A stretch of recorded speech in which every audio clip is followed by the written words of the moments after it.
Chapter 1. Mrs. Kaitlyn Fields. 17-year-old Kaitlyn scribbled the name again and again in her notebook. At least 3 pages were filled with the name, and several more with her plans for their life together. Wedding colors, children's names, places they would live. "You've got it bad," her friend Tiffany teased, as she spied the notebook. "I can't help it," Kaitlyn sighed. "I just know we're going to get married someday." "I bet you guys do. You are such a cute couple. Do you think he'll give you his senior ring?" Tiffany lifted up part of her crimped hair, pulling it into a scrunchie. Kaitlyn smiled and closed the notebook. "I think he's going to tonight. I know he picked it up at school yesterday, and it would be perfect timing tonight at homecoming." "I'm so jealous of you," Tiffany said, "but in a good way." "Don't worry." Kaitlyn wrapped an arm around her friend's shoulder. "I'm sure you'll find your Prince Charming soon." Kaitlyn stared at the date on the calendar. Had it really been a year? Of course, it felt much longer. She had left 3 years ago when Jack was just 2. He barely remembered his father, but the divorce hadn't been finalized until last year. "Hey, you okay?" Kaitlyn looked up to see Melody Phelps, her best friend and business partner, in the doorway. She shook her head. "Yeah, I was just caught off guard by the date. My divorce was finalized a year ago today." Sympathy flooded Melody's blue eyes. "Oh, I'm so sorry, Kaitlyn." Kaitlyn shrugged. "It's better this way, believe me, but it's still hard." "I'm afraid I don't have good news either." Melody waved the piece of paper in her hand. "Quarterly reports. We need a good job quickly, or we're going to have to do something drastic." She handed the reports to Kaitlyn and then shuffled out of the office. Kaitlyn sighed as she reviewed them. More money was definitely going out than coming in, and they would need to turn it around soon or they would lose the business. She had thought interior decorating would be easy, but it was proving a challenge to get noticed and even harder to get booked. Of course, that probably had a lot to do with her personality. She had always been on the shyer side around people she didn't know, but she was a great designer. If only she could find a way to get clients coming to her. Beside her, the phone rang, and Kaitlyn picked it up without even glancing at the caller ID. "Kaitlyn Bell Designs." "Hi, Kaitlyn. This is Margie Fields." Kaitlyn gripped the phone tighter and sat up straighter, even though the woman on the other end couldn't see her. What could the mother of her ex-boyfriend want? Hi, Margie. What can I do for you?" "Well, I heard through the grapevine that you were a decorator. You always did have an eye for design. Anyway, I don't know if you remember, but we own a lodge in the mountains, and the main room needs to be redone. I was hoping you might be able to work some magic on it before the Christmas season." How could Kaitlyn forget the lodge in the mountains? It had been her home away from home every Christmas in high school, as her dad often traveled for work. She hated that he was gone most holidays, but Dillon's family had taken her in with open arms. She had fond memories of skiing there, building snowmen with Dillon, and then cuddling by the fire. But there was the rub. All the memories of the place included Dillon. Dillon, whom she thought she was going to marry, but who had left town after high school to explore the world, while Kaitlyn stayed close to home. Kaitlyn bit her lip as she pondered the offer. She needed the work and the money. But what if Dillon would be there? Could she handle seeing him again? "Oh, and if you were worried about Dillon, he won't be there. I'll be there, of course, and we'll have some guests, but they can avoid the room you're working in." "Oh, I wasn't," Kaitlyn stammered, but there was nothing to say. Margie had read her mind. Again. She had a knack for knowing what was on Kaitlyn's mind whenever they had conversed when Kaitlyn was in high school, and it appeared she hadn't lost her touch. Kaitlyn had once loved that trait about her, as Margie had filled the gaping hole of Kaitlyn's mother, who had died when she was 13. Kaitlyn took a deep breath and started again. "I'd love to, Margie, but before Christmas? That's only 2 weeks away." "I know, and I apologize, but I just found out the lodge was picked to be in a travel magazine, and they are coming 2 days before Christmas to photograph it. That means I need the room redone and decorated for Christmas by the 23rd. I can pay you handsomely." "I'll have to make sure everything is available locally then. We won't have time to order." "That's fine. And again, we can pay for expedited shipping if we need to." Kaitlyn bit her lip and did a quick calculation. She would need to hire a crew. There was no way she and Melody would be able to finish by themselves in that time. "It won't be cheap, Margie, but would you like to meet up and discuss designs?" "Yes, dear, I'd love to. Do you have an office?" "Absolutely." Kaitlyn rattled off her address and set a date for meeting before hanging up the phone. "Did I hear that right?" Melody asked, appearing again in her doorway. Her blue eyes were wide with surprise. Kaitlyn and Melody had met at design school, and while Kaitlyn preferred decorating homes, Melody preferred doing businesses. Between the two of them, they made a dynamic duo, and Kaitlyn loved her. But Melody had one annoying habit, the ability to always hear everything. "Did you just agree to do work for Margie Fields?" "I did." Kaitlyn tucked a strand of dark hair behind her ears and pulled back her shoulders. "We need the money, and she will be good for business. Margie Fields is a big name." "She is." Melanie nodded and crossed her arms as she leaned against the doorframe. "But you sure this has nothing to do with Dillon?" Dillon had been out of the picture before she met Melody, off to make his mark in the world. However, after Melody tried to set Kaitlyn up on a few dates, and Kaitlyn always reneged, Melody had probed into the reason. Kaitlyn had been forced to tell her the story of Dillon Fields, the man who broke her heart, and probably didn't even know it. "No, Dillon won't even be there."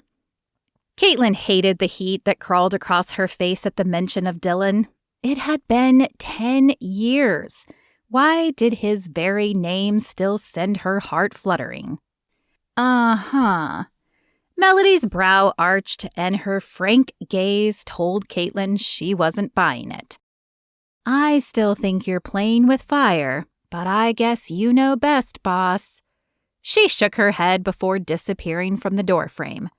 Kaitlyn sighed. She probably was playing with fire. She'd done everything she could to avoid even the thought of Dillon for almost a decade. Not that it had helped. Having always been shy, when Dillon left, her self-esteem had dropped even further, sending her into one bad relationship after another until she ended up marrying Jerry. Things had been great for a year, but when she got pregnant, they spiraled quickly out of control. Since then, she had become even more withdrawn, dating very rarely, and when she did, she compared every man she dated to Dillon, which was why few lasted past the first date. Now she was basically walking into the lion's den. It didn't even matter that he wouldn't be there. Margie would remind her of him, and there was bound to be a lingering essence of him in the lodge. She would just have to make sure her walls were up. This was a job, nothing more. Dillon stared at the array of rings in the case. "Do you see something that you like?" The salesman, an immaculately dressed man in a blue suit, asked him from the other side of the counter. "I'm not sure." He had thought this would be easy. After all, he loved Shauna, didn't he? He certainly loved the idea of Shauna. What wasn't to love about a supermodel girlfriend? But then why was he having such a hard time picking a ring? The man raised an eyebrow. Does the woman like round or princess-cut diamonds? I have no idea. Dillon had never looked too closely at Shauna's hands. Does that matter?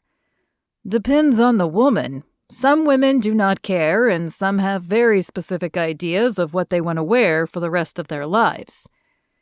Shauna definitely had specific ideas of what she wanted, at least when it came to clothing and food and vacation spots.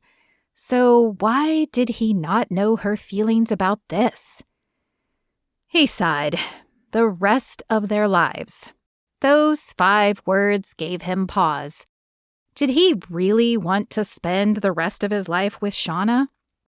Or was he proposing because they had been together for 6 months and everyone was telling him it was time? If you do not know, then why are you proposing to this woman? That was a good question. I don't know, Dillon said, shaking his head. Thank you, my friend. I don't think I'll be buying a ring today, but you've definitely given me something to think about. The man behind the counter nodded, and Dillon exited the shop. He walked down the sidewalk to a nearby coffee shop and ordered an Americano. Coffee in hand, he sat down at one of the tables and pondered his life. He was nearing 30, and he wanted a family. So why was his throat drying up at the prospect of proposing to Shauna? He'd had several relationships the last few years, and none of them had lasted. Did that mean something was wrong with him? Or was he simply dating the wrong women? He sipped his coffee and watched the people pass by in shorts and t-shirts. It was December, but it sure didn't feel like it in Florida. And forget snow. He missed snow. Maybe it was time for a change of scenery.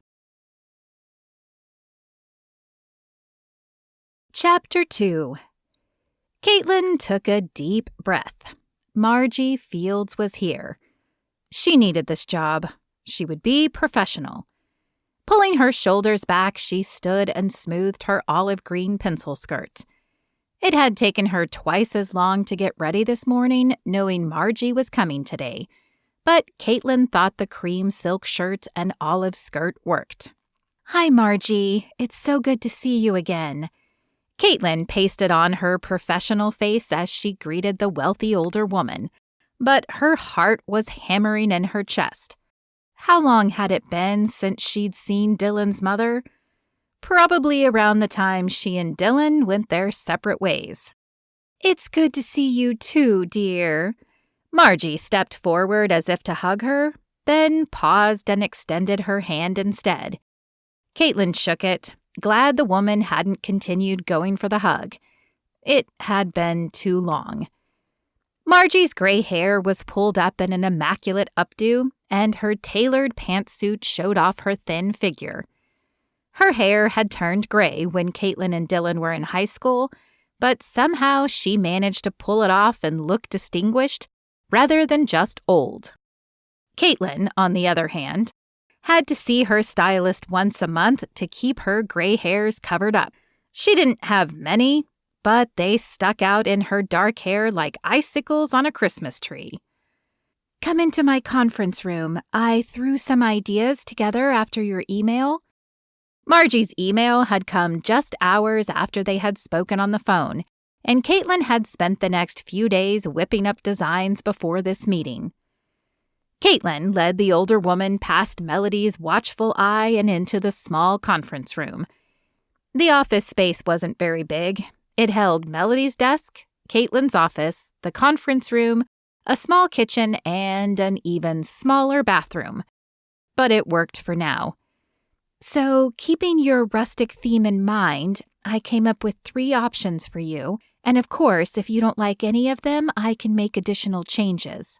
I'm sure one of them will be fine, Margie said, as she pulled out a chair and sat down. She folded her hands in her lap and looked up at the screen as she waited for Kaitlyn to begin. Kaitlyn nodded, trying to calm her nerves.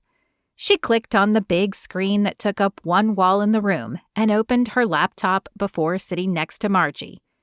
The first picture filled the screen. It had the room decorated in dark browns and creams. A large brick fireplace held the focus in the main room underneath a mounted deer head. The couches were brown leather, and the immense Christmas tree was lit with white lights. Margie tilted her head as she regarded the pictures. "It's beautiful, but maybe a little too rustic. Women tend to be our biggest clientele, and I can't imagine the animal head would be a big seller." Kaitlyn issued a nervous giggle and tucked a strand of hair behind her ear. "Of course, we could easily remove that, but let me show you what else we have." She clicked the next button on her laptop, and pictures of the room done in mauves and pale pinks filled the screen. An abstract painting replaced the mounted head. The tree in this one was flocked white with pink lights.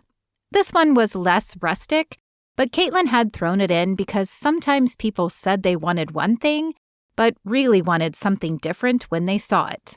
That was not Margie, though, as her forehead wrinkled slightly. "Again, lovely, but not exactly what I had in mind." "Don't worry, I saved the best for last," Kaitlyn said, as she clicked the next button. She held her breath, but was pleased when Margie's eyes lit up. For this one, she had decorated the room in hunter green and red, traditional Christmas colors. Red and green striped pillows completed the beige-colored couches, and a beautiful landscape painting hung on the wall. White lights hung from the crown molding, and the tree was large and decorated with multicolored lights. "Now this I love," Margie said.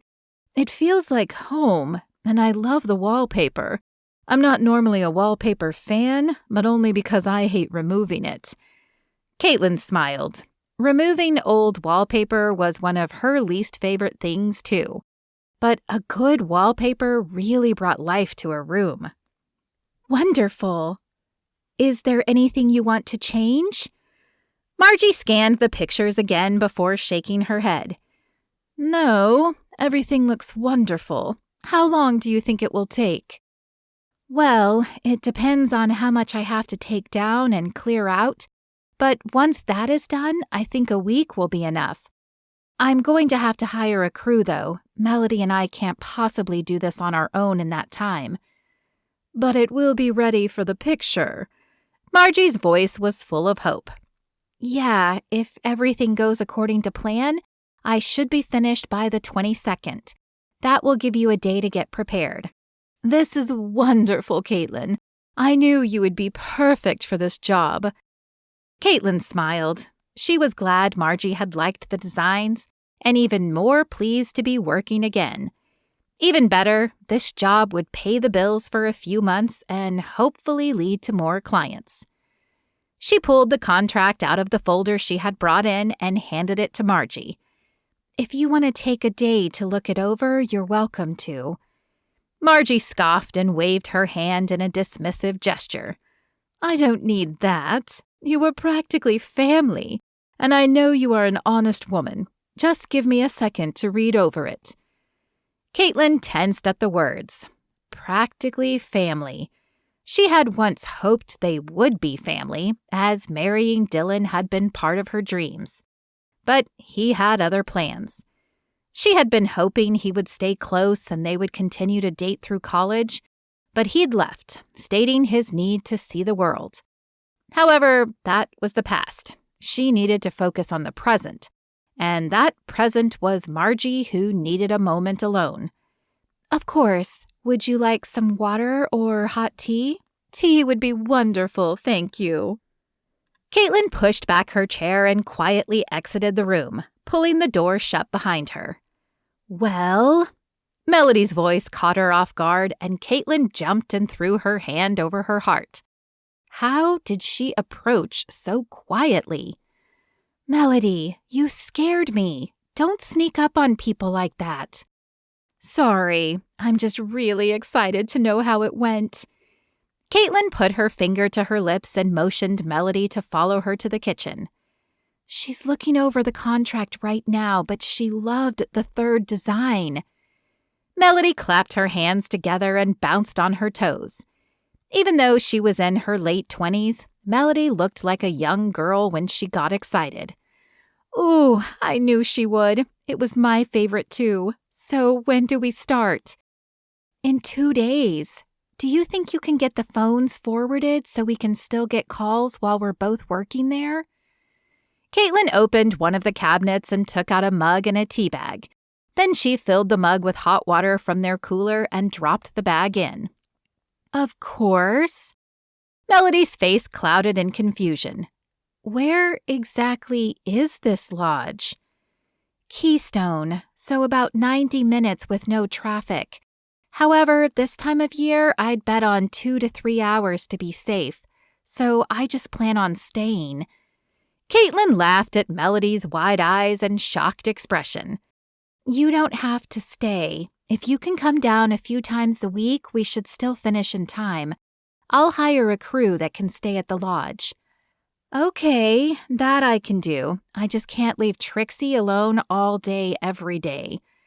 She's finally stopped tearing up everything in sight, but I'm afraid boarding her for 3 weeks would send her into a relapse. Trixie was the yellow lab puppy that Melody had picked up a few weeks after breaking up with her boyfriend.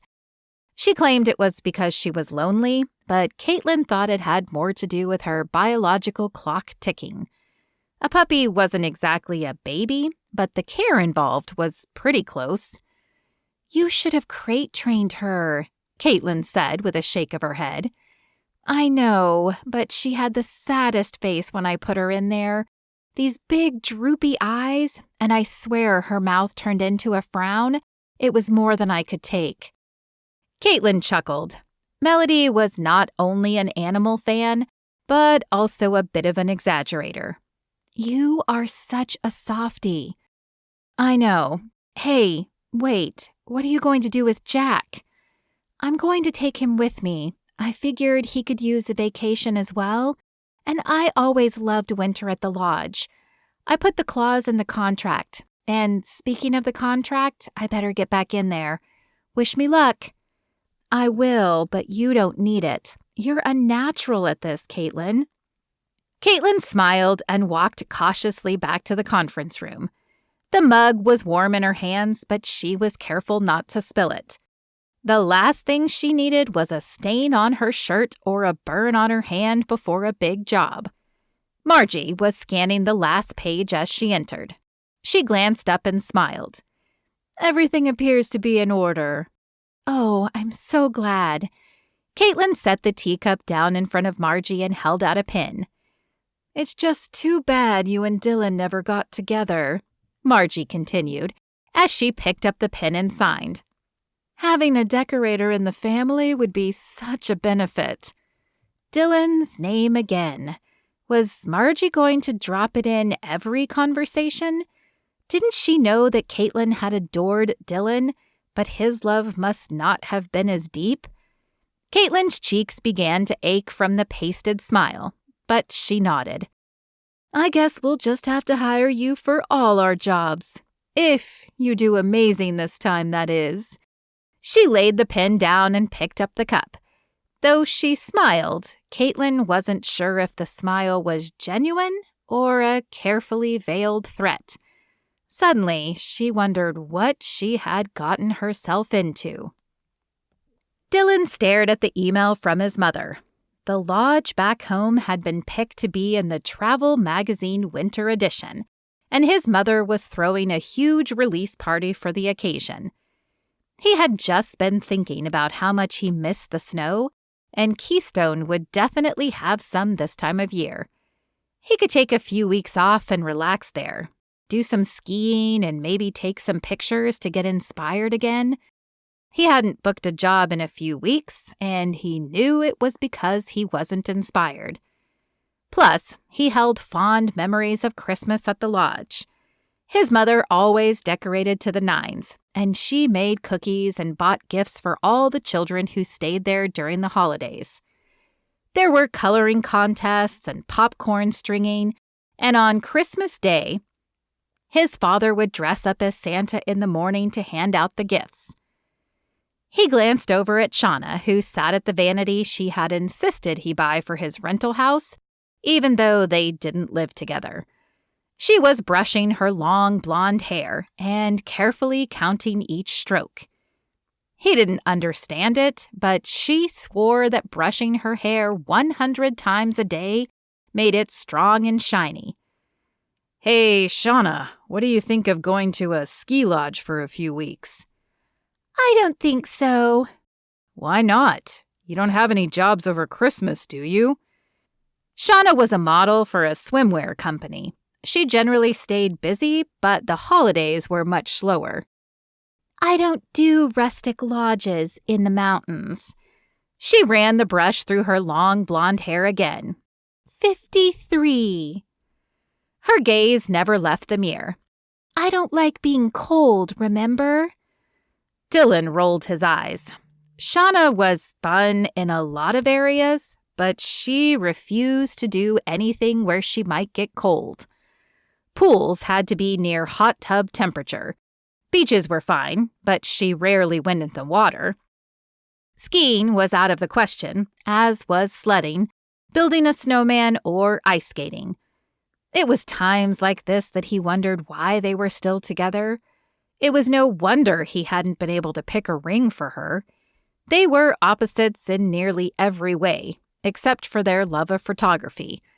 Of course, while he loved taking pictures, she loved having pictures taken of her, but it had kept them going for 6 months now. "It's my family's lodge, Shauna. They're having a big party, and I thought it would be a good chance for you to meet my mom." Plus, it would give him a chance to get his mother's opinion about Shauna. If his mother liked Shauna, then he would know his insecurities were just that. But if she didn't, it would solidify his misgivings about this relationship before he made a massive mistake. The brush paused and her shoulders rose slightly with her inhaled breath. "I'm not sure I'm ready to do family yet either, Dillon." Dillon ran a hand through his short, dark hair. "What are we doing then, Shauna?" She shrugged. "Having fun. I'm just not ready for any strings, Dillon." Right, strings. Boy, was he glad he hadn't bought a ring now. He wasn't asking her to marry him, just meet his mother. But just like the cold, Shauna wasn't a fan of anything that felt too personal. Dillon could only imagine how she would have reacted if he had proposed. "Well, I'm going anyway. I haven't seen my mother in ages, and Christmas is always huge at the lodge." She put the brush down and turned to face him. "You're going to be gone over Christmas?" "I am. I don't have a pressing job, and I miss my mother. That's why I wanted you to come with me. But maybe instead of a holiday together, what we need is a holiday apart." Shauna sighed. "I don't want to break up, Dillon. I just want to go somewhere tropical." Of course she did.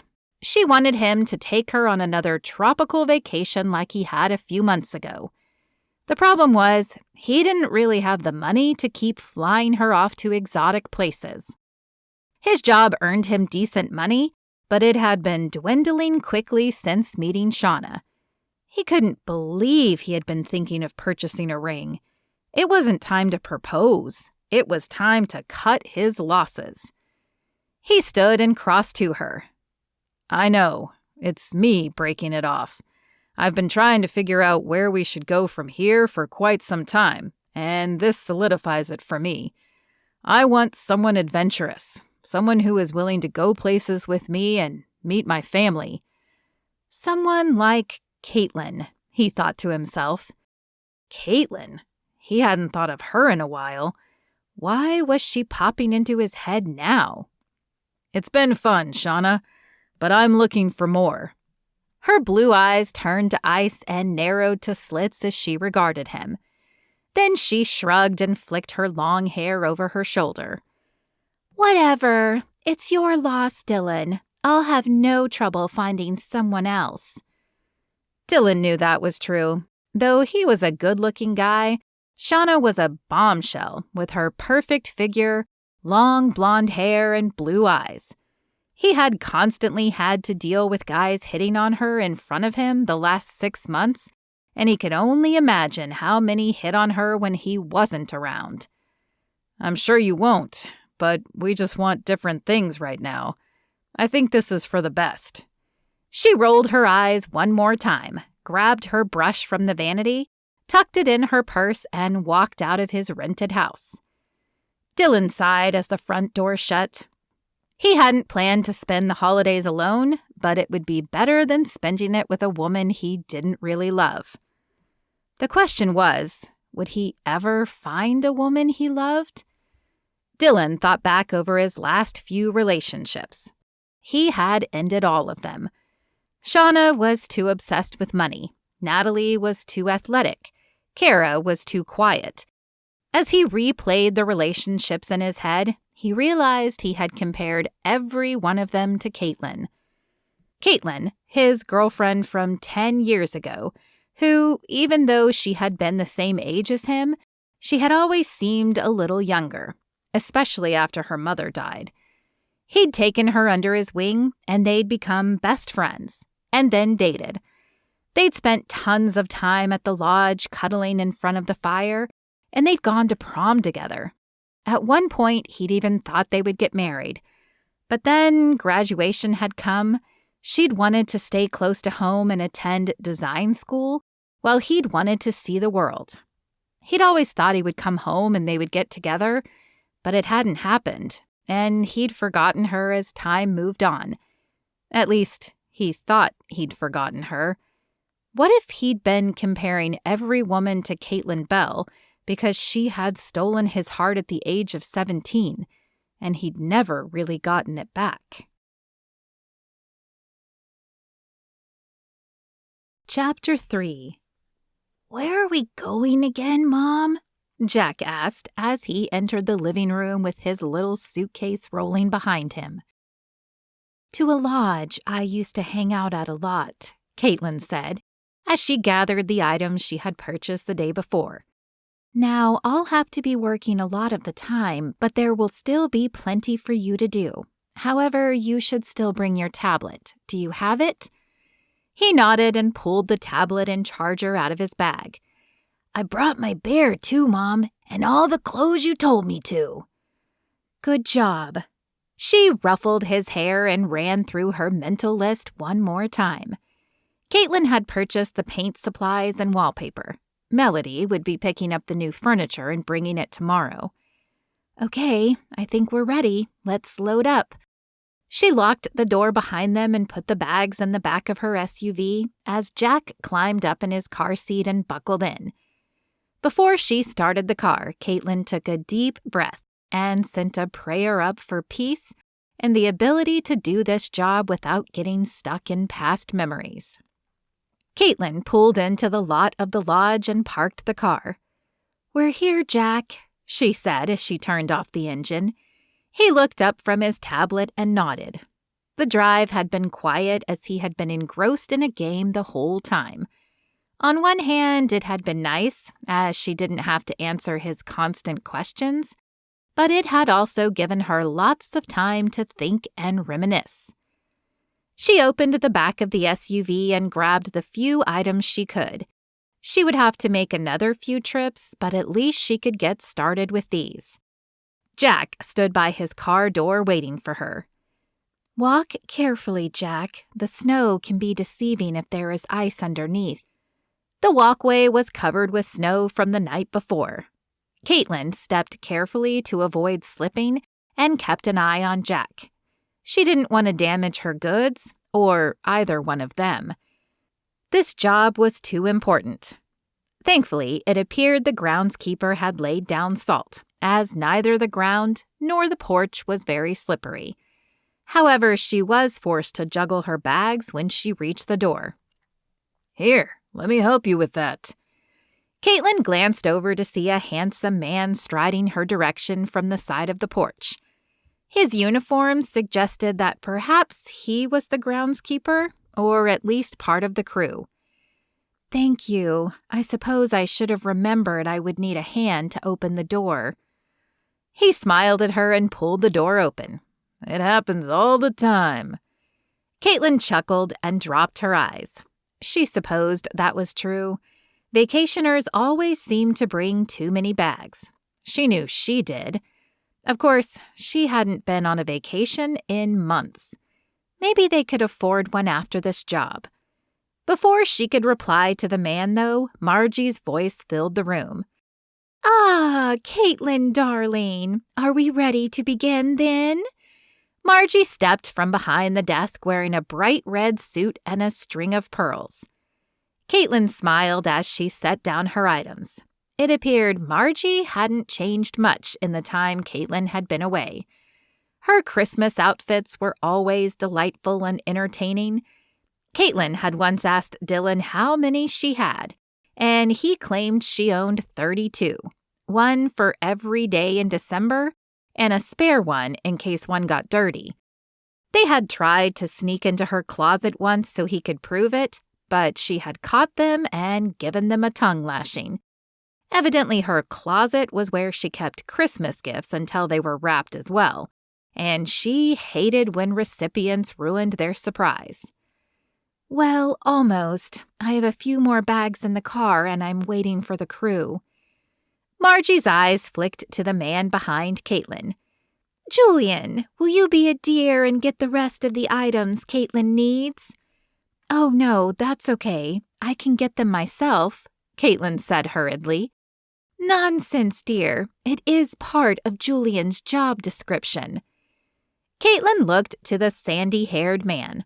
A reddish-blonde beard covered the bottom of his face, but it was his penetrating gaze that unnerved her. He shrugged and flashed a charming smile. "It is part of my job. Tell me what you drive and I'll be happy to get what you need." "Okay," Kaitlyn said. She held out her keys. "It's the blue Honda CR-V out front. The bags I need are in the back." He took the keys and stepped back out the front door. "You must be Jack," Margie said, turning her attention to Kaitlyn's son. He nodded. "Well, it's nice to meet you, Jack. While we wait for Julian, shall I show you to your room?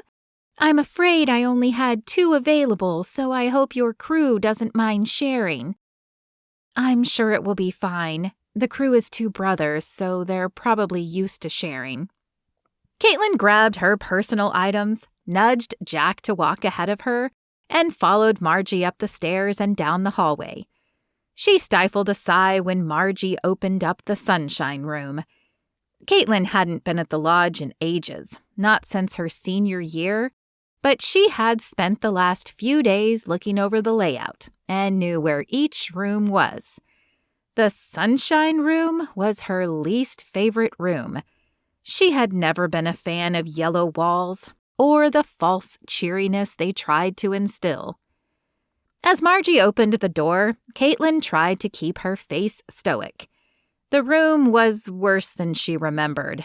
The bright yellow wallpaper was cracked and peeling, eliciting a creepy feeling, and the faded flowered bedspread oozed depression.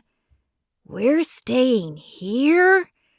Jack's little face scrunched in confusion, and Kaitlyn shot him a warning look to be quiet, complete with gritted teeth behind a tight smile. "Oh, I'm sorry about this. Perhaps I should have you redo this room when you're done with the living room," Margie said as she glanced around the room. "It will be fine, Margie. I'm here for work, remember? And Jack will be fine. But I would be happy to redo this room. I've never been a fan of yellow." "Yes, I'm not sure what I was thinking either," Margie said with a laugh. Kaitlyn set her bag down on the bed and motioned for Jack to do the same. They then followed Margie back to the main room. "Okay, so the first thing we need to do is move the furniture out of the room." Maybe we can help with that."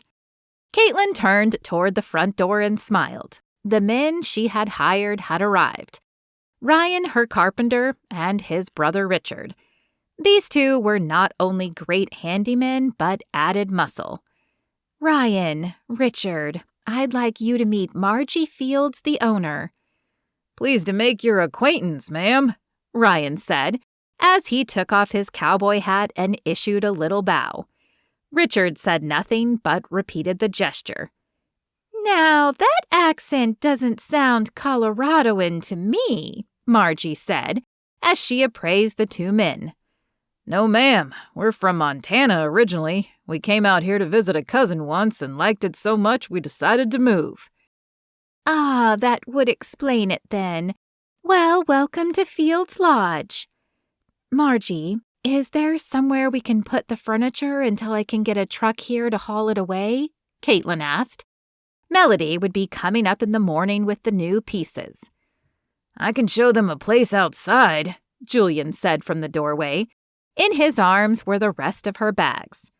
Thank you. That would be lovely. You can just put those bags down in the corner. Julian obliged and handed Kaitlyn back her keys. Then he waited until Ryan and Richard had a couch in hand, and he opened the door and led them outside. Jack, how about you come in the kitchen with me? Margie asked, touching his shoulder. I made a plate of chocolate chip cookies. Jack turned eager eyes to Kaitlyn, and she smiled and nodded. Just one, though. I don't want you to ruin your appetite for dinner. When Jack and Margie filed out of the room, Kaitlyn took the opportunity to inspect the walls. They appeared to be in decent shape, but she needed to make sure they were clean and devoid of holes. The men reappeared and took the next couch out as Kaitlyn continued scanning the walls. About the time they finished clearing the furniture, she had finished her inspection. The walls look good. I think we can begin painting tonight and getting the wallpaper up. Wonderful, Margie said, clapping her hands from the kitchen entryway. Then how about we take a break and I'll whip us up some food? That sounds lovely, ma'am. Richard and I would like to clean up first. Is there any way you could show us to our room? Ryan asked as he glanced up the stairs. Oh, yes, of course. Follow me. Margie led the men upstairs, leaving Kaitlyn alone in the living room with Julian. Will your husband be joining the two of you as well? He asked, as Kaitlyn reviewed her mental list. Painting and wallpapering. She wanted Ryan to build a new mantel for the fireplace, pick up whatever pieces Melody hadn't been able to acquire, and, of course, sew the pillows. The list was daunting, but she still believed they could be done in time. No, Jack's father is no longer in the picture, she said slowly. Oh, I'm sorry to hear that. Well, I'd best get back to work. Please don't hesitate to call if you need anything. Sure, thank you. As the man left, Kaitlyn wasn't sure if he was just being nice or if he was attracted to her. Dillon set his drink down and waved to his friend Grant as he entered through the restaurant. Grant nodded and made his way through the crowd to where Dillon was sitting. What's up, man? Not much. Just wanted to hang out before I leave for the holidays. You want to get a booth? He nodded toward a free booth in the back. Sure. Grant followed him to the booth and folded his long frame in. Where are you going? Dillon slid into the other side and set his drink down. Back to my parents' lodge in Keystone. Grant's head fell forward and his brow arched. You got Shauna to go to a lodge in Colorado?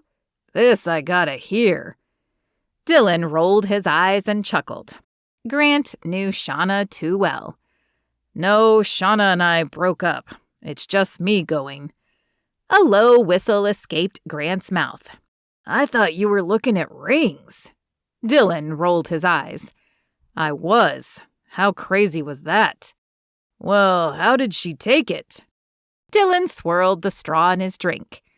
What do you mean? She told me it was my loss and there were a dozen other men lined up for her. Probably true, too. I mean, you've seen her. Wow, what a piece of work. Why were you with this girl again? Grant picked up the menu from the holder on the end of the table and scanned the options. That was a good question. One Dillon had been asking himself for the last few hours. 6 months of his life was just gone. 6 months and a few paychecks he would never get back. I honestly don't know. I guess I thought our love of photography would be enough to sustain a relationship. You mean your love of photography and her love of being photographed? Yes, well, needless to say, it didn't work out. Grant lowered the menu and stared evenly at Dillon. You've been dating one wrong girl after the other since I met you. What exactly are you running from? Dillon shook his head, surprised that his friend was so perceptive. I think my past. Lately, I can't get this girl out of my head. My ex-girlfriend from high school. Ooh, now this is good. Grant set the menu on the table and folded his hands over it, leaning forward. Who is she, and where is she now? Her name was Kaitlyn Bell. I don't know if it still is. I haven't seen or heard from her since I left nearly 10 years ago. If this girl meant so much to you, then why'd you leave? The waitress appeared at the table and took their food order. Dillon was glad for the slight reprieve to gather his thoughts. I don't think I knew how much she meant to me. I was young and stupid, and I didn't know what I had. She wanted to go to design school, and I wanted to see the world. However, I realized recently that every woman I've dated, I've compared to her. Man, you gotta find this girl and see what's going on with her now. Otherwise, you got no hope for a future relationship. Dillon nodded. Grant was a wise man and a good friend. The only problem was, he had no idea how to even begin looking for Kaitlyn. Chapter 4. Mom, can we go exploring today? Jack sat across from her at the kitchen table eating homemade pancakes. And not just regular pancakes. Margie had decorated the pancakes with red syrup and whipped cream to make them look like Santa Claus. Kaitlyn yawned and checked her watch. She, Ryan, and Richard had been up late painting and wallpapering, but it had to be done in order to be dry for today. Well, Melody is supposed to be here with the furniture. His face fell and Kaitlyn hurried to continue. But let me text her and see how long she'll be. Maybe it will give us some time to hang out before she gets here. Kaitlyn tapped out a quick message to Melody and waited for a response. A moment later, her phone buzzed. Sorry, held up at the furniture store. It will be another few hours. Well, good news, bud. Melody is running late, so we have a few hours to explore. His eyes lit up. Can we build a snowman? Kaitlyn laughed. Sure, we can build a snowman. Finish up there and we'll get dressed for the cold. Jake proceeded to shove the rest of the pancakes in his mouth. All Kaitlyn could do was smile and shake her head. He said, his mouth still stuffed with food. Finish chewing first. Kaitlyn rolled her eyes and washed her mug out in the sink. She smiled as she set the mug, decorated like a Christmas tree, on the counter. All done. Jack opened his mouth to show her it was empty. Can we go outside now? Yes, baby bear. Come on, let's get you layered up. On the way to their room, Kaitlyn stopped at Ryan and Richard's room. She was pleased to see the brothers up and dressed when they opened the door. Melody is going to be a little late. Do you think you guys could do the mantle this morning? Sure, Ryan said. We'll get started right after breakfast. Thank you. Kaitlyn continued down the hall to the sunshine room. After adding a jacket, gloves, and a hat to Jack, she led the way outside. The snow was blindingly white, and Kaitlyn wished she had remembered a pair of sunglasses. "There's so much snow," Jack said, the awe evident in his voice as he looked around. Yep, plenty of snow to build an amazing snowman, so let's get to it. Kaitlyn bent down and began rolling up the snow into a ball. Jack quickly joined in, and the two were soon laughing and giggling as the ball of snow grew. When the bottom layer was finished, they began rolling the second. But when it was done, Kaitlyn realized too late that it was too heavy for her to lift. "Does that mean we can't finish?" Jack's face was a painting of disappointment. "Maybe I can help." Kaitlyn turned around to see Julian behind them. "Oh, we couldn't. I know for a fact this isn't in your job description." He smiled and glanced back at the lodge.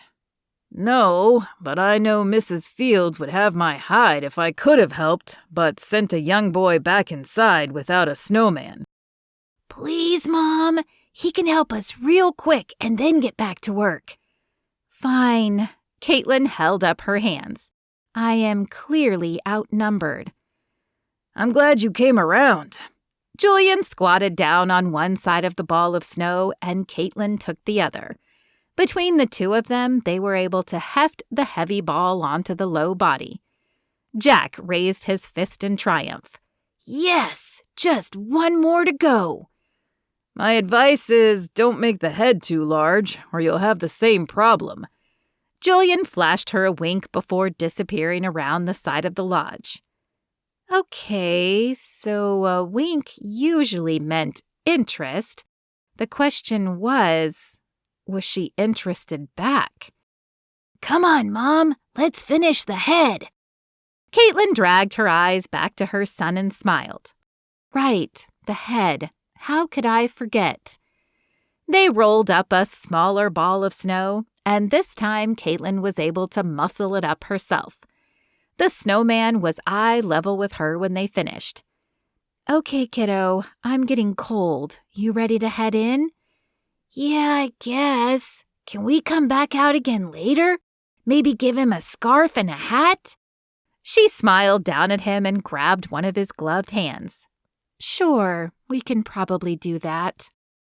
They headed back into the lodge, and after taking off their boots, coats, gloves, and hats, they wandered into the kitchen. "Did you two have fun out there?" Margie asked as they entered. She sat at the kitchen table with a piece of paper and a pen. Her sweater was red and fuzzy. "Yeah, it was fun. I want to go out again." "Well, perhaps your mother will let you come with me later. I'm filling out a grocery list and need to run into town." Jack nodded and turned to Kaitlyn. "Can I, Mom?" Kaitlyn smiled at Margie. Whether the woman was just being nice to Jack, or whether she was thinking of Kaitlyn and the work ahead of her this afternoon, Kaitlyn was grateful. "Of course you can. Do you have any hot chocolate, Margie? I sure could use a little warm-me-up." "Certainly, dear. In the cupboard above the stove." "Can I have some too?" Jack asked. "With marshmallows?" Kaitlyn chuckled as she opened the cupboard. Jack loved marshmallows. He was always bugging her to buy them in the store, and more than once she caught him sneaking into the bag. S'mores were his favorite treat, and if she let him pick the cereal, it usually had marshmallows in it. "You're in luck. It seems there is a package up here with little marshmallows." She took the 2 packets down along with 2 mugs and set the kettle to boiling on the stove. When it whistled a few minutes later, she filled the mugs and brought them back to the table. Jack thanked her and cupped his small hands around the mug, blowing on the steam as it rose to send it spiraling away.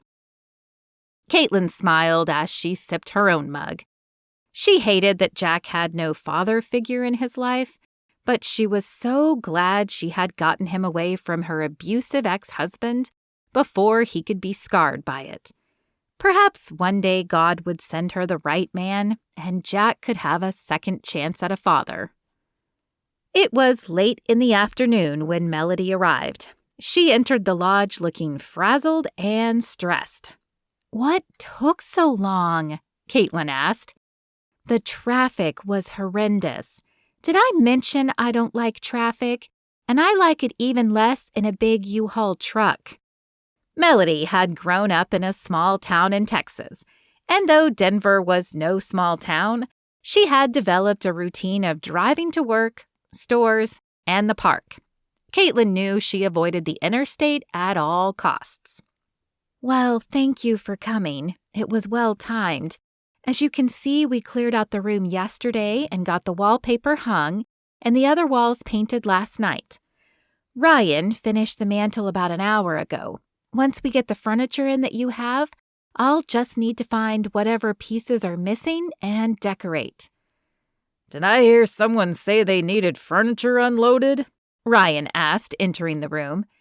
"Yes, Melody has arrived with the U-Haul." "Great. I'll go get Richard and we can get started." "I'd be happy to help too," Julian said.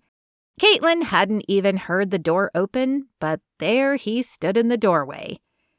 "Who's the hunk?" Melody whispered, as she leaned closer to Kaitlyn. As Melody had worked with Ryan and Richard before, Kaitlyn assumed she was talking about Julian. "Thanks, Julian," Kaitlyn said. "This is my friend Melody." "Pleased to meet you," he said with a nod. "You as well." Melody's words sounded breathless, and her eyes never left Julian's. Kaitlyn rolled her eyes. Melody was like a window shopper of men. She bounced from one to another like a socialite following the latest trend. Thankfully, Richard and Ryan returned then, and the group headed outside to the truck. Melody handed over the key, and Ryan unlocked the back and rolled up the door. The U-Haul was stacked with couches, lamps, tables, paintings. Kaitlyn even saw a few pillows. "Did you get everything?" she asked Melody. "That's a full truck." "Almost," Melody said with a smile. "You did a great job securing everything. All I had to do was pick it up." "Well, let's get started unloading it," Ryan said, as he pulled out the ramp and then climbed into the back of the truck. They started with the little pieces that were closest to the back. Even Kaitlyn and Melody were able to help with the lamps and pillows. Soon they hit the heavier items, and the girls stayed in the living room and designated where each piece should go. Melody had found 2 perfect couches, which Kaitlyn arranged to face the fireplace. They had the perfect view of the new mantel Ryan had constructed. A repurposed wood coffee table fit nicely in between them. "That's all the furniture, Kaitlyn," Ryan said. "Is there anything else you need Richard and I for?" "No, it seems all we have left to do is hang pictures and decorate for Christmas. Thank you again for your help on such short notice." She held out her hand and Ryan shook it. "Always a pleasure to do business with you, Kaitlyn." "That goes for me as well," Richard said, shaking her hand before following Ryan out of the lodge. Kaitlyn surveyed the room. With the furniture neatly arranged, she could now see where the pictures needed to go. "Is there anything I can do to help?" Julian asked. Kaitlyn jumped when she realized he was just behind her. "Yes, can you get a hammer and nails so Melody and I can get the pictures hung?" "It would be my pleasure," he said, before throwing her a wink and exiting the room. "I think someone likes you," Melody teased as the door closed behind him. Heat flared across Kaitlyn's face. "I'm sure he's just being nice." "Uh-huh. Well, I wish he'd be that nice my direction. I mean, it's not like you date." "I date," Kaitlyn said. "When was your last one?" Melody asked, hands on her hips. "It was..." Kaitlyn thought, but she couldn't remember her last date. "Never mind. My love life isn't up for discussion. We need to finish this room so I can begin decorating." Julian reappeared a few minutes later with a hammer and some nails. He patiently waited while Kaitlyn decided which picture needed to go where, and then hammered in the nail and secured the picture. "Well, this looks wonderful," Margie said, as she entered the room with Jack right behind her. Kaitlyn and Melody had just finished hanging the last picture. "I was coming to check on progress, but it appears you will definitely be done in time for the photographer." Kaitlyn surveyed the room once more. Everything had come into place nicely. The walls had been spotless, so hanging the wallpaper and repainting had occurred quickly. The mantel for the fireplace drew the eye's attention, and all of the pieces Melody had brought fit her vision to a T. It looked cover-worthy, and the only thing left to do was decorate it for Christmas. "Yes, Margie, I believe we will." "Wonderful. Well, I'm going to take some guests down to town.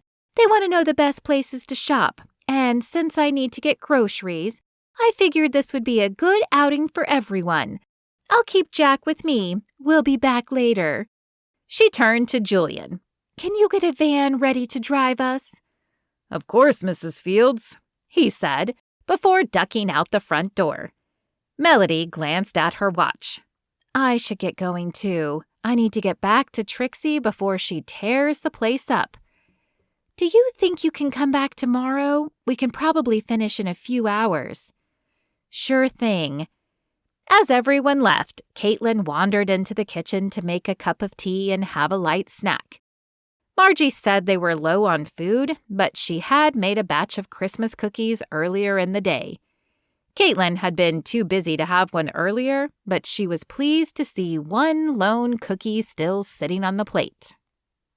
As she sipped her tea and nibbled her cookie, she thought about how she wanted the room to look. With the rustic decor, gold would look exceptionally good in the room. But then she couldn't put icicles on the tree. Unless they made gold ones.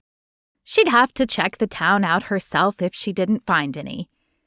She finished the cookie and tea and washed the cup out in the sink. Time to get decorating.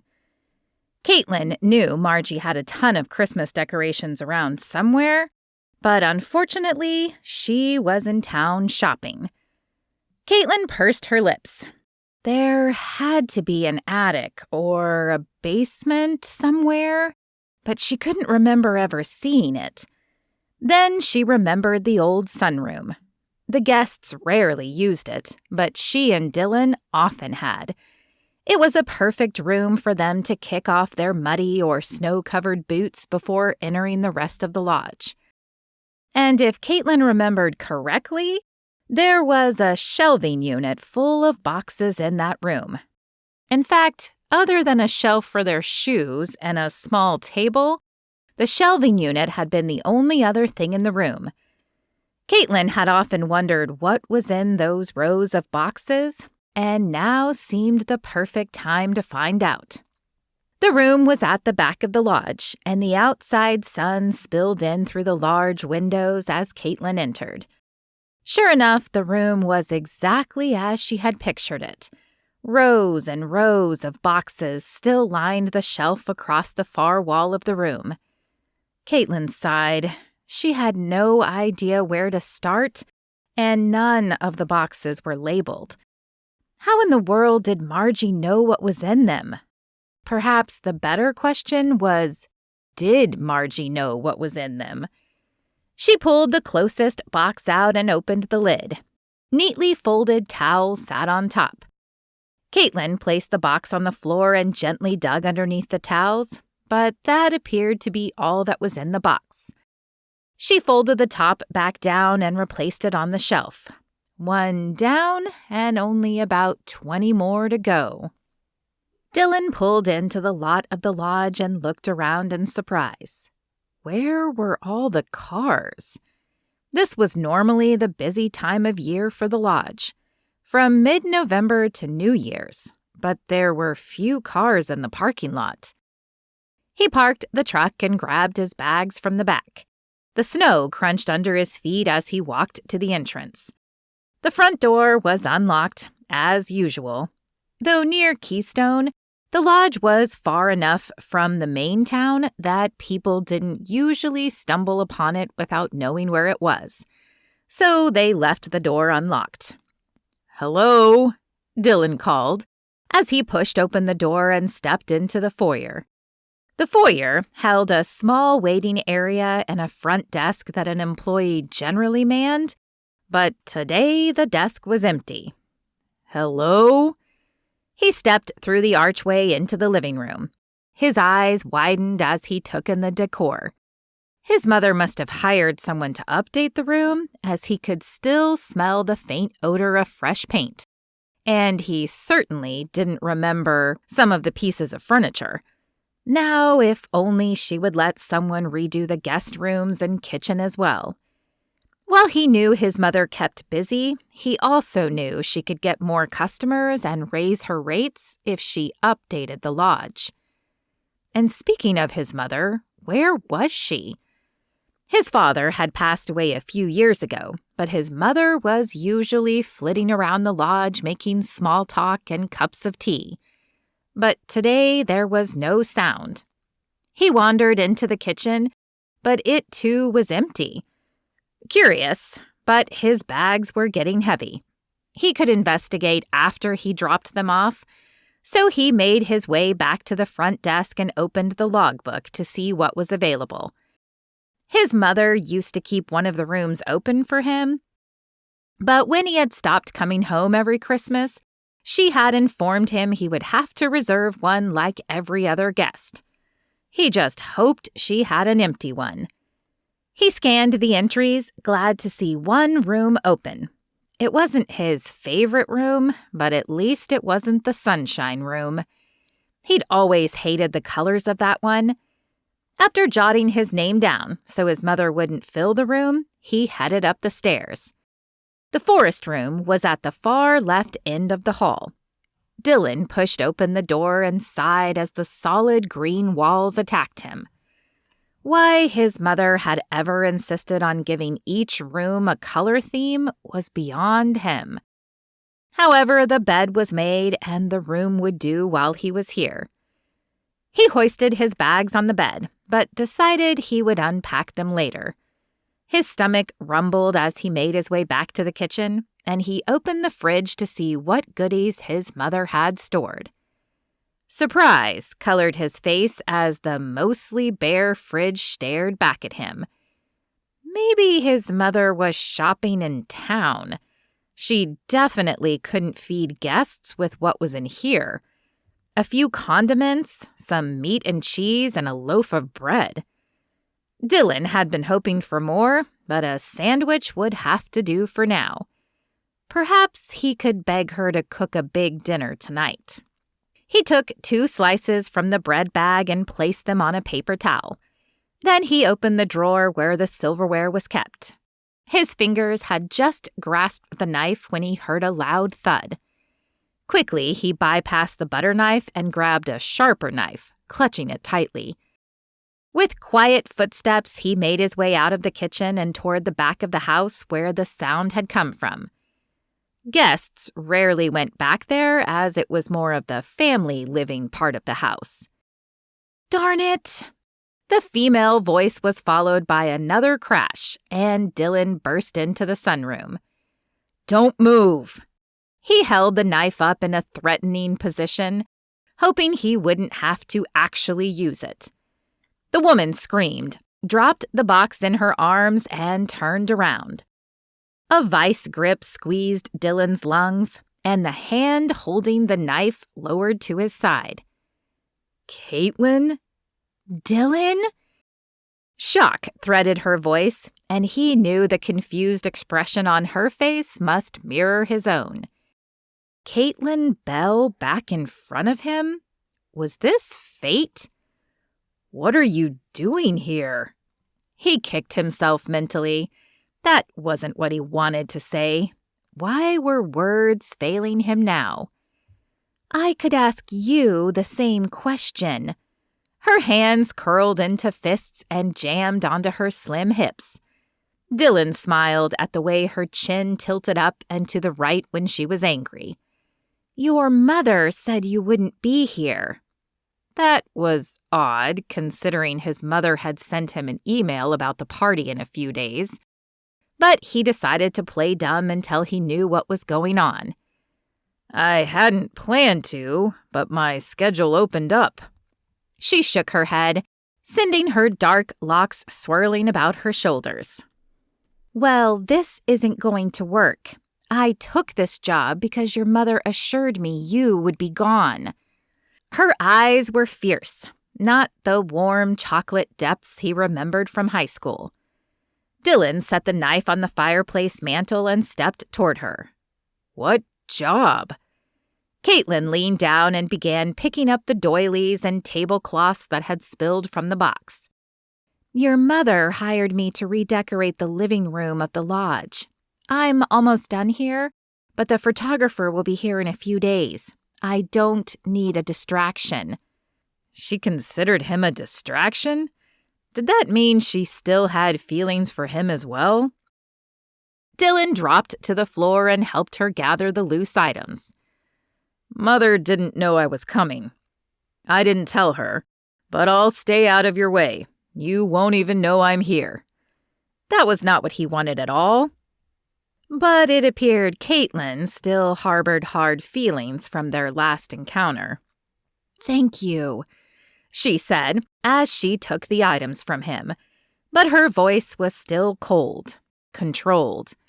She stood up and her eyes raked over him. "I don't know, Dillon. I have a hard time believing you'll stay out of sight."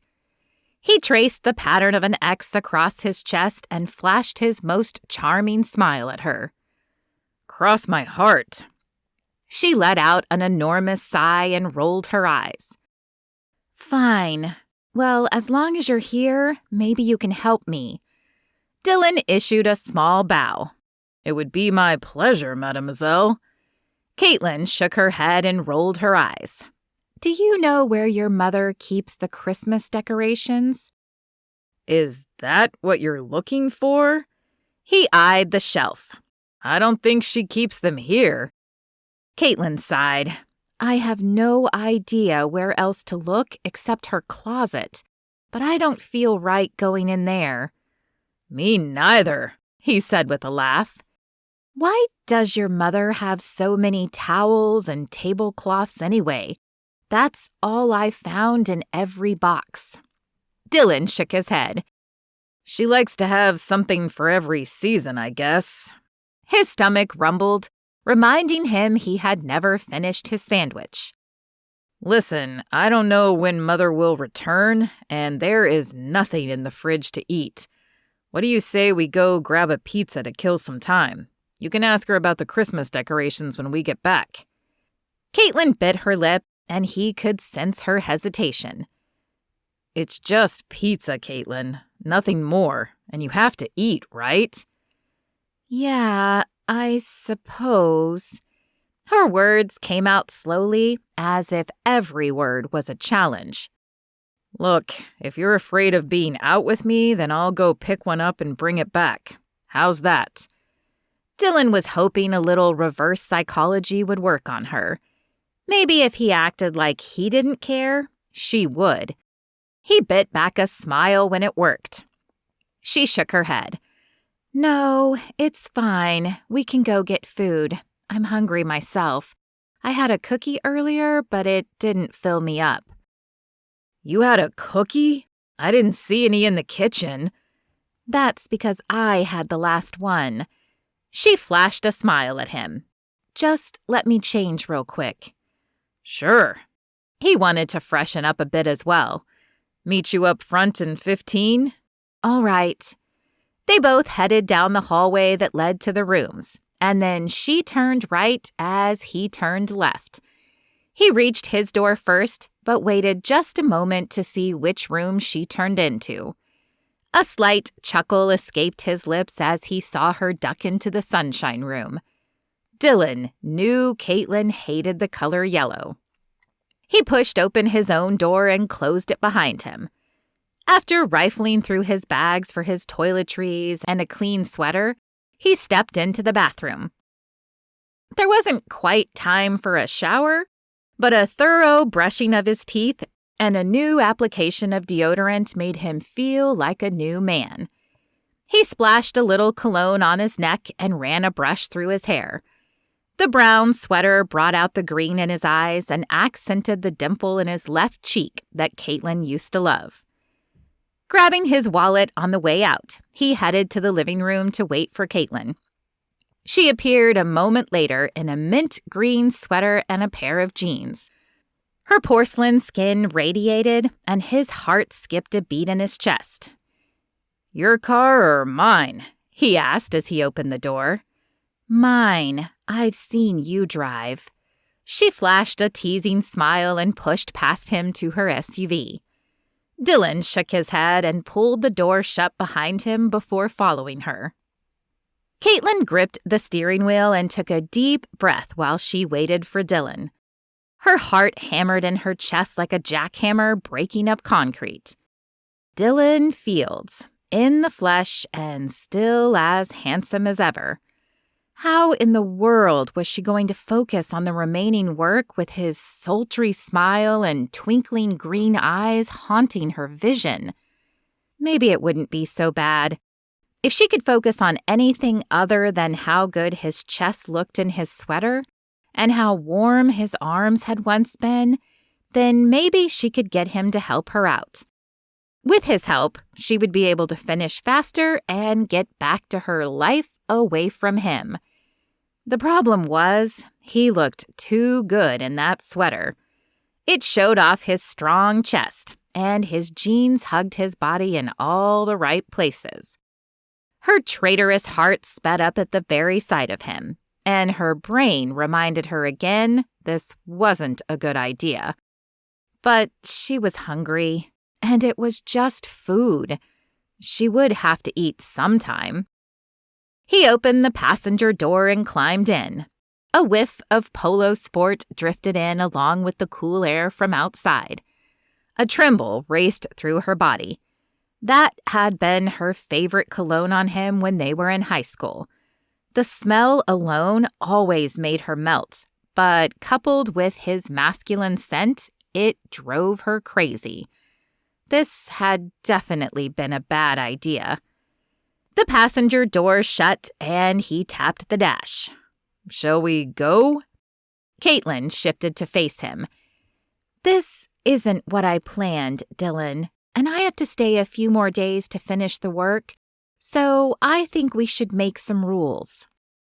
His brow furrowed as he buckled his seatbelt and turned to her.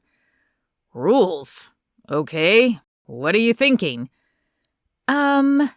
Kaitlyn hadn't actually gotten that far.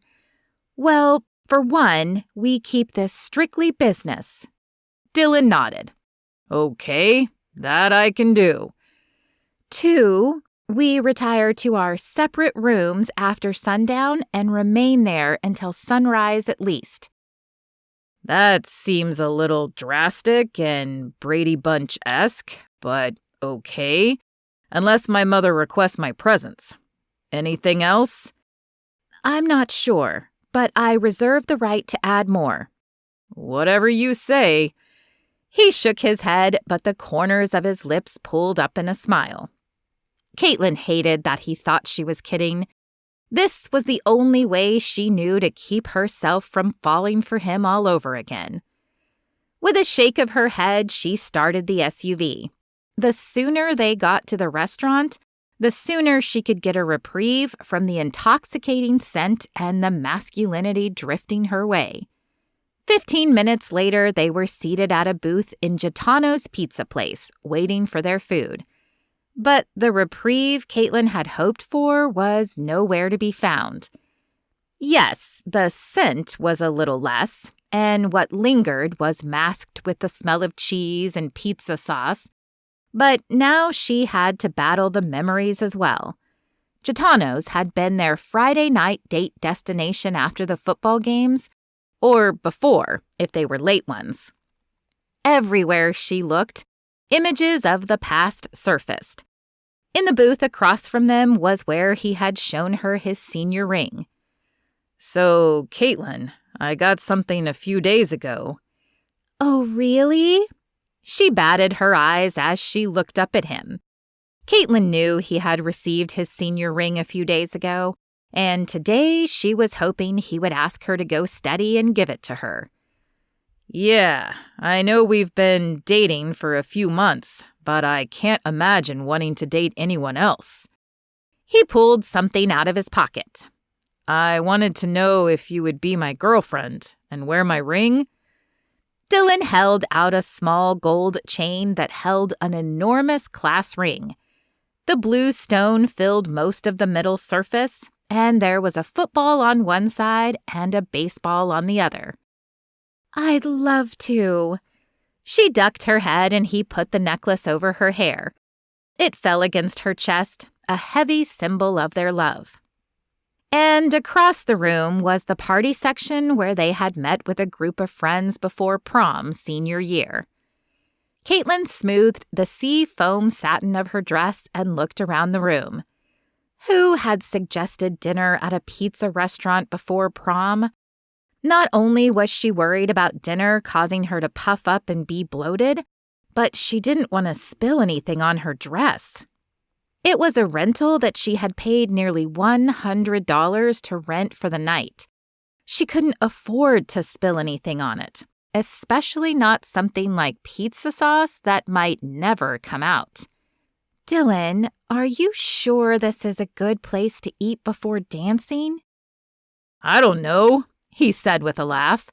But we're here, so we might as well. She was not convinced, but she followed him into the party room where several of their friends were already waiting. Penny for your thoughts, Dillon said from across the table. Kaitlyn shook her head to clear the past and focused on the man in front of her. Time had only made him more handsome, his features a little more chiseled. You couldn't afford my thoughts, she said, before dropping her eyes to her drink. In reality, she didn't want to share. She didn't want him walking down memory lane with her. Maybe not. He paused, as if unsure what to say next. Then a smile lit his face and he leaned across the tabletop as if sharing a secret.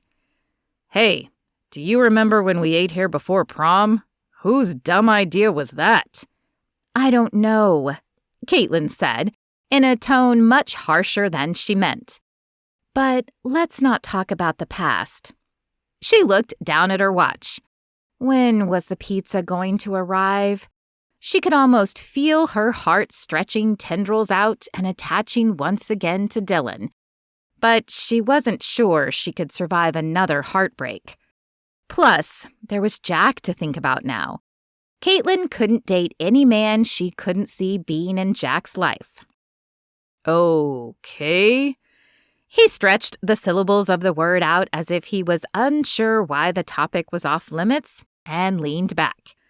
So let's talk about the present. What have you been up to? Just opening my design business. It is what I went to college for. Kaitlyn, She cut him off, knowing the next words out of his mouth were going to be some kind of apology. But she didn't want to hear them. Not now, anyway. What could he apologize for? For wanting to see the world after high school? For never coming back? For breaking her heart and sending her running into the arms of a man she should have known to stay away from? You know what? I'm just going to check and see what's taking our pizza so long. Before he could answer, she scooted out of the booth and approached the counter. At least the distance would give her a moment to compose herself. She felt as if she were on a roller coaster. 1 minute she was at the top, enjoying the view, and the next she was barreling down into the painful past, where Dillon walked away from her to go see the world. Can I help you? The bored voice of the male employee manning the counter grabbed her attention. Just checking on order number 12. Any idea how much longer? She smiled sweetly at the teen who would obviously rather be somewhere else. He sighed but turned and checked the silver wheel holding the orders. "Looks like it's in the oven," he said to her. "So another few minutes." "Thank you," Kaitlyn said. She tapped the counter as she thought of how else to pass the time. Bathroom. She could hide out for a bit in the bathroom. Kaitlyn turned back toward Dillon and smiled. "It will just be another few minutes. I'm going to wash my hands." She hurried into the bathroom and leaned against the closed door. How on earth was she going to get through this night and the next 3 days? She pushed away from the door and walked to the mirror. Her wide eyes stared back at her. "You can do this, Kaitlyn. It's just dinner with an old friend. Just think of it like that. You're just friends." After another few deep breaths, she squared her shoulders and returned to the booth, pleased to see the pizza had arrived. She slid into her seat. "Oh, good. The pizza is here." "Yeah, it looks like you wasted just enough time so that we didn't have to converse anymore," Dillon said with a wink, as he placed a slice of Canadian bacon and pineapple pizza on his plate. Kaitlyn had never understood how he ate fruit on pizza. Her own half held pepperonis and cashews. "I wasn't," Kaitlyn began, but he had caught her. There was no point denying it. "I'm sorry," she sighed, and dropped her face to hide the red flush she felt. "I just don't know how to talk to you anymore. It's been so long." "Then let's not talk. Let's just eat." Kaitlyn smiled gratefully and picked up her own slice. The rest of dinner passed without incident until the check arrived. The server only brought one, and she and Dillon looked at each other. "I could ask them to separate it," Kaitlyn offered. "No, I ruined your work trip. This can be my treat." She wanted to object more, but the stubborn glint had appeared in Dillon's eye, and she knew further arguing would be pointless. Besides, she just wanted to get back to the lodge and hole up in her room where she could process the day. "All right, this time." Dillon whipped out his wallet, and a few minutes later they exited the warm building into the cold, snowy air. Brr! Kaitlyn wrapped her arms around her, wishing she had grabbed her coat instead. The temperature had dropped quite a few degrees when the sun went down. Luckily, her car heated up quickly, and the drive back was short. "Wow, the snow is really coming down," Dillon said beside her. "Are you sure you're okay to drive?" She turned to him with raised eyebrows. Who's the one who stayed in Colorado? I think I can drive in the snow better than you, Mr. Jet Setter." He held his hands up in a display of retreat. "I was just offering. I remember how you drove in high school." "Shut up." She punched his shoulder and he grimaced and rubbed it. "Wow, I don't remember you hitting so hard. You been taking self-defense or something?" He was kidding. It was written all over his face. But his words hit Kaitlyn and stole the playful moment.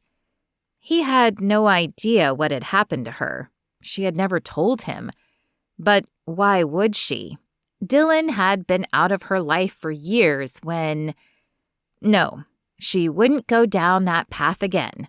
It was in the past, and it had made her stronger. "Let's just go." Dillon's smile faltered, and she could read the confusion in his eyes. But he shrugged and followed her to the car. The ride back to the lodge was quiet. Kaitlyn gripped the steering wheel tightly, partly because of the emotions rattling inside her, and partly because of the weather.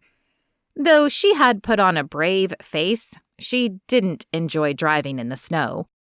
The white flakes were beautiful when she could sit and watch them fall, but they were very distracting when driving.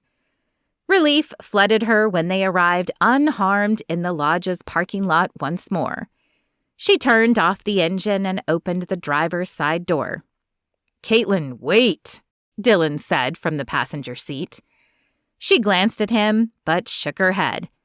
Can't. See? The sun has set. It's time to be in our separate rooms. Need to get some sleep. I have a long day tomorrow. Before he could say anything else, she jetted out of the car and into the lodge. Oh, hello, Kaitlyn. Kaitlyn heard Margie's voice, but she didn't stop until she was safely in her room and the door was shut behind her. Hey, Mom, Jack said, looking up from his tablet at her. We had so much fun. Did you know they have an ice rink? Kaitlyn sat on the bed and forced a smile on her face as she breathed deeply to calm her heart rate. She was going to have to find a way to distance herself from the memories of the past, or she would never be able to get this job done. Lord, please help me get through the next few days. No, that's great, honey. I'm glad you had fun. Dillon sighed as he exited Kaitlyn's car. His breathing sent plumes of condensation into the air, which curled into smoke like tendrils before disappearing into the swirling snow. He opened the door to the lodge, his shoulders low as if weighted by an invisible force. Dillon? He looked up to see his mother staring at him. Hi, Mom. I suppose that explains Kaitlyn's reaction then. His mother looked toward the stairs where undoubtedly Kaitlyn had gone, retreating to her room. Why did you tell her I wouldn't be here and then send me an invitation to your party? His mother raised a brow at him. Well, for one thing, I didn't know you would be here. I've invited you many times to gatherings, and you never show up. Dillon ducked his head. He had been too busy to come home as often as he should. However, now that his business wasn't doing nearly as well in Florida as it used to, he no longer had an excuse. Okay, that's true, and I'm sorry, but what's the other reason? I figured if you did decide to come, it wouldn't be until the day of or the day before the event, and Kaitlyn would have been gone by then. Should I leave then? I mean, until she's done? Dillon didn't want that at all. He wanted a second chance with Kaitlyn. Is that what you want to do? His mother asked. No. He shook his head. I've realized the last few days that I still care for her, as more than a friend. I want to date her again. A wide smile spread across her face and she clapped her hands. Oh, good. I was hoping you would say that. I've been praying you would wake up for years. But there's something you should know. What's that? She has a son, Jack. He's 5. Dillon ran a hand across his chin. A son? Did that mean there was a husband? Surely not. His mother wouldn't have been so excited if there was a husband. But a kid? Dillon was sure he still had feelings for Kaitlyn, but throwing a child in the mix changed things a little. I'm assuming there's no man in her life, though. No, though I didn't ask what happened. Does her having a son change your mind? Did it? He wasn't sure. I don't think so, he said, but I'll need to think on it to be sure. Yes, of course you should. She patted his hand. However, I think we should still discuss a plan. Dillon chuckled at her enthusiasm, and the two retired to the kitchen to brainstorm ideas. Chapter 5. Dillon woke as the sun's rays first peeked through his windows. In truth, he hadn't slept much the night before. After spending a few hours talking with his mother, thoughts of Kaitlyn and how to win her over had kept him up most of the night, along with thoughts of her son and how he would play into everything. He knew he had hurt Kaitlyn when he left, but he'd had no idea how much until seeing how skittish she was around him. and how unwilling to talk about the past. He and his mother had brainstormed a few ideas, but Dillon knew he needed a grand gesture to convince her of his feelings. Words alone wouldn't convince her. Pushing back the covers, he padded into the bathroom for a shower. The warm water pounded his back in a soothing rhythmic motion, but it did not grant him any wisdom. With a sigh, he turned the water off, toweled dry, and dressed for the day. The lodge was quiet as he made his way to the kitchen. Everyone else was either still asleep or out already for the day. He opened the cupboards, pleased to see filters and ground coffee right where it always had been. Dillon stuck a filter in the bowl, filled it with grounds, and set the coffee brewing. He had just poured a cup when he heard the lodge door open. "Kaitlyn?" an unfamiliar voice called. Curious as to who this stranger was, Dillon cupped his mug and stepped into the living room. "I don't think she's up yet. Can I help you?" "Oh." The blonde turned to him, a smile on her pretty face. She was dressed for snow with boots on, pants, at least one sweater he could see, and a scarf around her neck. In her hands was a bakery box. "And who might you be?" "Dillon Fields," he said, stepping toward her and offering his hand. He had no idea what might be in the box, but his stomach growled at the thought of food. Her eyes widened. "Oh," she said, in a very different tone. "I guess my reputation must precede me." He didn't know this woman, but it was obvious from her reaction that Kaitlyn had filled her in. "But I'm afraid I don't know who you are." "Oh." Again, the word was uttered differently, and Dillon began to wonder if she could say anything else. "I'm Melody Phelps. My business partner," Kaitlyn supplied as she entered the room. Her hair was still wet, and Dillon tried not to imagine her in the shower. "Right, her business partner." Melody looked from Dillon to Kaitlyn and back again before clearing her throat. "Well, I hope I'm not interrupting anything, but I brought donuts." "Thank heavens," Dillon said at the same time Kaitlyn uttered, "You interrupted nothing."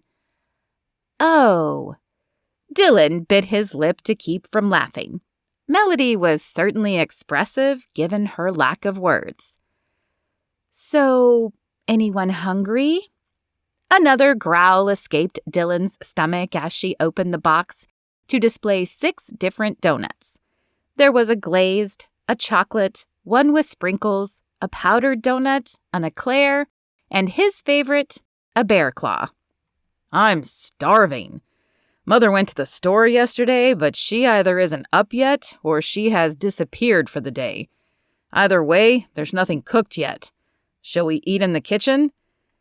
Melody looked to Kaitlyn with wide eyes, as if unsure if she should accept. Kaitlyn nodded, and the trio trooped into the kitchen. "There's coffee," Dillon offered, "and cream in the fridge." "Oh, I already had mine," Melody said as she sat at the table. "And I can wait until later," Kaitlyn said. "Okay." Dillon set his coffee down and sat in the chair across from Kaitlyn. He reached for the bear claw and hit Kaitlyn's hand instead. He glanced up at her, but she smiled sweetly.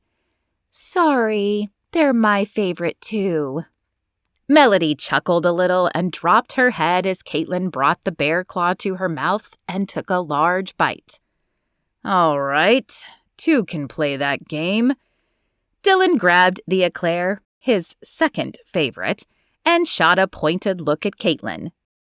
"Oh, good morning, everyone," Margie said as she entered the kitchen a few minutes later. Her sweater was black today, but covered in puff paint that depicted a snowy scene. "I guess I overslept. I'm sorry I didn't have breakfast ready for you." She shot Dillon a loaded look. They had planned for his mother to be late to hopefully give him some time alone with Kaitlyn. It had worked, sort of.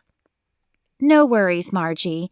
But now that we're done, maybe you can tell me where the Christmas decorations are? I'd like to get the room decorated today. Kaitlyn balled up her napkin and turned her attention on Margie. Of course, dear. I keep them down in the basement.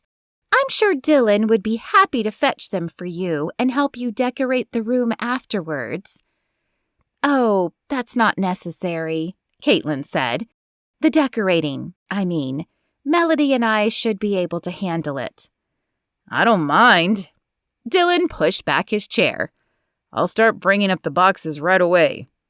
He left the room and Margie turned to the stove to begin making breakfast for the rest of the guests.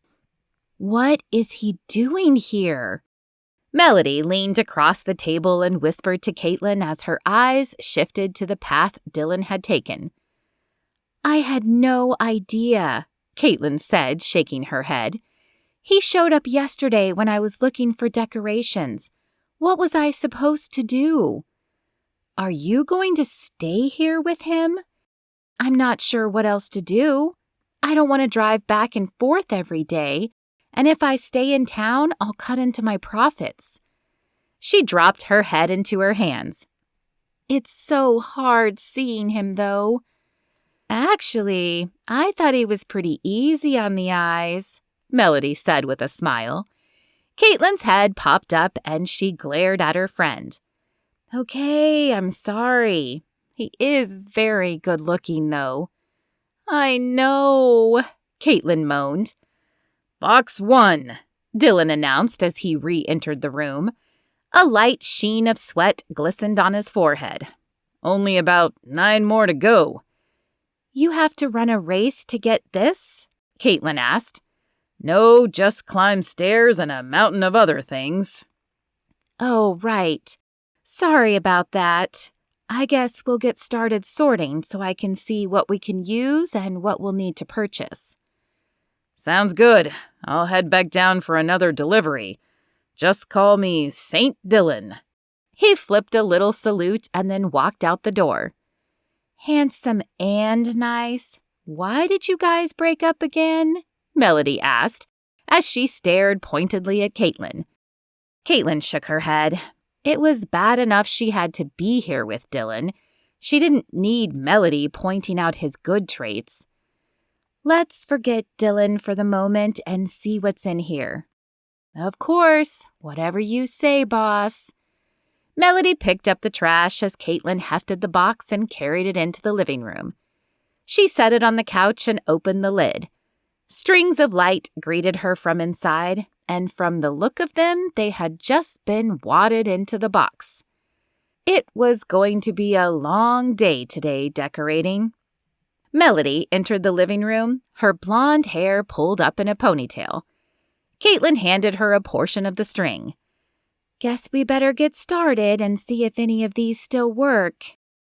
Morning, Mom, Jack said as he entered the living room, still in his pajamas and yawning.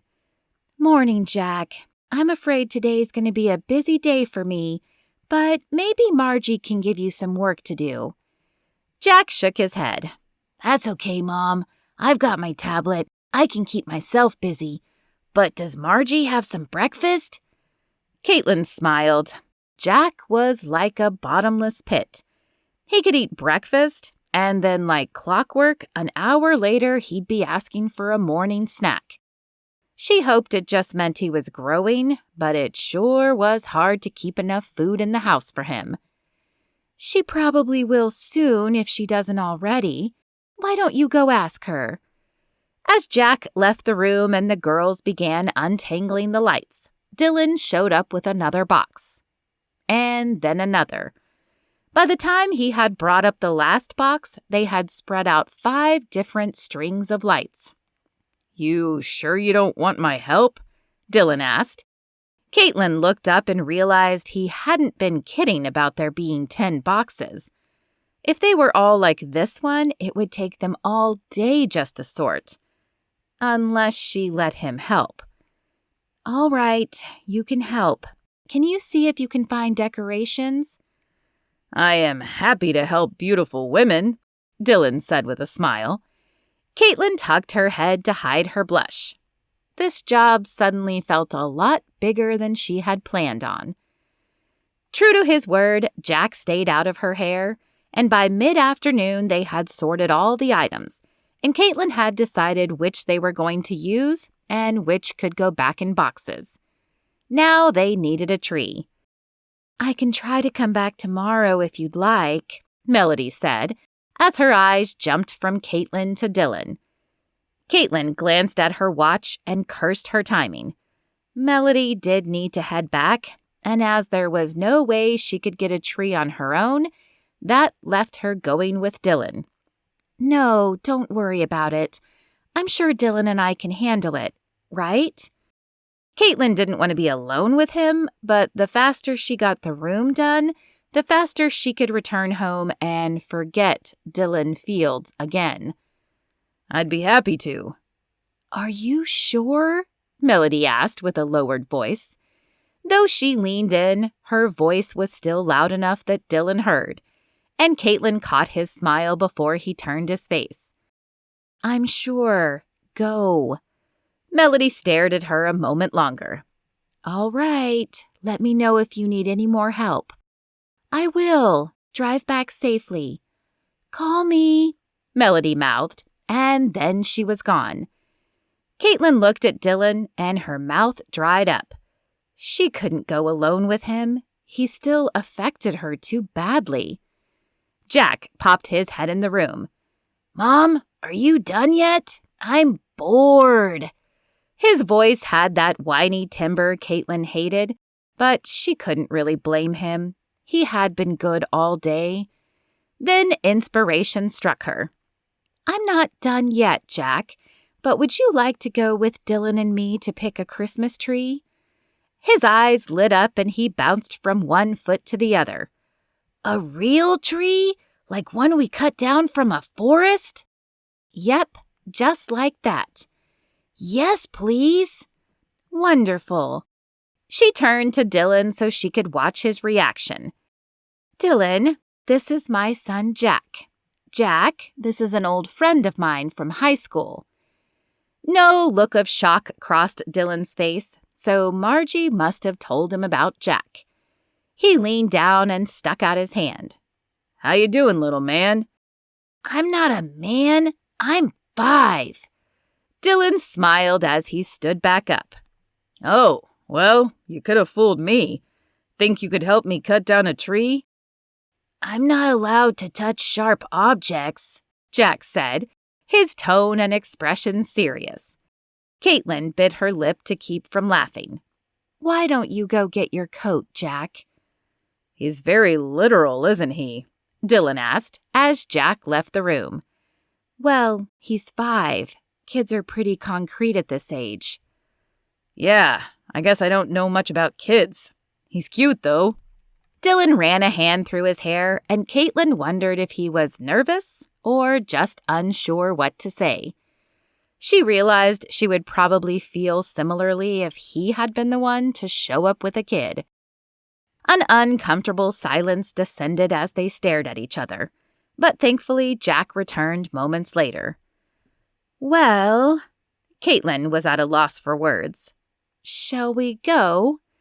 Dillon led the way to his truck and opened the door for her and Jack. Kaitlyn shot him a glance, but climbed in after her son. Chapter 6.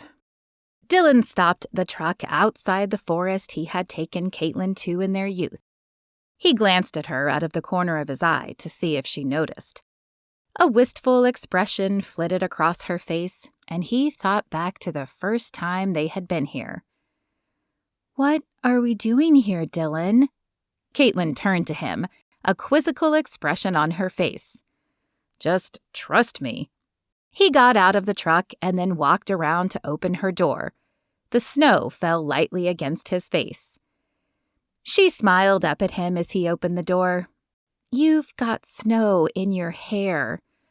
With a gentle touch, she brushed his hair. He caught her hand and pulled her out of the truck and to his chest. There is about to be snow in your hair, too. He tucked a strand behind her ear and leaned down to place his lips on hers. Funny, I don't seem to mind, she said when the kiss ended. Now, really, what are we doing here? Picking out a tree. Come on. Dillon grabbed a saw from the back of the truck, grabbed her hand, and pulled her into the forest. Pick your favorite. Kaitlyn smiled as she looked from tree to tree. Her finger tapped her lips as she took in each one. Then her eyes lit up, and she pointed at a tall, leafy tree. That one. That one it is, Dillon said. He laid down in the snow and began to saw the trunk. Can I pick the tree? Jack asked, breaking up Dillon's daydream. Well, there are some parameters, Kaitlyn said, but yes, you can help pick a tree. Dillon opened his door and hurried around to get Kaitlyn's before she opened it. She smiled up at him as he took her hand and helped her out. He fought the urge to pull her to his chest like he had so long ago. As she paused before pulling her hand back, he wondered if she was remembering the night too. Let's go, Mom. Jack had slipped out of the truck behind her and was hopping from one foot to the other. All right, Jack. As she took his hand and headed into the forest, Dillon grabbed the saw from the back of the truck and hurried after them. What about this one? Jack stood in front of a very short tree, not much taller than himself. The branches weren't very full, reminding Dillon of Charlie Brown's Christmas tree. No, I'm afraid that one is too small. The tree needs to fill the living room. Jack scrunched his little face and moved to another group of trees. How about this one? This time he pointed to a gigantic tree that would never fit in the living room. I'm afraid that one is a little too tall, Dillon said. Try to find one just a little taller than me. Dillon stood just past 6 feet, and the living room had a clearance of 10 feet. So if they could find an 8-foot tree, they would still have room for the stand and the star on top. Jack looked at Dillon as if trying to memorize his size. Dillon saw Kaitlyn bite back a smile to his right. As Jack moved off, Kaitlyn scooted closer. He's probably going to ask you to stand next to every tree now. Literal, remember? That's okay. He seems like a great kid. How come you didn't tell me about him? Kaitlyn sighed. It's a long story, Dillon. He opened his mouth to say more, but before he could, Jack called out to him. Dillon, can you come over here so I can see if this tree is tall enough? Told you. Kaitlyn's face pulled into a slight smile. Dillon returned the grin and moved over to where Jack was. Jack looked from him to the tree and shook his head. Nope, not quite. How about that one?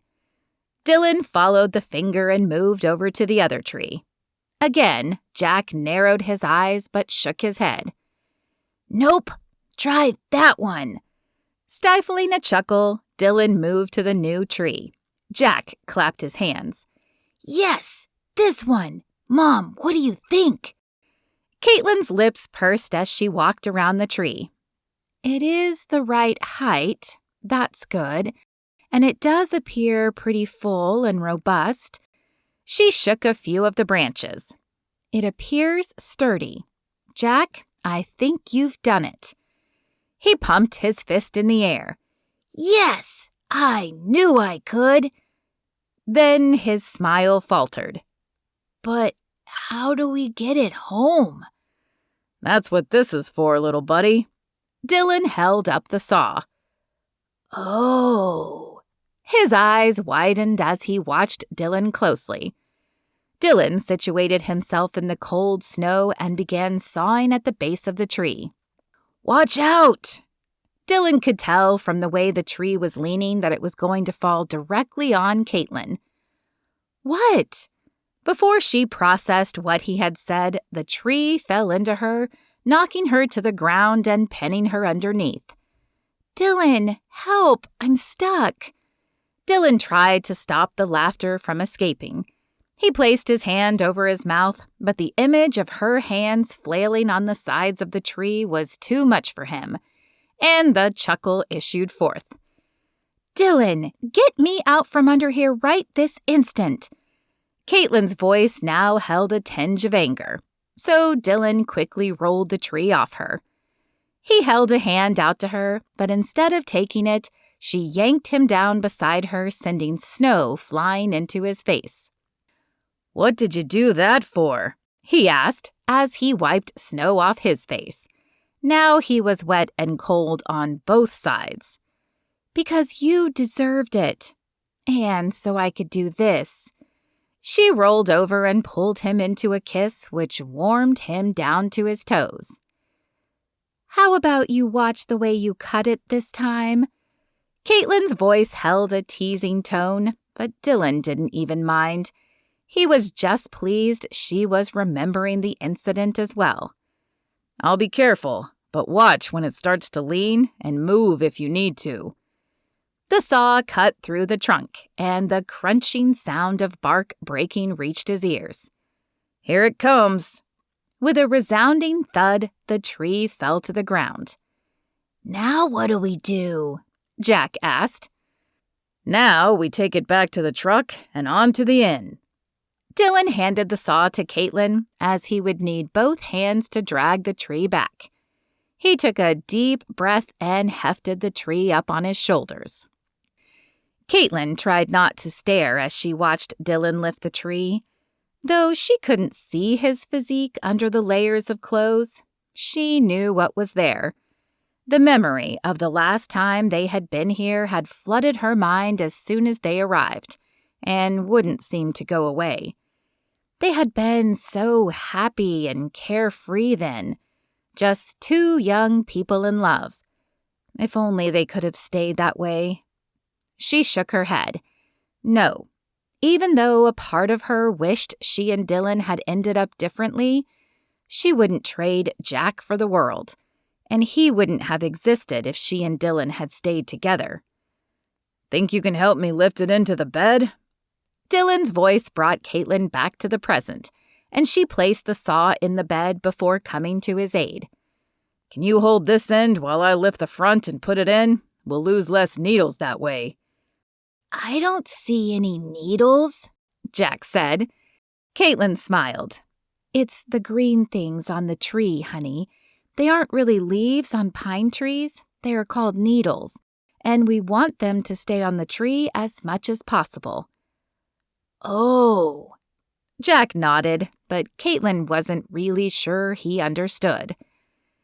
She took the base of the tree from Dillon, grunting a little under the weight, and then moved with him when he picked up the top.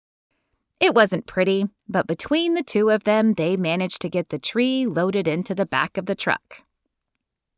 Now it's time for my favorite part, she said, as she climbed in the passenger side next to Jack. What's that? He asked. Decorating, of course. She tapped his nose, earning a smile and a chuckle from Dillon as he started the truck. Kaitlyn stared out the window as Dillon drove, thinking back over all the time she had spent here in high school.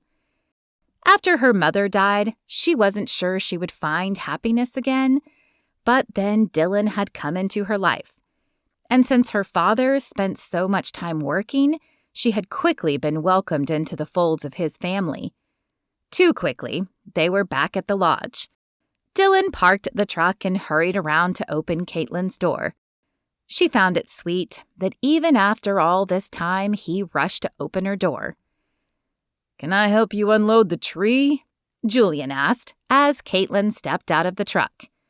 He, on the other hand, unnerved her a little. Julian always seemed to appear at the most random times and out of nowhere. Absolutely. I could use a hand getting it in the lodge, Dillon said. Kaitlyn took Jack's hand and watched as Julian and Dillon muscled the tree out of the truck bed and into the lodge. Are you excited to help me decorate? Kaitlyn asked Jack. Yeah, I want to help hang ornaments. It's going to take a few minutes for them to get the tree up, so how about we see if Margie has any hot cocoa we can warm up with? Yes! He grabbed her hand and pulled her into the kitchen. Are you back already? Margie asked. She stood behind the counter mixing some sort of batter.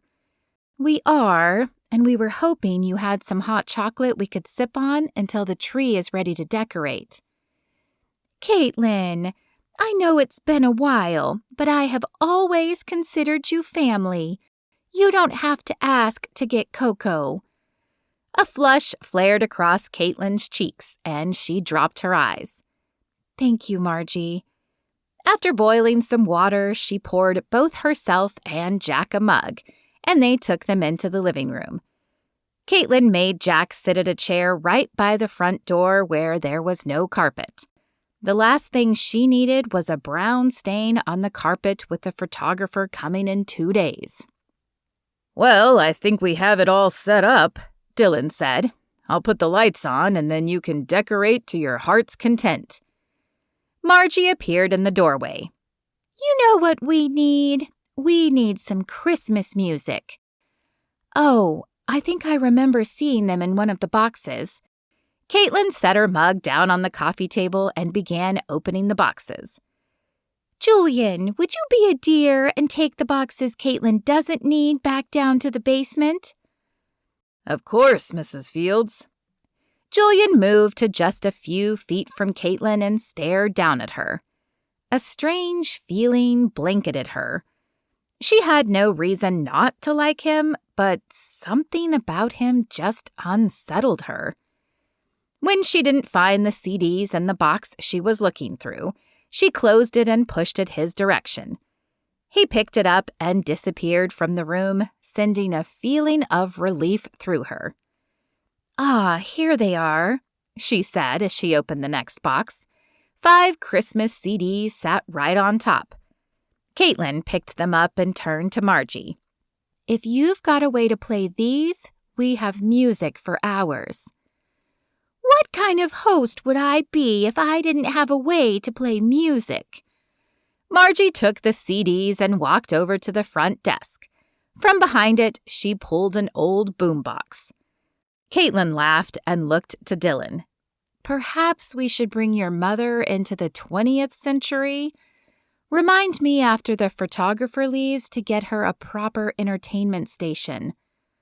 I'll help you install it, he said, as he wrapped the lights around the tree. A moment later, the silky voice of Kenny Rogers filled the room. Though the song was old, Kaitlyn couldn't help but sigh.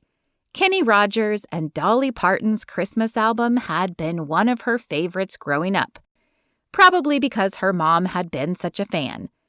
Before she died, her mother had played this album every year while they set up their tree, and Kaitlyn had continued the tradition, at least until she went to college. Then she forgot about it. She wondered if the CD playing was her own copy, one she had left the last Christmas she had spent with Dillon. All right, the lights are ready. Dillon stepped back from the tree and followed the cords to the outlet. He plugged it in, and the tree illuminated the room. Woohoo! Jack clapped from his chair. Can we decorate now? Of course. Give your mug to Margie so you don't spill, and come pick an ornament. Jack bounded out of the chair and practically skipped to Margie. Kaitlyn was glad his mug must have been mostly empty, or it would have sloshed all over the floor. With the mug safely in Margie's hand, he changed direction and bounded to Kaitlyn. Okay, Jack, so if the ornament has a loop, you can just hang it on a branch. If it doesn't, you can loop this silver hook through the hole and hang it that way. Jack nodded. His eyes were focused on the ornaments, so Kaitlyn could only hope he was actively listening. "Try not to hang too many ornaments too close together, okay?" His eyes finally flicked up to hers. Okay, Mom. Can I hang one now? Kaitlyn chuckled and nodded. "Yes, go ahead." She let him grab an ornament before she got one. As she lifted it out of the box, she looked to Dillon and Margie. "Are you guys going to help?" Margie waved a hand. "I'm going to watch, but I'm sure Dillon would love to help." Kaitlyn did not miss the wink she tossed to Dillon. Sure, I'd love to. He selected an ornament from the tree and smiled at Kaitlyn. Warmth flooded Kaitlyn, and she turned to the tree to hide the flush she knew had stolen across her cheeks. They placed the ornaments in silence for a time. Every once in a while, Kaitlyn stepped back to examine the tree from a designer's eye. As she knew he would, Jack grouped many ornaments together, and she would sneak in and move them around while he was selecting his next one.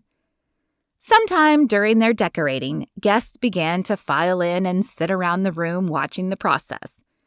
When Jack hung the last ornament, he turned sad eyes to Kaitlyn.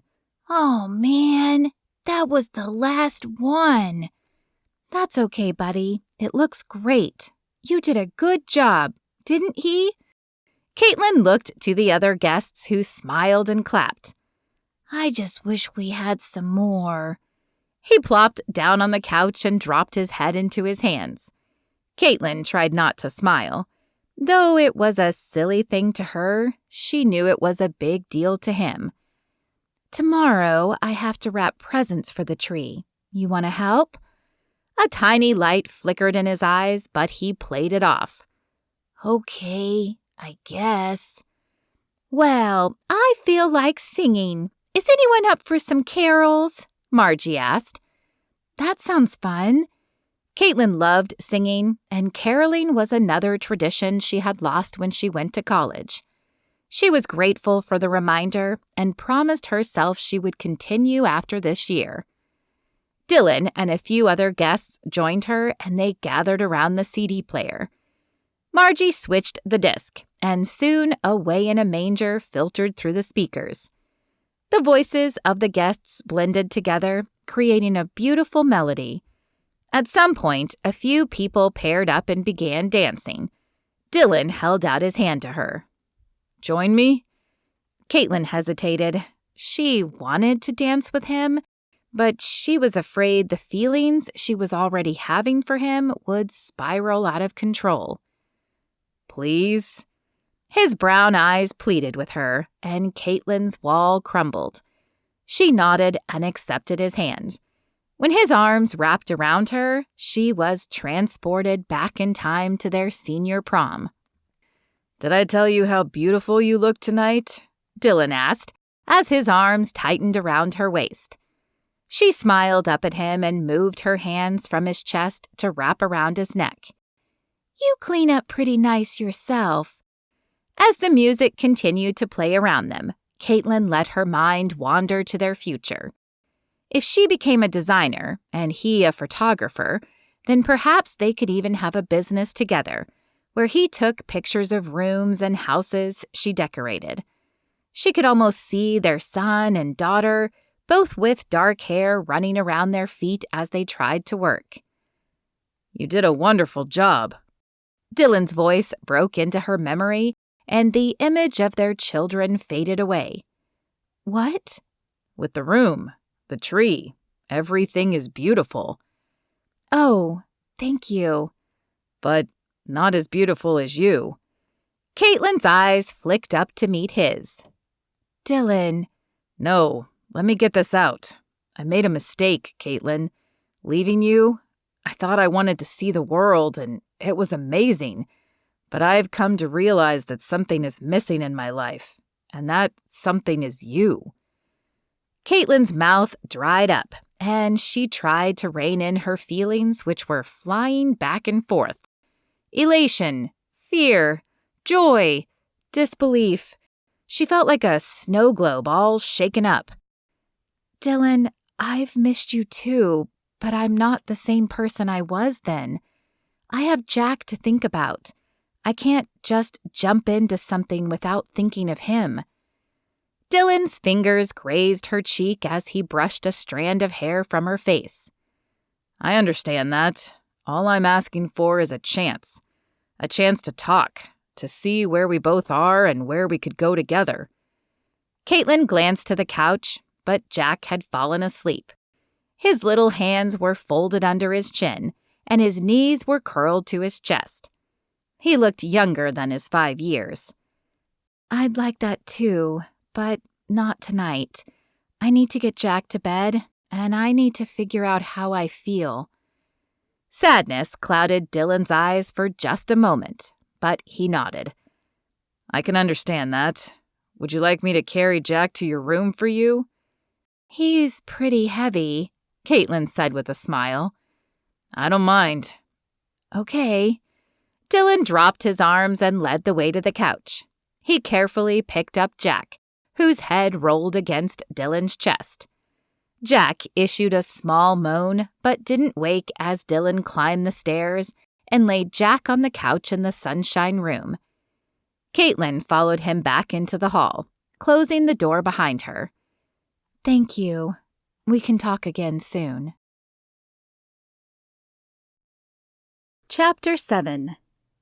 Kaitlyn looked through her bag one more time. She could have sworn she brought her locket with her, but it was nowhere to be found. "Mom, come on. I'm hungry." Jack had given her a full 5 minutes before beginning his morning whine.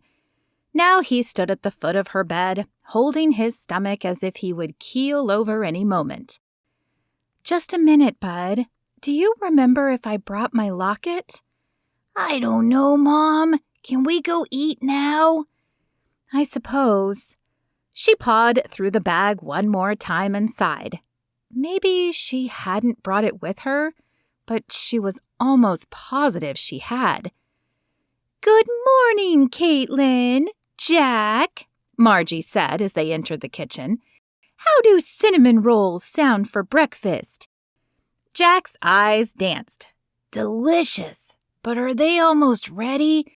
I've been starving for hours." "Oh, it wasn't that long, Jack. Hey, Margie, no one has turned in a locket, have they?" "No, I don't think so. Did you lose one?" Kaitlyn helped herself to a mug of coffee. "Yeah, the one my mother gave me. I'm almost sure I wore it here, but took it off the day we painted. I thought I left it on the dresser in the room, but now I can't find it." "Oh, dear. Well, no one has brought it to me, but I'll ask the other guests to look, and I'll certainly keep an eye out for it." "Thanks. I'll leave you my address before we head out today so you can send it to me if you find it." Jack looked up from the table. "We're leaving today? I don't want to go yet." Kaitlyn added a little cream and then joined Jack at the table to wait for the cinnamon rolls. "I have to get back to work, Jack." "You can't leave before the photographer gets here," Margie said, adding her 2 cents to the conversation. "I'm sure he or she will want to meet the decorator who did such a wonderful job." Kaitlyn looked from her son to Margie and rolled her eyes. "Fine, I guess I'm outnumbered. We'll stay until the photographer gets here." "Actually, since that will be tomorrow, and the day after is Christmas Eve, you really should just stay until Christmas," Dillon said from the doorway. Kaitlyn hadn't heard him approach, and she turned to him now with a small smile. "Not you, too." He shrugged and walked to the cabinet to grab his own mug. "Please, Mom." 3 pairs of eyes looked expectantly at Kaitlyn, and she threw up her hands. "Fine, but only through Christmas, and then I have to get back to work." "Well, since you did such an amazing job, I could give you more work here at the lodge. I need to redo the guest rooms, you know." Margie smiled at her as she placed the cinnamon rolls on the table. I can sketch up some designs after I wrap presents today. I was just going to wrap empty boxes, but as it appears I'll be here through Christmas, I suppose I'll go shopping today. Can I come too? Jack asked as his eyes roamed over the rolls. Kaitlyn knew he was looking for the biggest one. Sure, you can come. She picked a roll for herself and placed it on her plate. The heavenly scent of cinnamon and sugar floated up to her nose. She shouldn't be eating this. Her pants already felt a little tighter, but she could get back to her workouts in a few days. I'd be happy to drive you. Dillon caught her eye as he sat down across the table from her. Why not? The more the merrier. Would you like to come too, Margie? No, I've got things to do around here, but I might give Dillon a list of things to get for me. Be happy to, Mom. As Margie disappeared to take food into the dining room for the other guests, a silence fell on the trio. Kaitlyn dropped her eyes to the cinnamon roll, unsure what to say to Dillon, especially in front of Jack. Dillon must have felt similarly because every once in a while she would see him look at her as if he wanted to say something, but then he would close his mouth and shake his head ever so slightly. I'm all done, Mom. Can we go now? Jack asked as he finished his cinnamon roll. Icing and sugar was smeared across his face and coated his fingers. Go wash up, and by the time you're done, Dillon and I should be ready. Jack nodded and bounded out of the chair. When he was out of the room, Kaitlyn took the moment to clear the air. While we're out, Dillon, let's not say anything about last night. I want to talk more, but not in front of Jack. Dillon nodded. As long as we get a chance to talk before you leave. I promise. Dillon watched Kaitlyn as she scanned the shelves of the store. She was so beautiful, and she deserved something amazing. The question was, what? Back in high school, he would have known exactly what to get her, but now it had been so long. He moved over to a jewelry case, and a charm bracelet caught his eye. He could get her charms that represented her interests from high school, and then he could add more as he got to know her better. It was the perfect gift. Can I help you with something? One of the salesmen had approached while Dillon was scanning the case. He looked up to make sure Kaitlyn was out of earshot. Can I get that bracelet? Ah, yes, that is beautiful. Will you be needing some charms? Yes, please. Can I have the music note, the paint palette, and do you have something that represents a mother? Of course. The salesman pulled out the bracelet and the charms Dillon had already indicated. How many children and what gender? Just one, a boy. Then this should be perfect. He held up a tiny charm of a mother holding the hand of a boy. Perfect. Dillon glanced up again, but Kaitlyn was on the other side of the shop. And how about one that represents love? The salesman followed Dillon's eyes and smiled. Ah, yes. He pulled out a tray. Here are the love charms. Dillon scanned the offerings and pointed to one that called out to him. That one. And can you please wrap them separately? Of course, sir. The salesman totaled the order, and while Dillon pulled out his credit card, the man began wrapping the delicate gifts. With the transaction finished, he handed Dillon 2 small boxes and a gift bag.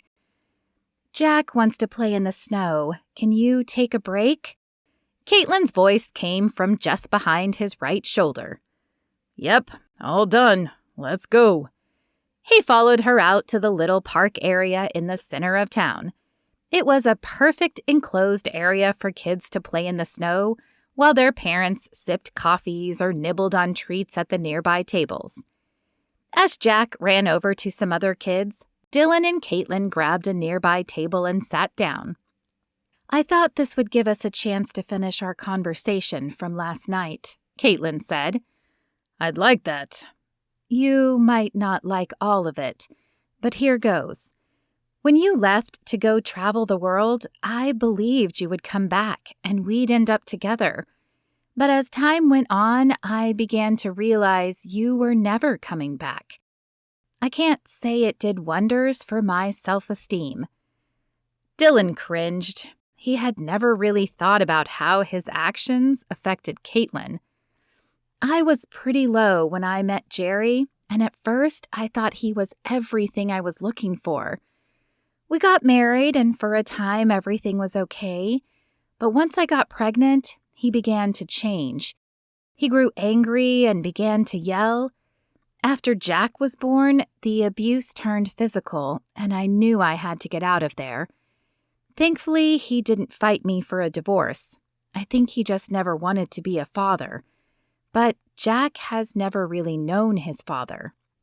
I'm so sorry, Kaitlyn. She shook her head. I don't tell you this for sympathy. I tell you because I have a feeling Jack will attach himself to the first male figure in his life. It's why I have to be sure before we start dating. Dillon glanced over at Jack, who was building a snowman with another boy. Was he ready to be a father figure? He hadn't been ready to propose, but he was sure that had more to do with Shauna than being ready to be married. Kaitlyn, I don't guarantee what kind of father figure I'll be, but what I can say is that I've been comparing every woman I've dated to you over the last 10 years, and all of them have fallen short. She smiled and ducked her head. Dillon reached over and grabbed her hand. Her eyes flicked up to his, but she didn't pull her hand away. They sat in silence, watching Jack play and enjoying each other's company. A few minutes later, Jack bounded over to them. Kaitlyn dropped Dillon's hand before he got too close. Mom, can we get some hot chocolate and a pretzel? I suppose we can do that. Do you have anything else you need to get for your mother? Dillon pulled out his list and scanned it. He had bought everything his mother had asked for, plus his gift for Kaitlyn. No, I have everything I need. How about you? Yep, I'm good too. Feel like a snack then? Have you ever known me to turn down a soft pretzel? It was the one snack he and Kaitlyn had fought over when they were dating in high school. You looked great tonight, Kaitlyn said, as she ran up to Dillon after the game. She looked even better, and he wanted to kiss her, but she held in her hands his kryptonite. The smell of the soft pretzel assaulted his nose and sent his stomach rumbling. He hadn't eaten in hours, and after running back and forth on the field, his hunger had intensified. Thanks, babe. And I see you brought me some food. That was so thoughtful. You must have known I was starving. He reached for the pretzel, but she moved her arm away. Not on your life. This is mine. She flashed him a wicked smile as she leaned back and took a giant bite. You little... He grabbed her arm, pulling her close.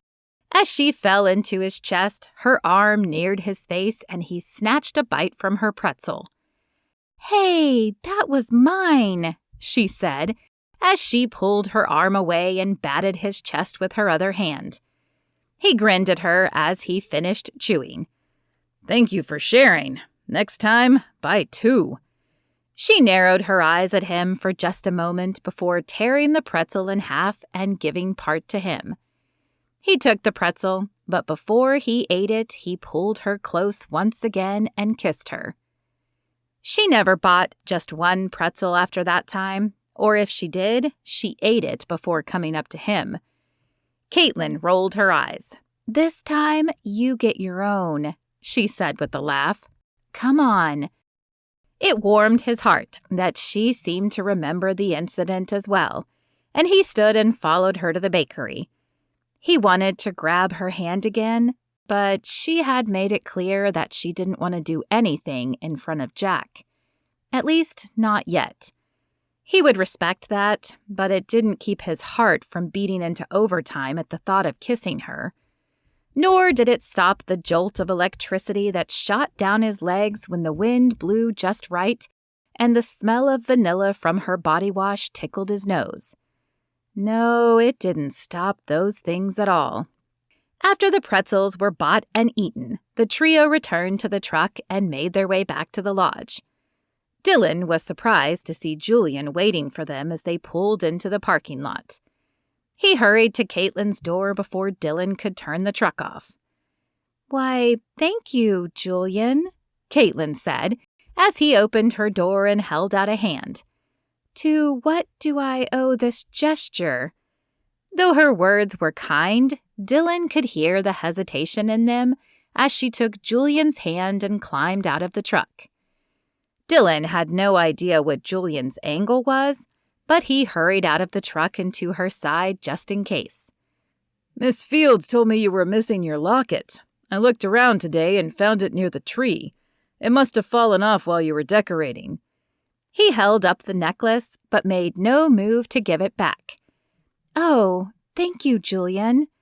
Kaitlyn held out her hand, but Julian smiled down at her. "I could help you fasten it if you like." "Oh, well, all right." Kaitlyn turned her back to Julian and lifted her hair. Her eyes displayed her discomfort as she caught Dillon's gaze. Julian, on the other hand, smiled as he placed the necklace around Kaitlyn's neck. Dillon forced himself to keep his hands at his side. A part of him wanted to knock Julian's hand away so he could fasten the necklace himself. Like Kaitlyn, there was something about Julian that bugged him, but he chalked it up to jealousy. It was clear the groundskeeper was attracted to Kaitlyn, but Dillon had finally found her again, and he wasn't about to lose her. Kaitlyn tried not to react as Julian's hands touched her neck. She was grateful he had found her necklace, but there was something about him that sent the tiny hairs on the back of her neck standing on end. "Well, I better get these packages inside," she said when he finished. "They aren't going to wrap themselves." "I'll help," Julian said as he stepped toward the truck bed. "No need," Dillon said, cutting him off. "We've got it covered." Kaitlyn glanced at Dillon, surprised by the hardness in his voice. Evidently, he wasn't a fan of Julian's either. Julian held up his hands and backed away. "All right, if you say so." "Mom, can I get out now?" Startled, Kaitlyn looked to the truck. Jack was still inside, patiently waiting to be let out. The incident with Julian had shaken her so much she had almost forgotten her son. "I'm so sorry," she said as she opened the door. He shrugged as he jumped down. "It's okay. I'm glad you got your necklace back." "Me too, buddy. Why don't you run inside while Dillon and I get the bags?" "Okay." As he bounded into the lodge, Kaitlyn turned grateful eyes on Dillon. "Thank you." "No problem." He grabbed a few bags from the back of the truck and held them out to her. "I can tell he makes you uncomfortable." Kaitlyn sighed as she took the bags. "I don't even know why. He seems like a perfectly nice guy. There's just something I can't put my finger on." Dillon grabbed the last few bags. "Well, I, for one, don't like the way he looks at you." "And how is that?" Dillon glanced around before leaning close to her. "Like he wants to do this." He placed his lips on hers for just a second, but it was all the time she needed to know she wanted more. As he pulled back, she looked up at him with a smile. "This is definitely a conversation I want to continue later, but I really do need to get those packages wrapped." He grinned back at her. "Then I suppose we better head inside." Chapter 8. Kaitlyn looked around the completed room with a smile. It was beautiful if she said so herself. She'd had to move a few ornaments around, but the tree exuded perfection. With the presents expertly wrapped under the tree, it created a homey feel to the room, and with the new furniture, it definitely belonged on a cover. Dillon leaned closer and touched her hand. "It looks amazing. You did a wonderful job." She squeezed his hand briefly and nodded. "This is going to be so great for your mother." The front door to the lodge opened behind them, and they turned to see an unfamiliar woman with a black case slung over her shoulder enter, followed by a trio of men holding lights and umbrellas. "Hello, I'm Greta Schelling. I'm with Travel Magazine. Is Margie Fields around?" Dillon stepped away from Kaitlyn and toward the woman. "I'm Dillon Fields, her son. I'll go get her for you." As Dillon headed into the kitchen, the photographer turned eyes on Kaitlyn. "And you are?" Kaitlyn cleared her throat and forced herself to speak up. "I'm Kaitlyn Bell, the decorator." The woman's eyebrow arched as she surveyed the room. Her blonde hair was pulled back in a ponytail, and her face held no emotion as her eyes moved from one side of the room to the next. When she had perused the entire room, the corners of her lips pulled up just slightly. "Yes, this place is beautiful. It will look lovely on our cover." Relief flooded Kaitlyn. "Thank you." But Greta had moved on. She turned to the men behind and began barking out directions for them to set up. Kaitlyn took a step back, not wanting to get in the woman's way. It was clear she was a no-nonsense type of woman. "Ah, Greta, I'm so excited to meet you."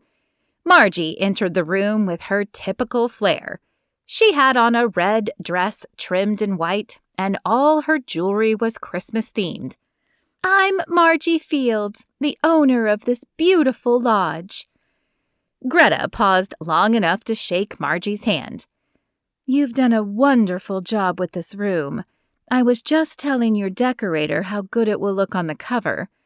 Do you have any other guests here now? I'd like to get a few shots of the room empty and then with people in it."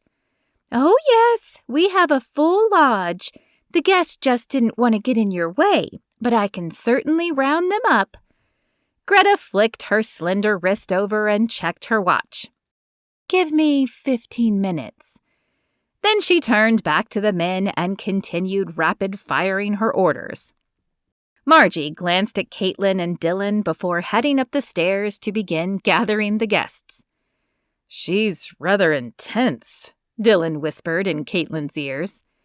Kaitlyn nodded. "But maybe that's good. I bet it helps her get the best product." They watched Greta take a few shots, move a few things around, and take more shots.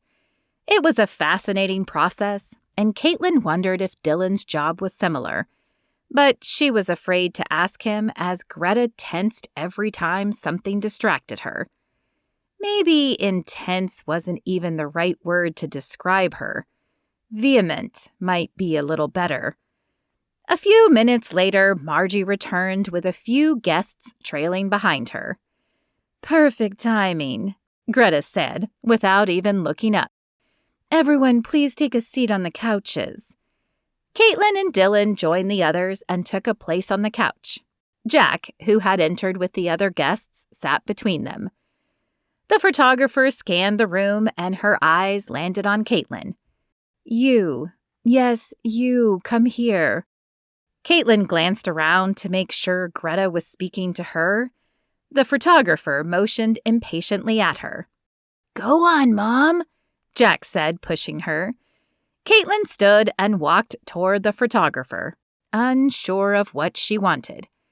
"Stand there, please." Greta pointed to the side of the tree, and Kaitlyn acquiesced. Then she scanned the crowd once more. "Ah, you. You come to this side." Kaitlyn knew before she followed Greta's finger that she had pointed to Dillon, and her heart sped up in her chest. "Yes, you stand on that side." As Dillon followed the photographer's request, he lined up directly across from her. Their eyes met, and she tossed him a lopsided smile, which he returned with a raised eyebrow. "Now, I'd like you to reach for the same ornament. Let's make it that gold orb there." The photographer pointed to a gold ball directly in the middle of them. Kaitlyn reached out her fingers and tried not to react when a tingle traveled down her hand as Dillon's fingers touched her own. Even after all this time, he still had the power to affect her. "Yes, that is perfect." The camera clicked, but it was all background noise to Kaitlyn. Her eyes were focused on the man across from her, the man she had once loved and thought she had lost, but who God had placed back in her life. Could they make a go of this?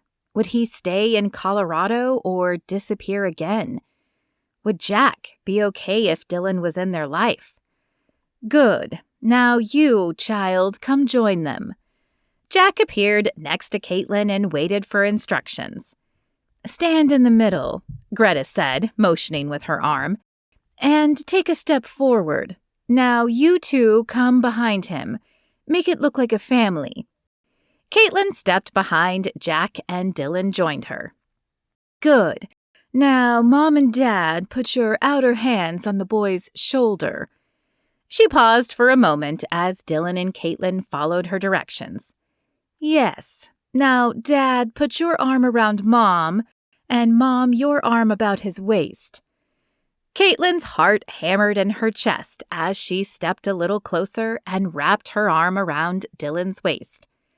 As his arm enveloped her shoulder, warmth flooded her body, and the sense that this was home filled her.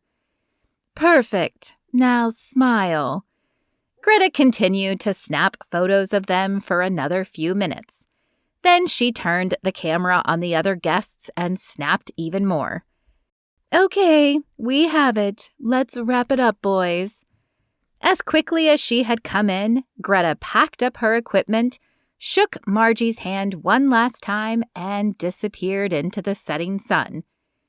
It was so fast that Kaitlyn and Dillon hadn't even moved from their staged position.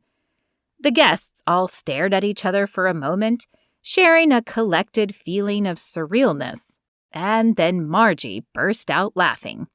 "Well, I certainly expected a little more fanfare. I didn't even get to offer her cookies." "I don't think she would have taken them," Kaitlyn said.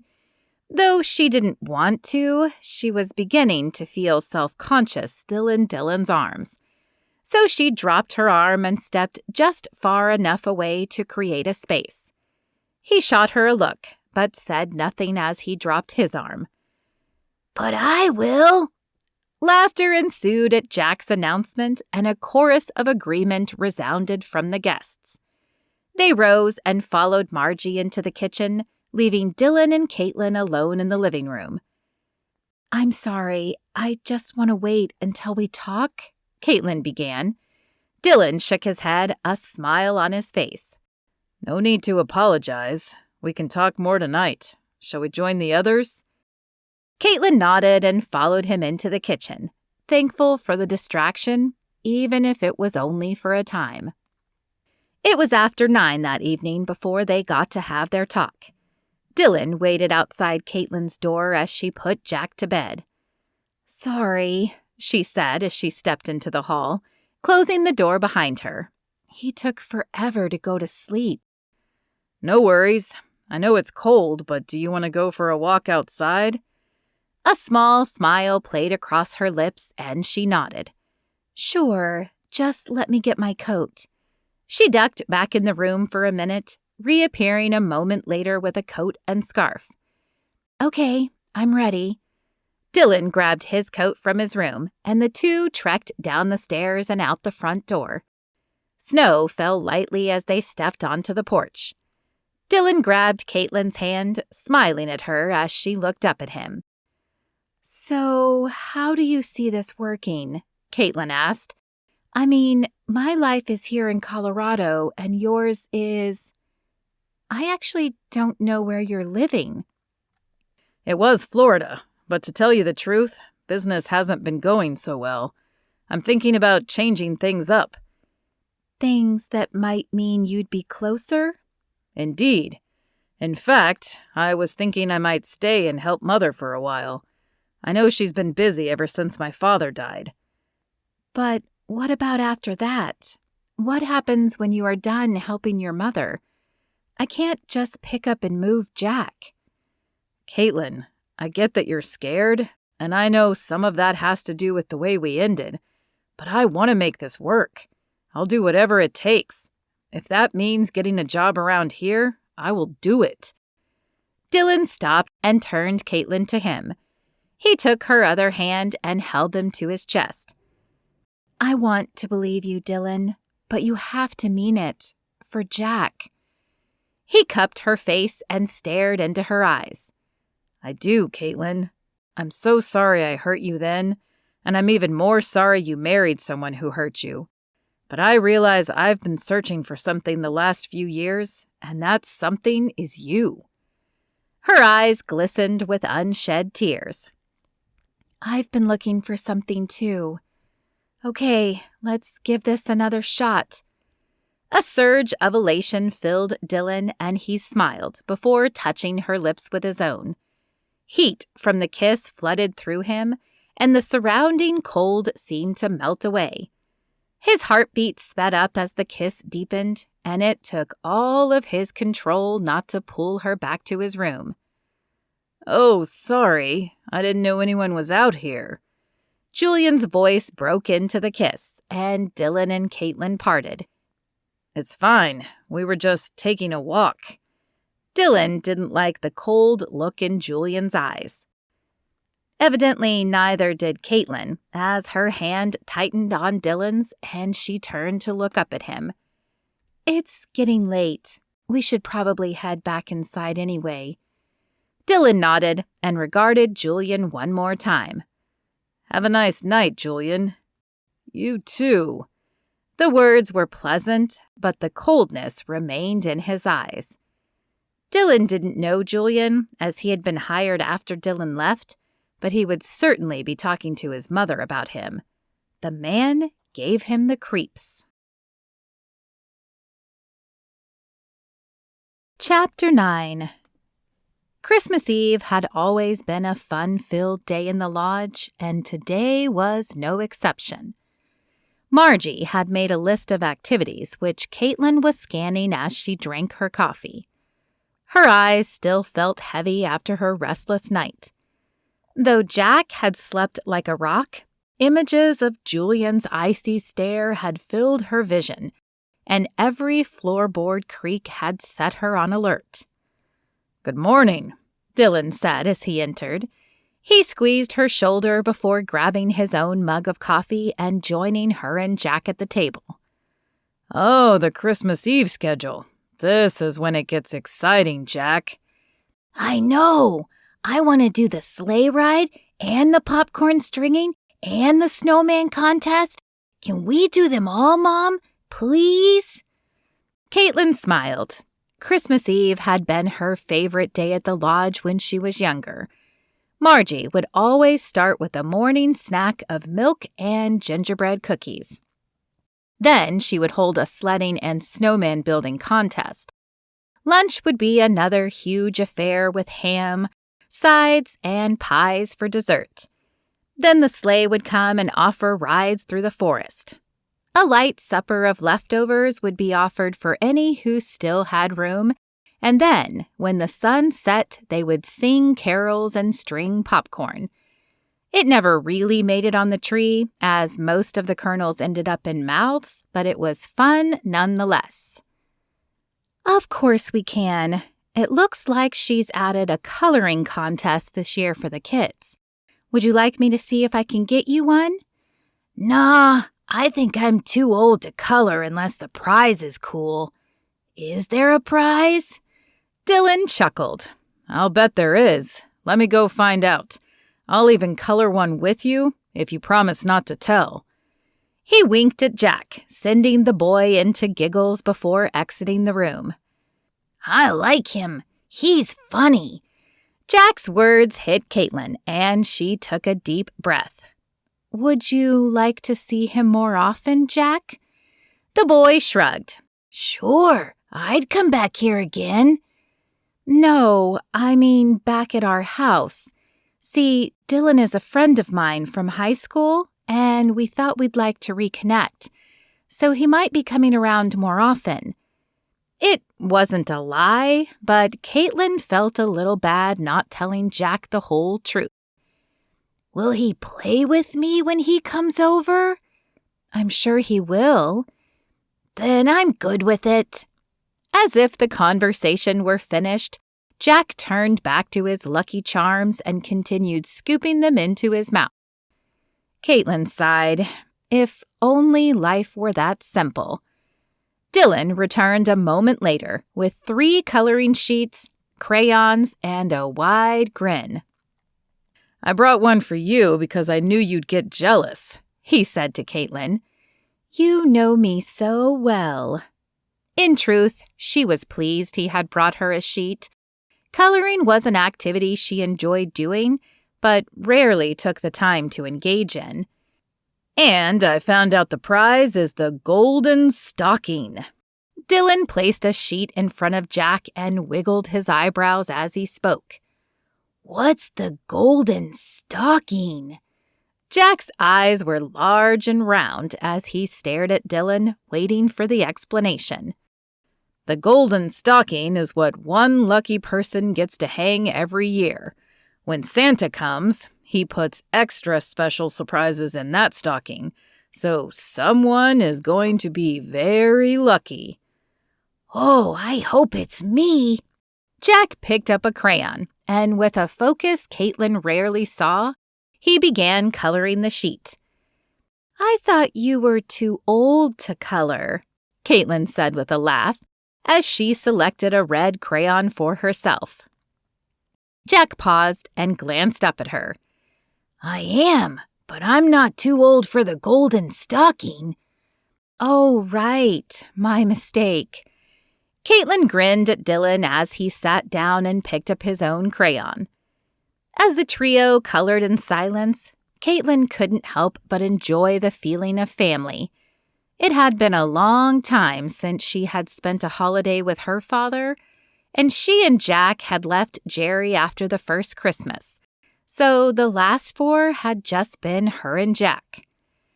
Oh, good. I was hoping Jack would enter, Margie said, as she entered with an armful of dishes from the dining room where the other guests ate breakfast. Do you need some help, Margie? Kaitlyn hadn't minded not paying for her room when she was working, but now that the living room was finished and the cover picture taken, she felt a bit like a freeloader. That would be lovely, dear, if you don't mind. Not at all.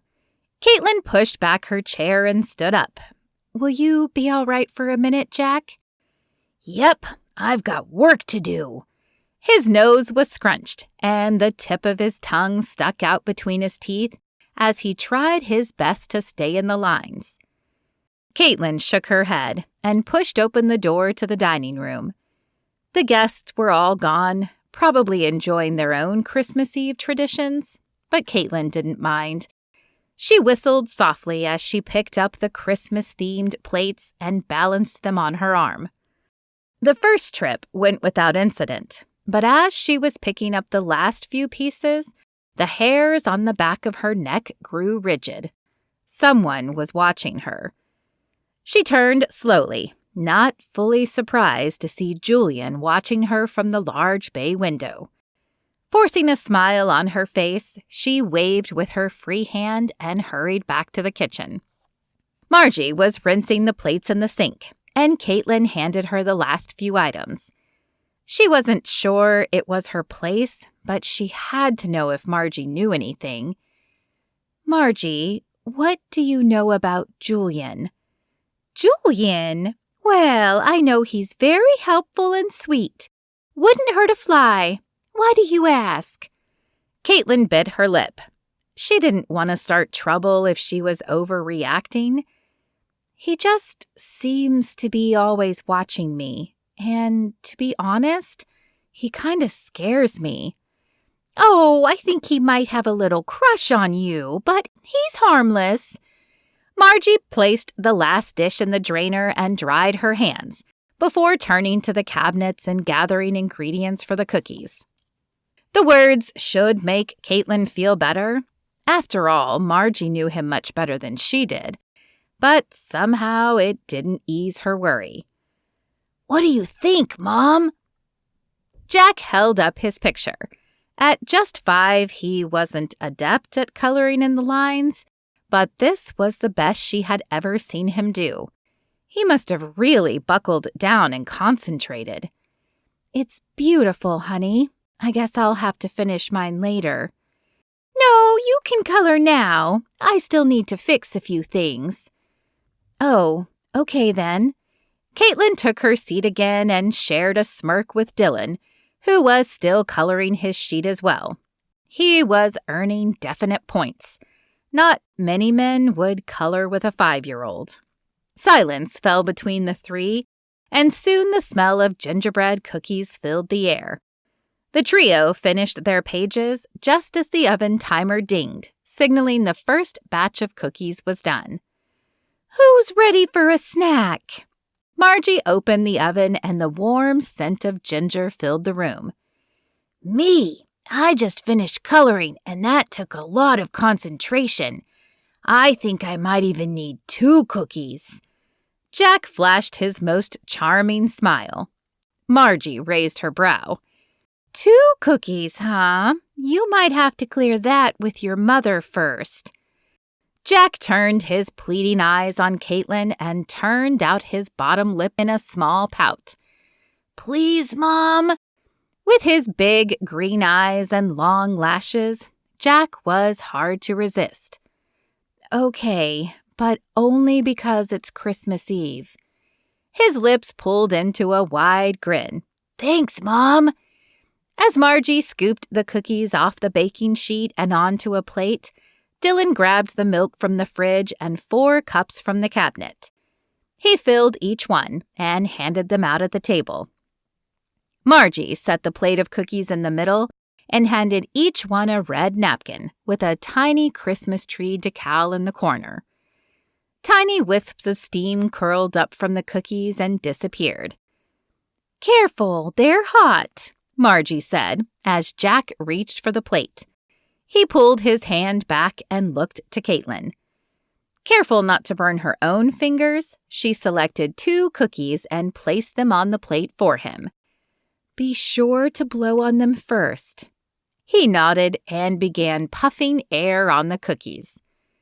Kaitlyn chuckled as she grabbed a cookie for herself. After a few cooling breaths, she took a bite. The warm cookie melted in her mouth. There was just something about the taste of gingerbread that felt homey and safe. Dillon enjoyed the taste of the cookie, but more than that, he relished watching Kaitlyn's face. He wasn't even sure she knew she did it, but when she fancied the food she was eating, her eyes closed and a blissful look stole across her face. In high school, he had often teased her that she ate food seductively. Most people ate strawberries or ice cream in a seductive manner. It was hard not to when your tongue and teeth were so involved. But Kaitlyn did it with almost everything she put in her mouth. He had always been fascinated by how expressive her face was when she ate. Not that it wasn't expressive at other times, but it was different, more controlled. All done, Mom. Is it time for the snowman building contest? A sprinkling of sugar that dusted Jack's mouth sparkled in the light as he turned to Kaitlyn. I don't know. Margie? Well, I have to serve the other guests their milk and cookies first, but you could get started. This contest isn't a timed one anyway. It's based more on creativity. All right, let's do it. Easy, Tiger. Let's get you bundled up first, Kaitlyn said, her eyes raised to meet his. Will you be joining us, Dillon? Of course. I wouldn't miss it for the world. 10 minutes later, they were bundled and stepping into the white wonderland. Look, there's our old snowman. Jack pointed excitedly at a large lump of snow that still vaguely resembled a snowman. Fresh snow and a bit of wind had shifted the shape quite a bit. You've done this already? Kaitlyn shrugged. We had some time a few days ago. A bit of awe filtered through Dillon as he registered the size of the mound. It's taller than you are. How did you manage that? Kaitlyn shuddered and rolled her eyes. Julian.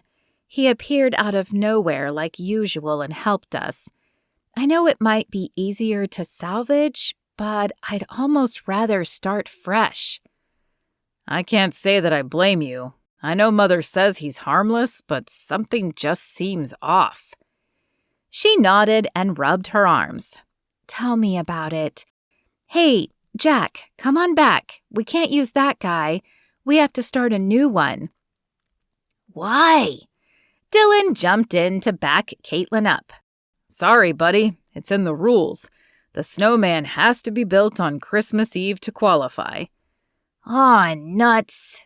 Jackson kicked at some snow but made his way back toward them. Thank you, Kaitlyn said. We're a team, remember? He winked at her, wishing he could hold her hand, but willing to wait until she felt comfortable showing affection in front of Jack. When Jack reached them, they began rolling the snow. Dillon was determined to make this snowman even bigger than the one Julian had helped with. It was petty, but he couldn't help feeling the need to be better.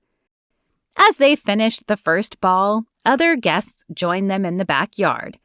Soon, the quiet stillness was broken with the sound of laughter, as some decided it was more fun to throw snow than mold it. We might win this one, too, Jack stated, but there was a wistfulness in his voice as if he wished he was throwing snow as well. Why don't you go join in? Kaitlyn suggested. Dillon and I can finish here. His eyes widened. Really? Can I? Yes, go. Maybe we'll even join you when we're done. He didn't wait for any more affirmation. As fast as his little legs would carry him, Jack rushed over to the group throwing snow and began tossing his own bombs. You sure you want to be alone with me? Dillon asked, a teasing smile tugging at his lips. It could be dangerous, as I've been thinking about kissing you all day. Me too. She glanced back at Jack. I'll talk with him tomorrow after we open gifts. I hinted at it today and he seemed fine, but I don't want to shock him. Dillon understood, but he was looking forward to tomorrow evening when he could touch her without worry. Hey, let's do dinner the night after Christmas in town. It'll be like a second first date. Mom could watch Jack and we would have some alone time. I'll even let you pick the restaurant. Oh, how very thoughtful of you.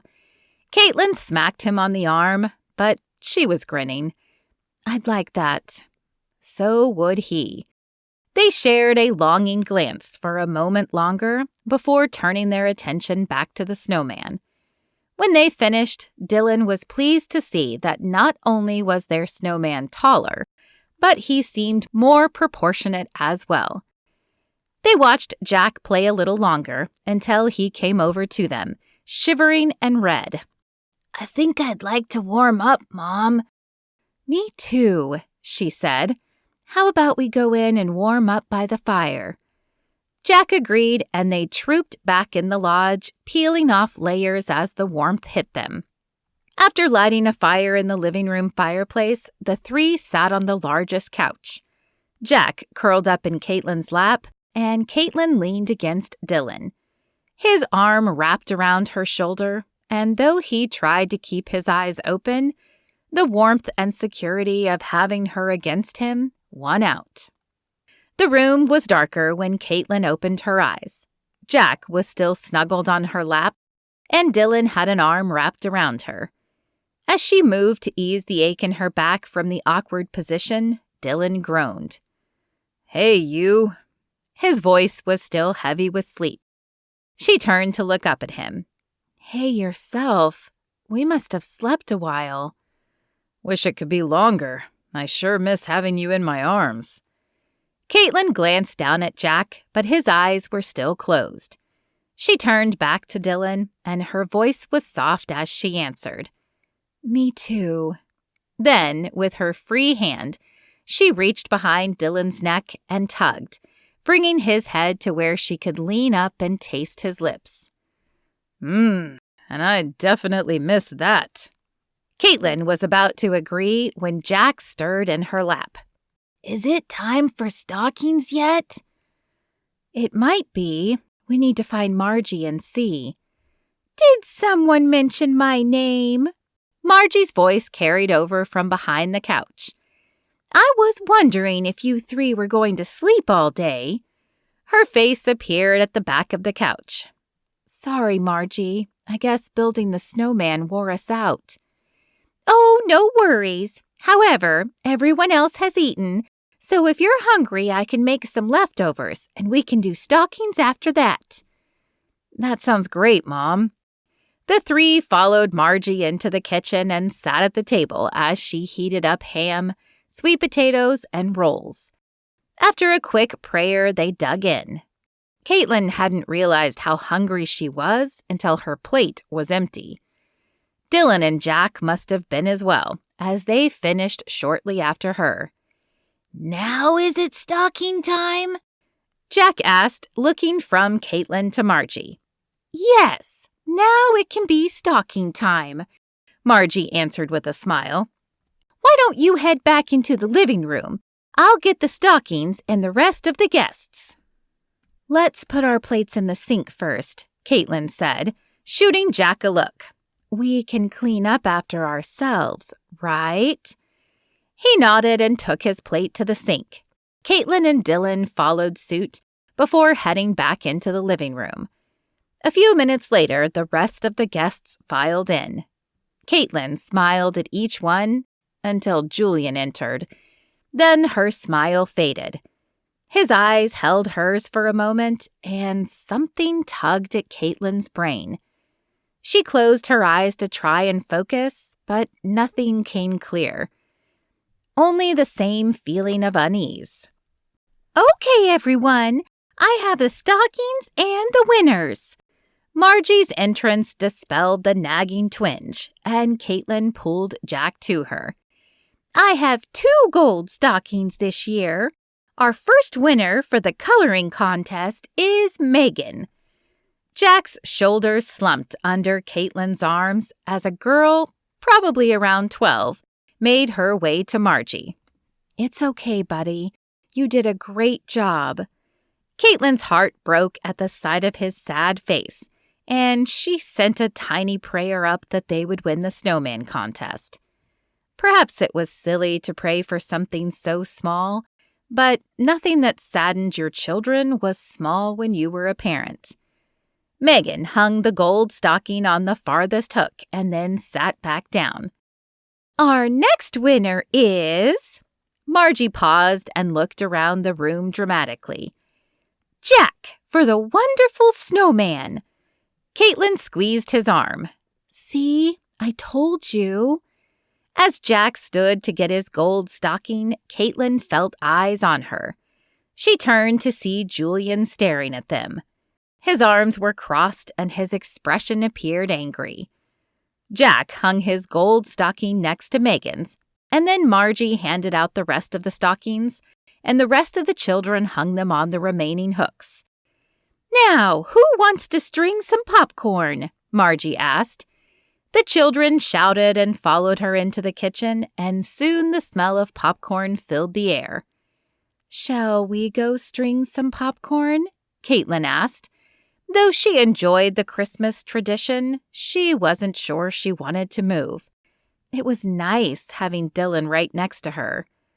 "I suppose we better." His arm stole around her and caressed her shoulder. "Though I don't really want to move." Me either, she whispered, snuggling into him. Maybe we can stay like this for a few more minutes. Fine with me. He kissed the top of her head and inhaled. Kaitlyn turned her face up to his. Are you smelling my hair? A tiny twinge of pink colored his face. I always loved the way your hair smelled. I guess that makes two of us. She twisted so they faced each other and slid her hands up into his hair. I've always loved the way you smell, too. Their gazes locked, and her heart sped up as he leaned down. But before their lips could touch, Jack burst into the room. Come on, Mom. The popcorn is ready. With a sigh, Kaitlyn whispered, To be continued, to Dillon, before turning to face Jack. All right, buddy. We're coming. Chapter 10. Dillon woke as the first rays of sunshine poked in his windows. He wasn't generally an early riser, but he had always loved Christmas, at least when he was growing up. The last few years, he could barely even remember celebrating it. Flicking back the covers, he stood and padded over to the dresser where he had hidden Kaitlyn's gift. The charm bracelet he would give her today. The special charm he was planning to save to give her at dinner tomorrow. He opened the drawer and pulled out the wrapped box, but his eyes widened when the unwrapped box wasn't just beneath it. Dillon moved the other clothes around, but it was nowhere to be found. He was sure he had left it right under the other box, but if that were the case, where was it now? Maybe he had taken it out to show Margie, but he didn't remember doing that. Could he have left it in his coat pocket? He ran a hand across his face. Well, worst case, he could pick up another in town tomorrow. Still, he couldn't shake the feeling that someone had been in his room and taken it. But why? The question would have to wait until later. He could hear the stirrings of the fellow guests and knew present opening would commence soon, and he still needed to take a shower. Dillon set the box on the top of the dresser and headed into the bathroom. 15 minutes later, he was clean, dressed, and anxious to give his gift to Kaitlyn. He hoped she loved it. He headed downstairs and to the kitchen first. As excited as he was, he still needed coffee. "Good morning," his mother said as he entered. She was wiping off the counter and in her full Mrs. Claus outfit today, a red suit with a white fur tip. "There's an excited little boy waiting on you." Dillon chuckled. I figured, but I had to shower first and get some coffee. He pulled a mug from the cupboard. Hey, did I show you what I got Kaitlyn for Christmas? No, what is it? It was a special charm, but now it's gone.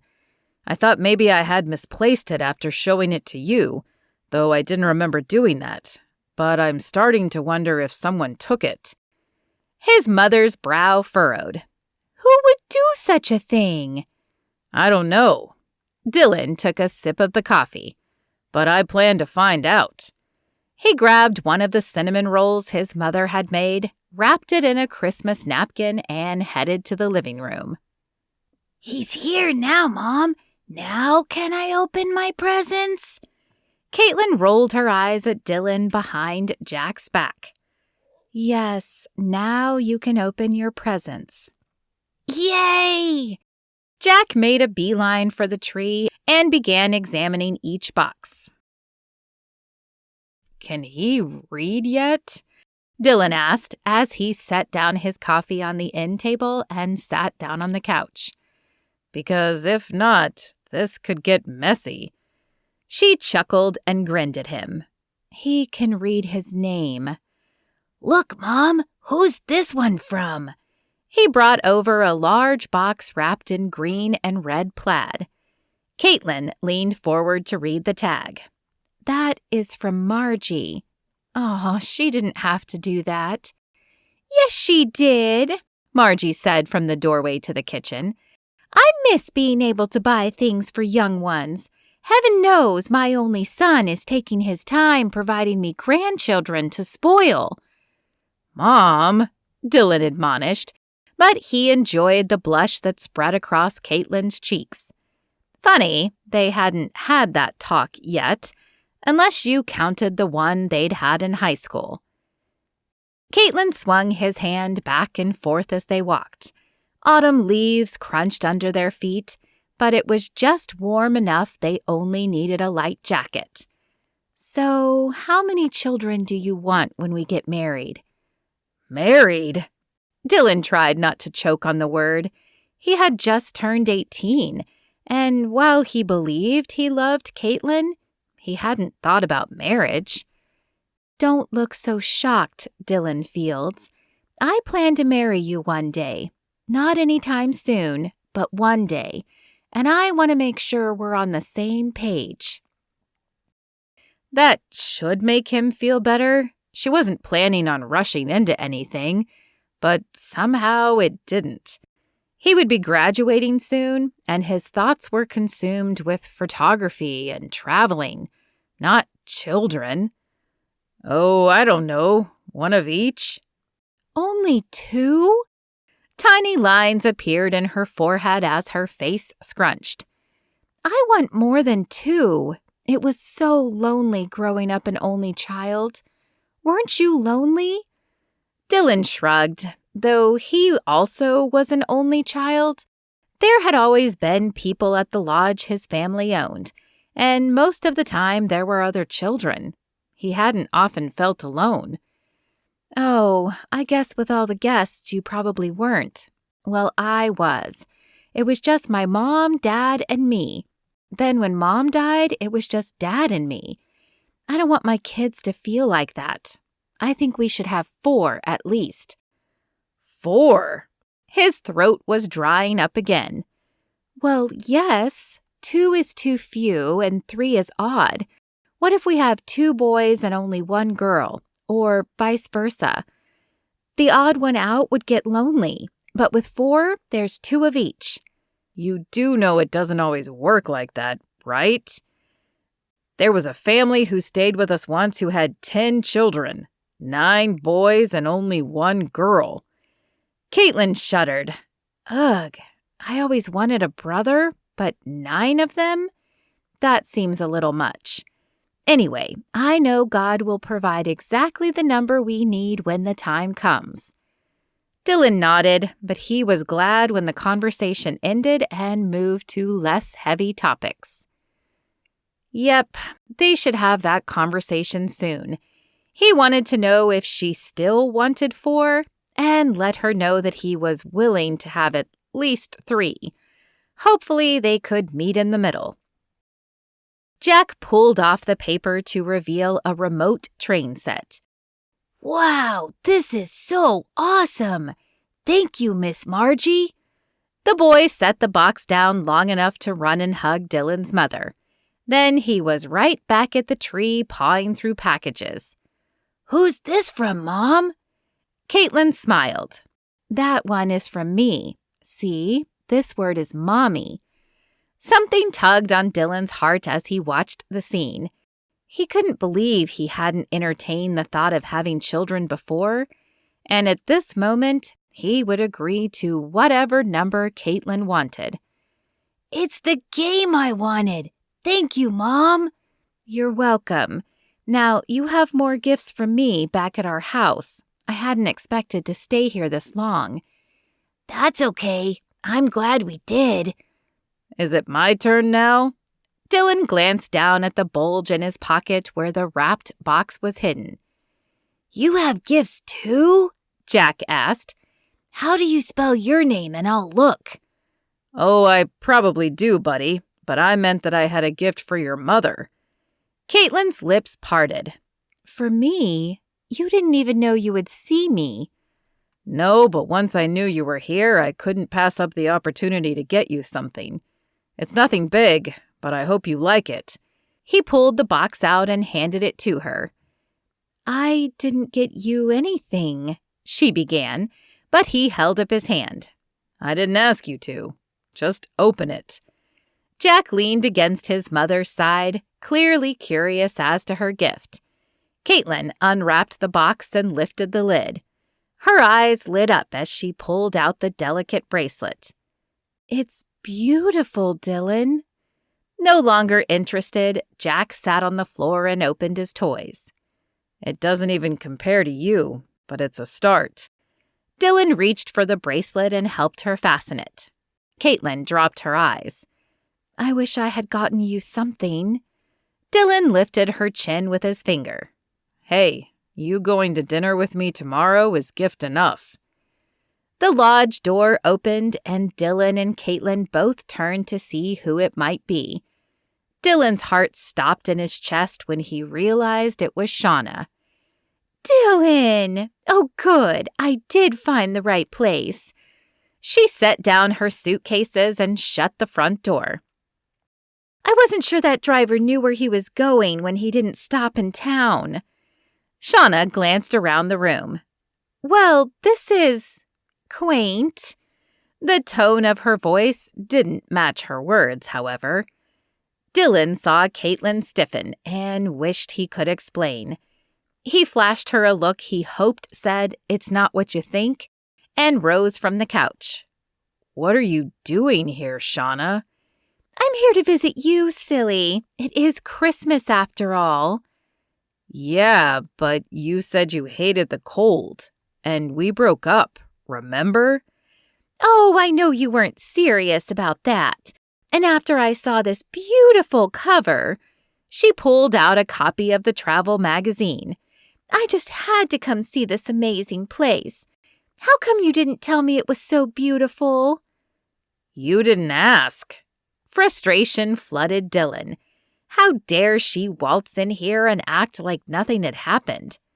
How did you even get that? I didn't think it was released yet. Oh, it isn't for the general public, but Greta is a friend of mine. When she realized you were my Dillon, she called me. Behind him, Kaitlyn sucked in her breath and Dillon gritted his teeth. He would have to do major damage control later. But I'm not your Dillon. Not any longer. I broke up with you. Her mouth turned out in a pout. But, Dillon, I heard through the grapevine you were ring shopping. You can't go from wanting to propose to breaking up. Come on, Jack. Let's go play in our room and give Dillon some privacy, Kaitlyn said behind him. Her voice was cold and composed, and the knife twisted tighter in Dillon's heart. I didn't buy a ring, Shauna. I realized as I looked at them that I had no idea what you would want. Oh, you know what I like. She batted her eyes and stepped toward him. No, Shauna, I don't. I don't know if you like round or princess cut. I don't know if you prefer gold or silver.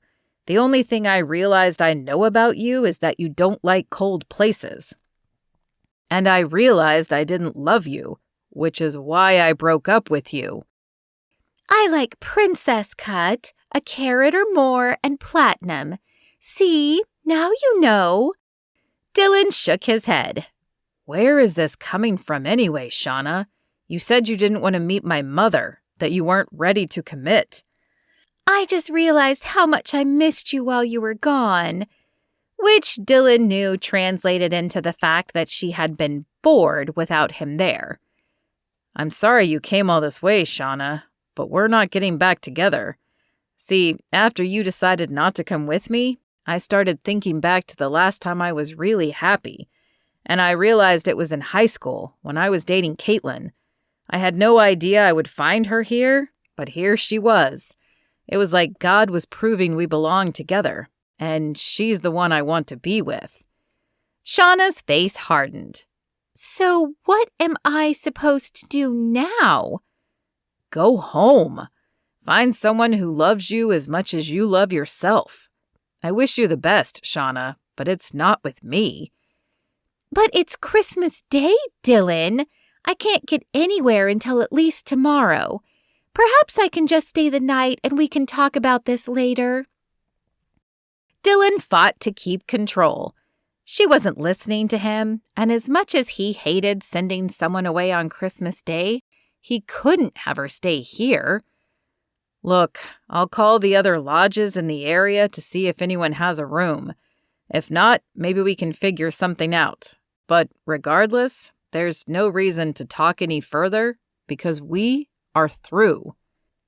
Kaitlyn tried not to stare as Dillon and the woman conversed, but when she stated Dillon had been ring shopping, the room began to spin.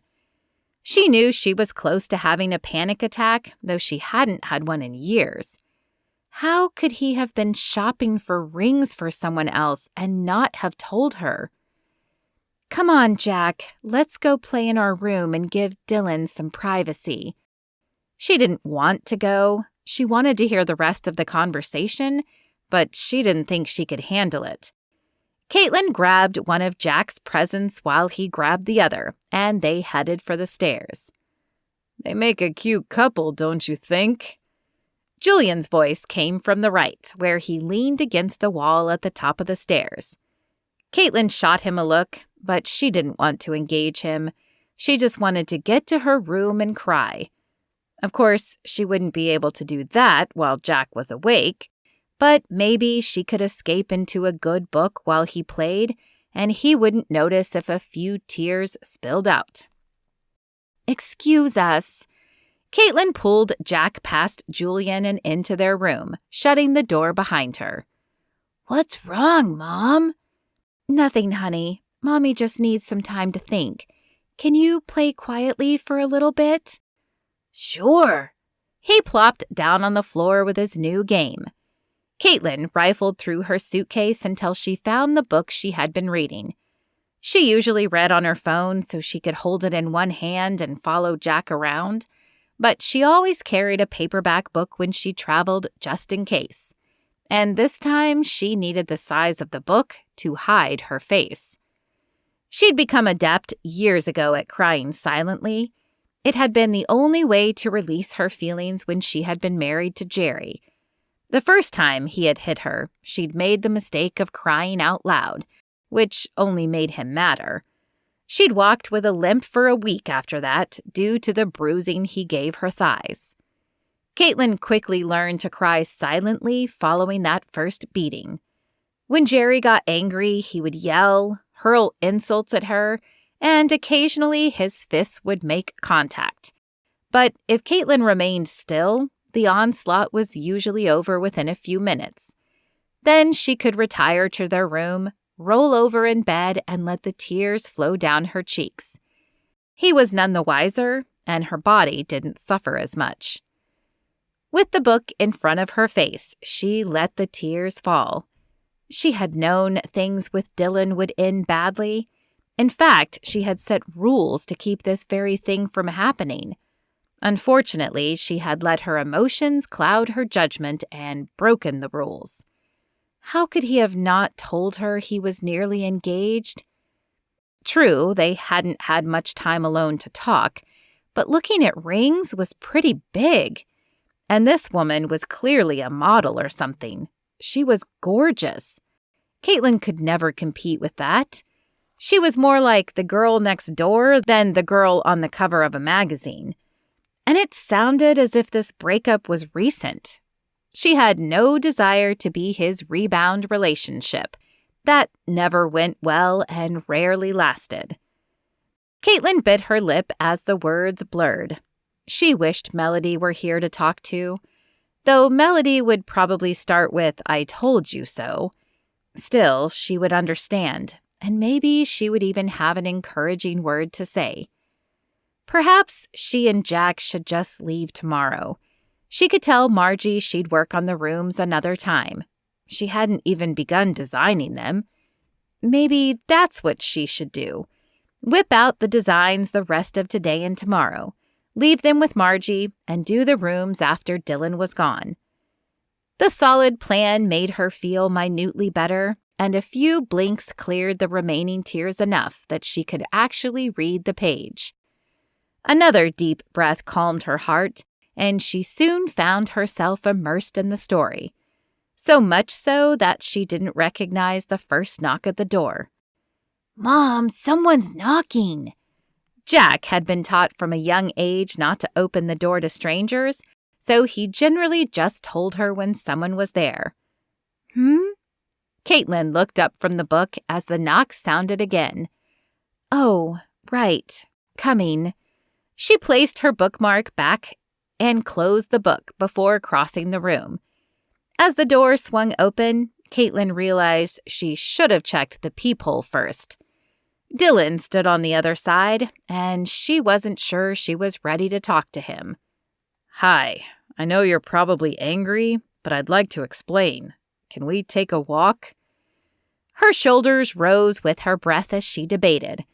She probably should at least let him explain before she completely threw him off the bus, though she doubted it would help much. A glance back at Jack showed him engrossed in his game. Jack, will you be okay if I take a walk with Dillon for a bit? Sure, Mom. He didn't even look up from his tablet as he spoke. Okay, a walk, but this had better be good. Kaitlyn grabbed her coat and hat before following Dillon to his room so he could do the same. With coats donned, they headed down the stairs and out the front door. Though she wasn't sure she cared, Kaitlyn looked around for the stunning blonde as they passed through the living room. "Where's your fiancé?" she asked as they stepped into the cold afternoon. Dillon sighed and shoved his hands in his pockets. First, she is not my fiancé. Kaitlyn shot him a look with raised eyebrows. Did he really expect her to believe that? Okay, yes, I did look at rings, but it was because I felt like I should, not because I loved her. I realized when I had no idea what ring she would like that I shouldn't marry her. Then when I invited her to come here and she decided she didn't want to meet my mother or go anywhere cold, I knew I had to break it off. Honestly, I had been thinking I needed to end it for a couple of months, but that was the final straw. I'm not sure how to feel about that, Dillon. I don't want to be a rebound. Dillon grabbed her arm and turned her to face him. You are not my rebound. I told you that I couldn't stop thinking about you. After I broke it off with Shauna, I thought back over my last few relationships and realized I broke up with all of them because they weren't you. So if anything, those women were the rebound from you. He had all the right words, but he always had. Even in high school, Dillon had been a smooth talker. But so had Jerry, until his smooth words had turned into vicious insults. I want to believe you. I do. But in the last 10 years, I've learned words are cheap. Actions are what matter. Dillon nodded. I can understand that, and that's why I need you to know I sent her away. I drove her into town and dropped her off at another hotel. She'll be leaving tomorrow. Kaitlyn, I know it may take a while for me to prove this to you, but there's no one else for me. Watching you with Jack these last few days have driven that home even more for me. I want you in my life. I want Jack in my life, and I'll do whatever it takes to prove that to you. Kaitlyn's emotional wall dropped a little. The earnestness was evident on Dillon's face. Okay, I believe you, but Dillon, my heart can't take this again, and I won't crush Jack. You won't have to, I promise. With those words, he pulled her to him, and though she still had reservations, she allowed him to kiss her and quiet them for the moment. She could only hope her faith wasn't misplaced. Chapter 11. Dillon woke the next morning with two things on his mind. One, he was going to replace the charm he had somehow lost. He'd dug through all the drawers after he and Kaitlyn retired last night, but still come up empty-handed. Two, he was going to prove to her that he was committed. They had planned dinner, but he wanted to make sure he got them in the nicest restaurant and had flowers waiting for her. The charm wasn't an engagement ring, but for him, it was like a promise. If he could convince her he wasn't going anywhere, he could see marriage in their future. He grabbed his clothes for the day and took them into the bathroom with him, whistling as he went. A hot shower would be the perfect start to the day. Then he could grab breakfast and coffee and head into town to take care of all the details. Hopefully, Kaitlyn would understand his absence. He set his new clothes on the counter, stripped off his pajama pants, and stepped into the shower, turning on the faucets and adjusting the temperature until it was perfect. As the water pelted his skin, his mind pictured the future. He wanted to stay and help his mother with the lodge, but Denver, where Kaitlyn lived, was over an hour away. It wasn't a terrible commute, but it would be if he did it daily. Perhaps he could convince her to move a little closer, but that would mean moving her business. Or maybe he could get a job in Denver and help his mother out on the weekends. Though he didn't have all the answers, he knew he would figure them out. As he turned off the shower, he heard a scuffling noise. His body tensed, and he grabbed the towel and wrapped it around his waist, not bothering to dry off first. The immediate vicinity looked untouched, and he took a deep breath before stepping toward the doorway to his room. Confronting a thief or an attacker wearing only a towel certainly didn't give him confidence. He looked around for a weapon to wield, but there was nothing. He took a deep breath, pulled back his shoulders, and charged into the bedroom. The room was empty, but his door was ajar. Dillon knew it had been shut. He would never have stepped into the shower if the door were open, which meant someone had been in his room. Someone with a key. With quick strides, he crossed the room, opened the door, and poked his head out. The hallway was empty. Whoever had been there was gone now. He shut the door once again and engaged the lock. He would have to tell his mother about this after he dressed, because unless she had been in here, Dillon was fairly certain the culprit was Julian. The question was, why? He found his mother cooking pancakes at the stove when he entered the kitchen.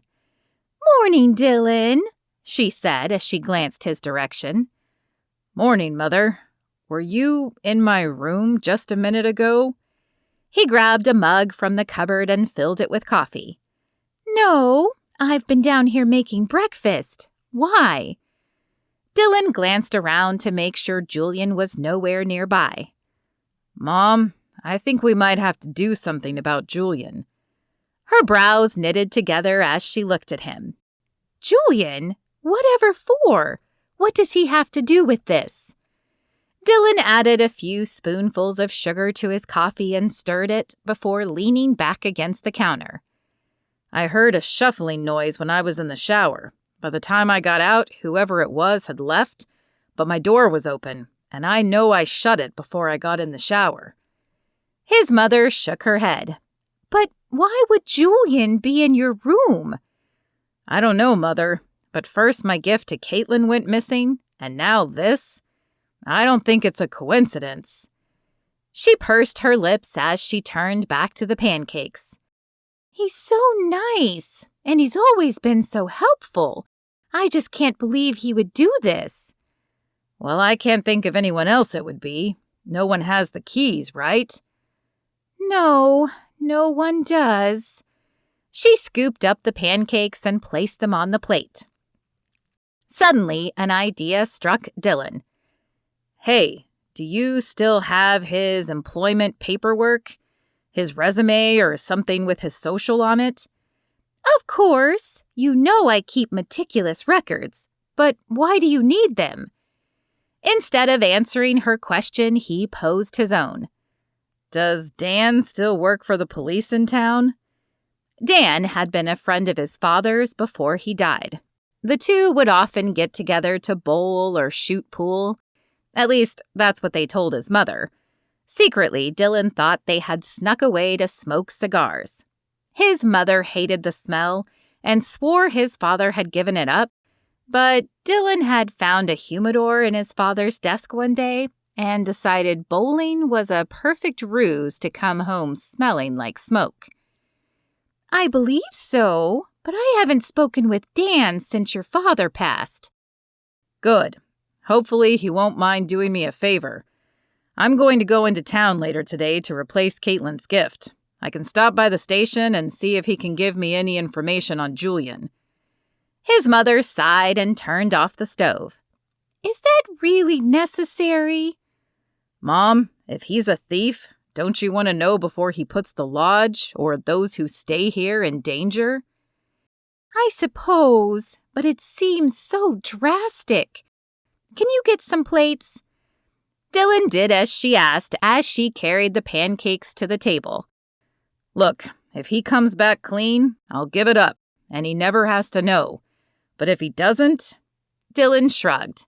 I'll help you find a new groundsman. It's not just that, she said with a sigh, as she set the plate down and then pulled out a chair. Julian's been here since just after your father died. He's like family. As she sat down and dropped her head onto her hand, Dillon noticed for the first time the lines on her face. How had he not seen them before? His mother was lonely. He sat across from her and grabbed her hand. Mom, I know I haven't been around much, but I'm going to be here a lot more. Her shoulders lifted and hopeful eyes held his gaze. What are you saying? I'm moving back, Mom. Kaitlyn and I are getting back together, so I want to be close to her, and I've missed Colorado. But what about seeing the world? Dillon rolled his eyes. He had been everywhere. After high school, he had decided to backpack through Europe and taken tons of pictures there. Some of those shots had landed him jobs in Hawaii and the Caribbean. He had seen the world, almost every country. I've seen it, Mom, but it's always been missing something, and I think that something is Kaitlyn. Oh, I'm so happy. His mother squeezed his hand, a huge smile on her face. But won't you miss being a photographer? I'm not giving it up entirely, just putting it on hold for a little bit. Besides, I can help you take pictures of the rooms after Kaitlyn redoes them, and we can add them to the website to help drive up business. So I'll still be doing what I love. His mother stood then and enveloped him in a hug. You've made an old woman so happy. Are we interrupting? Kaitlyn asked from the doorway. Her face was scrunched in a comical expression as if she wasn't sure what to make of the scene before her. Absolutely not. Come in and join us. Dillon was just telling me the good news of him staying here. You get to live here? Jack asked. His eyes widened and his jaw dropped. You could build a snowman every day. The adults all chuckled.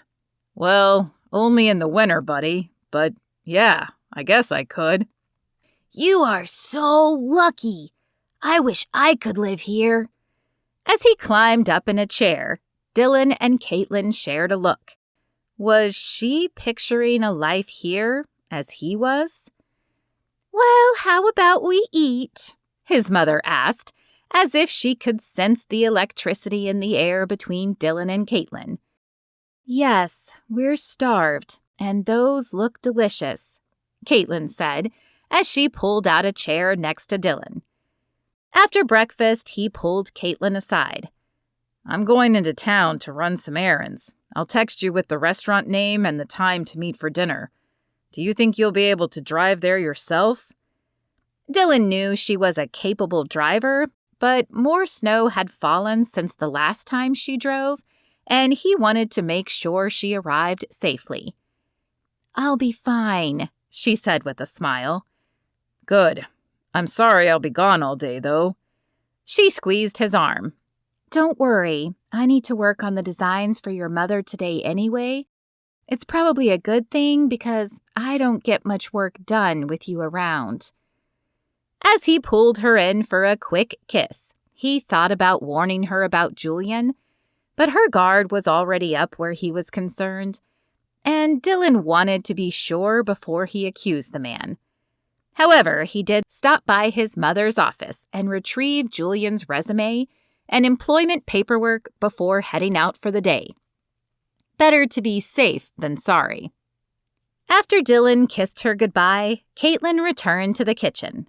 Jack sat at the table staring into the winter wonderland outside. Mom, can we go play in the snow? Kaitlyn sucked in her breath. She didn't want to disappoint him, but she was so far behind on work. She needed to check with Melody and make sure the office was still running, and then she had to get to drawing. I'll tell you what, if you promise to stay right where I can see you, I'll let you go out by yourself. His mouth opened and he danced from one foot to the other. Really? Kaitlyn laughed at his reaction, but she couldn't really blame him. She was overprotective, and she rarely let him outside alone unless it was in their backyard, which was fully fenced in. Part of her fear was a stranger taking him, but a bigger part was a worry that Jerry might come back. He hadn't fought the divorce, but Kaitlyn still lived in fear that one day he would return and assert parental rights. Yes, really. Let's go get you dressed warmly, and then you can go outside. I'll sit right here and work on my sketching so I can see you. Okay. He scurried to the stairs and half jumped, half skipped to the top and down the hallway to their room, where he stood impatiently waiting for her. Come on, Mom. Hurry up. I'm coming. She inserted the key and opened the door. While he added extra layers, she grabbed some pencils and her sketch pad from her work bag. She hadn't known she would be sketching here, but she always carried it with her in case inspiration struck. When she was sure Jack was toasty, they headed back to the kitchen and she opened the sliding glass door for him. Her heart tightened as he skipped outside, and a tiny inkling of fear crept in. Was she doing the right thing? Maybe she could put off work and go outside with him. What if something happened to him? I used to let Dillon play alone outside all the time as a boy, Margie said from behind her. Kaitlyn turned. Am I that obvious? Margie smiled. It doesn't get any easier as they get older either. I worried every time Dillon was away from me, but at some point you do have to let them fly a little. A large sigh escaped Kaitlyn's lips. I suppose. She spared one more look at Jack before returning to the table and sitting back down. I think it's harder because he has no father figure, and I'm afraid he might follow some man off just to know what he's missing. Margie sat across from her. Can I ask what happened to his father? Kaitlyn snorted and rolled her eyes. Is it awful that I don't know, and I'm not sure I care? Not necessarily. I guess it wasn't a good marriage then? No, I thought it was, but soon after we got married, Jerry began getting angry. I don't know if it was me, him, or being tied down, but he changed. When I got pregnant, he began to get physical, and I knew I couldn't stay. I filed for divorce shortly after Jack was born, and for some reason, Jerry didn't fight it. He's never had a father figure. I know boys need good men in their lives, but I think you're doing a pretty good job.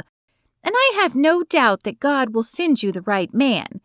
Now, I know I'm biased, but I happen to think Dillon might be that man. But even if he's not, I know God will provide. Margie's words warmed Kaitlyn's heart. She had never had the highest self-esteem, and it had been rocked after Jerry, but it was starting to build back up. Thank you, Margie. I'm glad we reconnected. I've missed these talks. Margie patted her hand. Me too, my dear. I always considered you like a daughter. She leaned forward a little. Maybe one day you really will be. Heat flared across Kaitlyn's face, but she returned the smile. Maybe one day I will. Well, I'll let you get to work. I'm hoping that sketchpad means you are working on ideas for my guest rooms. Absolutely. I'll have to go back to Denver for a week or so, but then I can come back and begin work if that's okay with you. I would love that. Margie flashed one final smile before exiting the room. Kaitlyn glanced one more time outside, but Jack was playing happily in the snow. He threw up a handful of snow and danced underneath it. Okay, he was all right. She could get to work now. Kaitlyn opened her sketchbook and closed her eyes as she tried to envision how the guest rooms should look. When she had a picture in her head, she snapped her eyes open and began sketching the designs out. As often happened when she was working, Kaitlyn got lost in her work. Until the phone rang. She glanced at the caller ID. Melody. Oh, good. She needed to talk to her and had meant to call her earlier. Hey, Melody. How was your Christmas? It was good. How was yours? Busy, but also good, at least until Dillon's ex-girlfriend showed up. What? Even across the phone, the shock was evident in Melody's voice. I totally thought he was into you. He is, or at least I'm pretty sure he is. We're even talking about getting back together and having dinner tonight. I don't understand. Boy, I missed a lot. Kaitlyn smiled. Yeah, I guess you did. She glanced to the backyard to check on Jack, and her hand gripped the phone tighter. Jack was nowhere to be found. So, spill? I want to hear all about it. Hang on.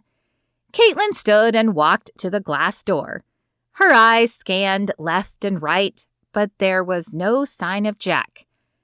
Melody, can I call you right back? I have to find my son. Sure. Is everything okay? Melody's voice had shifted from fun and flirty to worried. I'm not sure. He was supposed to be playing outside, but I got busy drawing, and now he's gone. Worry didn't even begin to describe the feeling squeezing Kaitlyn's heart right now. Fear choked her lungs, and each breath became an issue. Don't worry. I'm sure he's just around the side. Go check and call me after. I will. Kaitlyn ended the call and shoved it in her pocket. Without even grabbing her coat, Kaitlyn flung open the door and charged into the snowy backyard. Jack? Her voice trembled with emotion. Jack? She looked to the right, but he wasn't there either. The left side jutted out a little more, so she hurried to the end of it and looked left. Nothing but white stillness. Jack? Desperation filled her voice as she screamed at the top of her lungs. Jack! What, Mom? She whirled around to find Jack and Julian behind her. They had either come from the forest when her back was turned, or from the side of the building behind her. Where were you? You were supposed to stay where I could see you. Kaitlyn cringed at the coldness in her voice, but she had been so worried. Her emotions were still rattling out of control inside her. Sorry, Mommy, but Julian wanted to show me this really cool tree. It kind of bends toward the ground instead of up. He says in the summer it's a great climbing tree. That's great, but Julian, she fixed him with an icy stare, should have asked your mother if he could take you somewhere first. A look of chagrin crossed Julian's features. You're right, and I'm sorry. You just looked so focused in there that I didn't want to interrupt your work. Kaitlyn almost believed he was sorry. His words were right. His tone was right. But there was still something in his eyes that didn't sit well with her. It's fine, but it's past lunchtime, and I think it's time Jack came inside. Aw, Mom, do I have to? Yes, you have to. Maybe you can come out later. With Margie, if she's available. Kaitlyn made sure to look at Julian when she said, with Margie. She didn't want to poke the bear, as she had no idea what he might do, but she wanted him to be aware that she was not pleased. Jack's small shoulders rose and fell with his sigh. All right. Thanks again, Julian. The tree was cool. No problem, little man. Though his words were said to Jack, his eyes never left Kaitlyn's, and she suppressed the shudder that wanted to race through her body. Suddenly, she felt the cold. It curled around her with sharp talons and burned her skin. Let's go. She grabbed Jack's hand and led him back inside, clenching her jaw to keep it from chattering. It was just Julian, Mom. I didn't go with a stranger. I thought it would be okay, Jack said, as they crossed the white expanse. We'll talk about it inside, Kaitlyn hissed, and sped up her steps. When they were safely back in the house, she shut the door behind her and glanced back. Julian was gone, and she didn't think he was anywhere he could hear her. Look, buddy, I'm sure Julian is nice, but I don't know him well. I would just like you to have Margie, Dillon, or myself with you wherever you go, okay? Okay, Jack said with a sigh. Can I go play in our room? Kaitlyn closed her eyes and took a deep breath. He was only 5. She needed to remember that. What was important to her sometimes went over his head, and she had no concrete reason to tell him to stay away from Julian. It was just a feeling, and 5-year-olds didn't always understand feelings. Yes, you can go play, but remember what I said. Don't go anywhere with Julian without coming and telling me first. Though she still had work to do, Kaitlyn followed him up the stairs and made sure he was in the room with the door closed before she returned to the table. She fell into the chair and let herself shake for a moment, releasing the pent-up emotions that had been building inside her. Then she pulled out her phone and called Melody back. Her business partner was more like a sister, and Kaitlyn knew she would worry until she heard. Did you find him? Melody had picked up on the second ring. Yeah, he was off somewhere with Julian. Oh, well, that's okay then. Kaitlyn said nothing, and the pause stretched out. Right? I honestly don't know. There's been a few odd incidents, and there is just something about him that bugs me, but I can't place my finger on it. Wow, I should have come for Christmas. I've missed a lot. Julian's not a good guy. You and Dillon are back together, but his ex is in town. It's like a Christmas Hallmark movie, and I can't believe I'm missing it all. Don't forget the cover picture, Kaitlyn said, relaxing with Melody's teasing words. The photographer was something else, and Dillon and I are on the cover together. Actually, Dillon, Jack, and me. What? How do you know that? Dillon's ex is a model, and I guess she knows the photographer who sent her the cover picture. My head is literally spinning over here. This is the most excitement you've had in pretty much since I've known you. Ha ha, Kaitlyn replied, though the statement was true. Not that she was enjoying all the excitement, but it certainly had been a while since she'd had any. How is the business going? Any new jobs? Oh, right. That's why I called. Evidently word got out that you were redecorating the lodge. A few other local businesses have called, wanting to set up a meeting with us. You mean you. I don't generally do businesses. The only reason I'm doing the lodge is because it's more like doing a house. Besides, Margie wants me to redo the guest rooms, too. Melody let out a squeal on the other end of the phone. That's wonderful. We'll both be busy for the next few weeks then. Oops, gotta run. The other line is ringing. The phone clicked in Kaitlyn's ear and she chuckled. Melody hadn't even said goodbye, but that's just who she was. She had a lot of passion for what she did. Sometimes so much that she forgot common courtesy when something grabbed her attention. Kaitlyn set the phone on the table to continue sketching, but before she could pick up the pencil, it buzzed and vibrated. Had Melody forgotten to tell her something? She glanced at the screen, but the text message was not from Melody, but from Dillon. Giada's Italian Kitchen, 6 p.m. Kaitlyn glanced at her watch. It was nearing 1. That would give her another few hours to finish the designs before she had to shower and dress for the date. After replying she would meet him there, she tucked her phone back in her pocket and returned to her sketches. 4 hours later, she closed the book. The rough sketches were done, and her hand ached. She'd load them into her computer program later. Right now, she needed to move. Jack was asleep on the bed when she entered the room.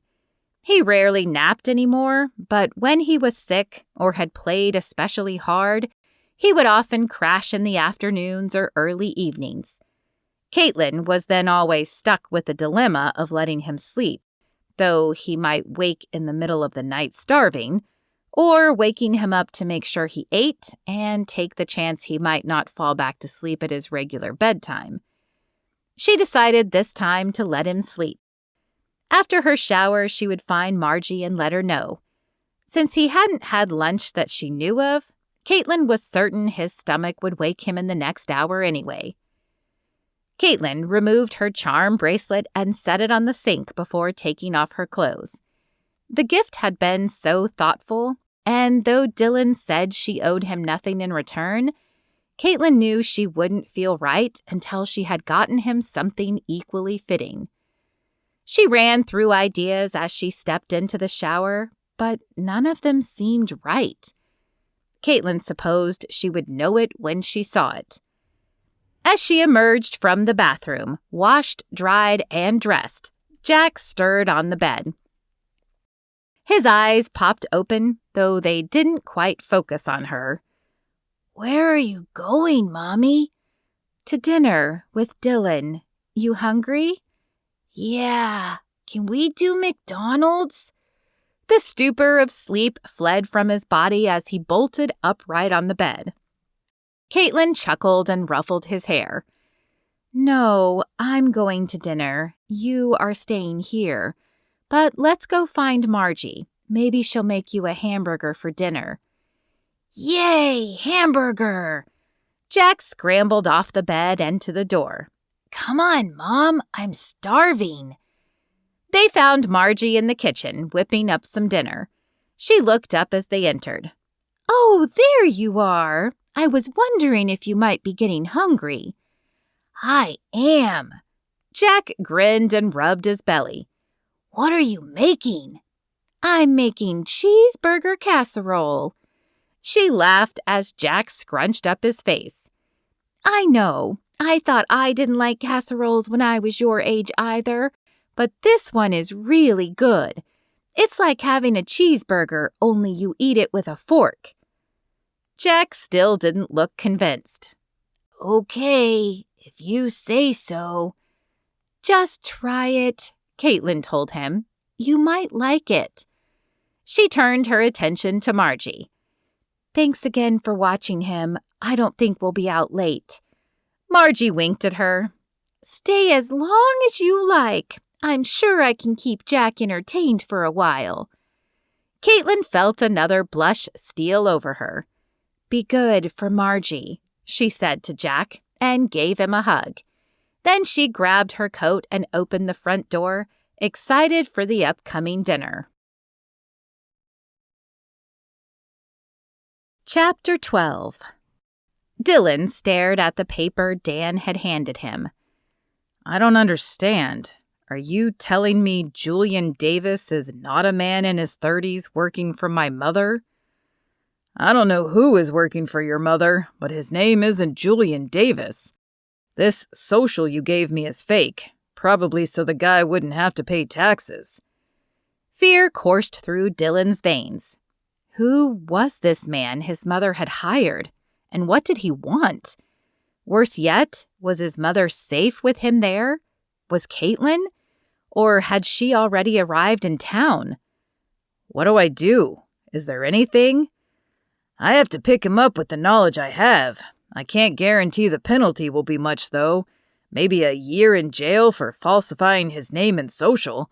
Of course, if anything else is in his background when we find out who he really is, I promise I'll do my best. Has he done anything else? Dillon shook his head. I think he might have stolen a charm from my room, but I can't prove it. Even theft would add a few more years. Let's go pick this guy up and I'll work on getting a search warrant for his room. Dillon nodded, but his head was spinning with all the information. How long had Julian been working for his mother? What was his purpose in lying to her? Yeah, I just need to... What time is it? Dan glanced at his wrist. 6:03. What? Dillon snapped to attention. That meant Kaitlyn was already at the restaurant. He needed to contact her to explain his tardiness. Give me a second. I'm supposed to be somewhere and I'm late. He pulled his cell phone out of his pocket and punched in Kaitlyn's number. Come on, he muttered as the phone rang. Pick up. Hi, this is Kaitlyn Bell. I can't get to my phone right now. Ugh, I can't get her on the phone. She might be in trouble. Can you come with me and then we can pick up Julian? Sure, let me inform the higher-ups in case we need backup. Dan stepped into the back office for a minute and then he was back, gun strapped to his side. Let's go. As he pushed open the door, Dillon's head tilted. Something didn't look right with his truck. He took another step closer. I think we might have more evidence. Dan whistled as he took in the slashed tires. Not just one, but all 4. That takes some guts to slash tires on a truck while it's parked at a police station. Yeah, I think Kaitlyn and my apprehension around him may have caused him to escalate. Any chance I can get a ride? Dan smiled, and Dillon realized he didn't look much older than he had when Dillon had been a kid. You bet you can. Let's go get this guy. Kaitlyn checked her phone as she parked. 2 minutes to spare. She glanced around the parking lot and was surprised not to see Dillon's truck. What could be taking him so long in town? She dropped the phone back in her purse. She'd opted for a skirt for dinner and it had no pocket. As she stepped out of the SUV, the hairs on the back of her neck prickled. She'd had the feeling someone was watching her, but after a survey of the parking lot, she could see no one. Surely she was still just on edge after the incident with Julian earlier. The snow crunched under her boots as she made her way up the sidewalk and into the restaurant. Inside, the lighting was dim, and Kaitlyn had to blink a few times to make her eyes adjust. A woman in a crisp white shirt and black pants stood behind a desk near the entrance. "May I help you?" she asked as Kaitlyn approached. "Yes, I'm supposed to be meeting Dillon Fields here. He said he made a reservation." The woman dropped her eyes to scan a sheet in front of her. "Here he is, right this way." Kaitlyn followed the woman to a table in the far back of the restaurant. "It appears you have arrived first. Would you like to wait or go ahead and sit down?" "I'll sit. I'm sure he's just running a few minutes late." The woman flashed a smile, but it was one of those, "I'm sure you're right, though that's never the case," kind of smiles. Then she handed Kaitlyn one menu and placed the other on the table across from her. "I'll be right back with some water." Kaitlyn opened the menu and dropped her eyes to scan the offerings. She was a sucker for Italian food, and everything sounded delicious. A chair scraped against the floor, and her face shot up to welcome Dillon. But it was not Dillon who sat across from her. "Julian, what are you doing here?" A smile spread across his features. "I thought you might be lonely since Dillon won't make it." Fear covered Kaitlyn, but she tried to stay composed. She was safe as long as she stayed in the restaurant. "And why is that?" "He's off with his girlfriend. You know, the leggy blonde from last night?" Even though Kaitlyn suspected Julian wasn't telling the truth, a tiny kernel of doubt and jealousy sprouted within her. Dillon would never do that, would he? And how would you know that? "Because I just saw him over at Stetson's, the steakhouse. They looked pretty cozy to me." "I see.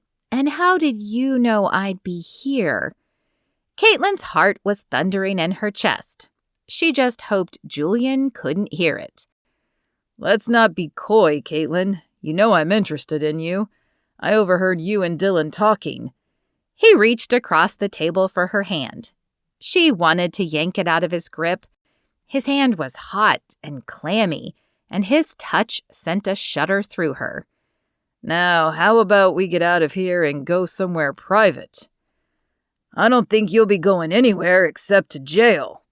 A man in a police uniform clapped his hand down on Julian's shoulder. Dillon appeared behind the man. "What for? Last time I checked, it's not illegal to have dinner with a friend." Julian's voice was confident, but Kaitlyn saw the flicker of fear cross his eyes. "That's true, but falsifying your ID is. I'm not sure who you are, but you're not Julian Davis. Now please stand up and put your hands behind your back." He hauled Julian to his feet and snapped handcuffs on his wrists. "You have the right to remain silent," he began, as he walked Julian towards the entrance. Dillon watched them for a minute before he turned back to Kaitlyn. A sheepish smile was on his face. "Sorry I'm late." Relief flooded Kaitlyn, and she sagged back in her chair. "You are forgiven.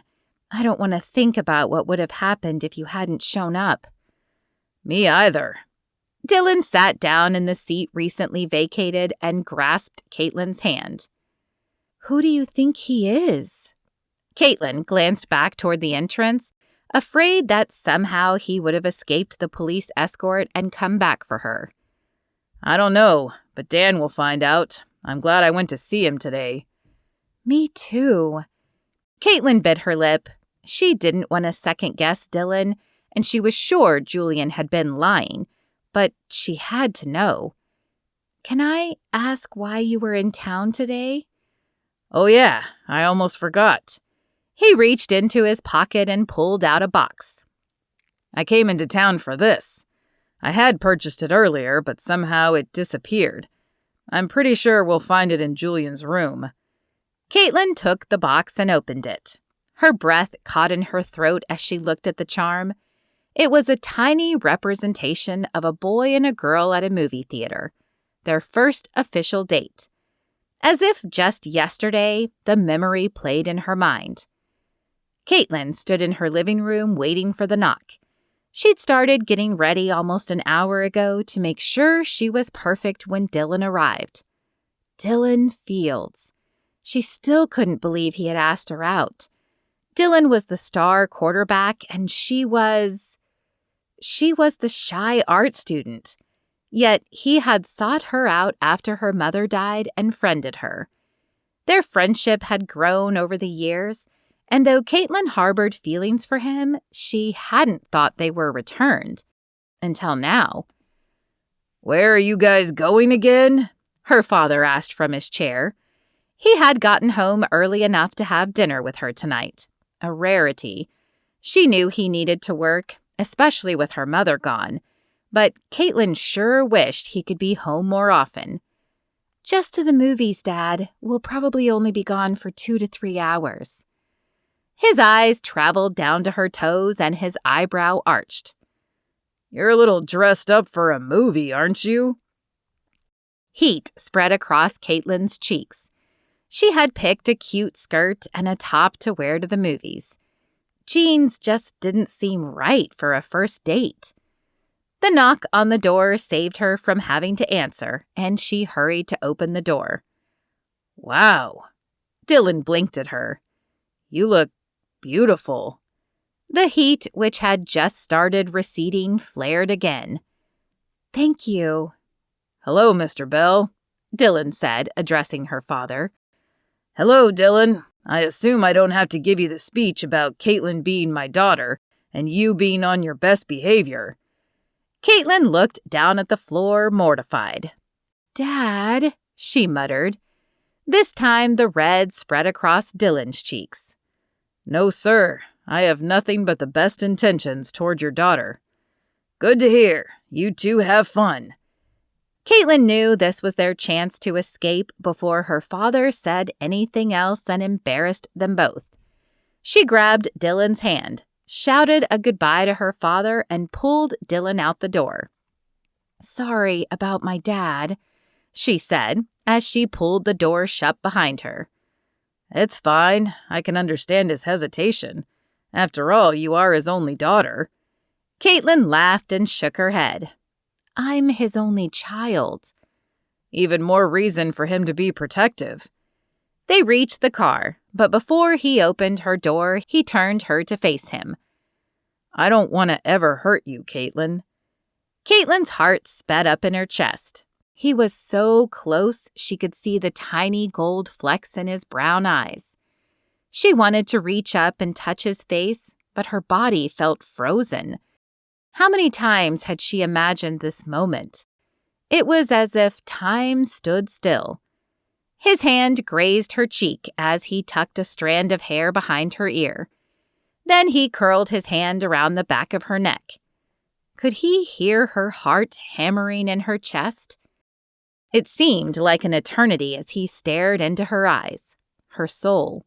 But finally his eyes closed, and Kaitlyn knew the moment was finally here. She shut her eyes so she could focus on her other senses. The feel of his lips, the taste. They were soft like satin when they touched hers. Not hot, but a flame erupted within her nonetheless. The kiss lasted only a moment, but the tingling sensation stayed much longer. We better get going or we'll miss the movie, he said as he pulled back. She could only nod. Her throat seemed unwilling to speak. He flashed a crooked smile at her and opened the door. Kaitlyn climbed in, and as Dillon walked around to the driver's side door, she touched her lips. They weren't hot to the touch, but the fire inside her hadn't cooled. If this was what kissing was like, she hoped they shared many more in the future. It's beautiful, Dillon. It's nowhere near as beautiful as you. Kaitlyn smiled. She wanted to enjoy the moment, but she had one nagging doubt that she had to clear up first. So, you didn't see Shauna today? Dillon's forehead creased. No, why should I see Shauna? I'm sorry. I knew it wasn't true, but when you were late, Julian said he saw you with Shauna. I just had to ask. It's okay. I understand your concern with Shauna, but I promise you she is out of my life. I only have room in my heart for one woman, and that woman is you. With those words, all the stress and doubt from before shattered, and Kaitlyn felt relief for the first time in days. Now they could talk about the bigger issue at hand.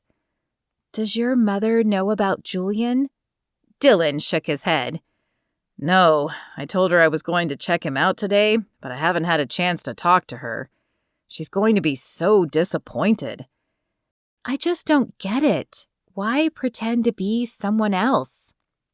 Dillon shook his head, but before he could speak, the waitress appeared at their table. Sorry. I was told to give you some time after the incident. Are the two of you okay? We are, Dillon said. Can we get a bottle of your best wine? I believe we'd like to celebrate. The waitress smiled. Absolutely. I'll be right back with it. As she turned away, Kaitlyn glanced back down at the menu. In all the commotion, she had almost forgotten they were there for dinner. Do you know what you want? Dillon asked, as he perused his own menu. Kaitlyn chuckled. I thought I felt like spaghetti, but now I'm feeling more like the sampler platter. Living on the edge, huh? I guess so.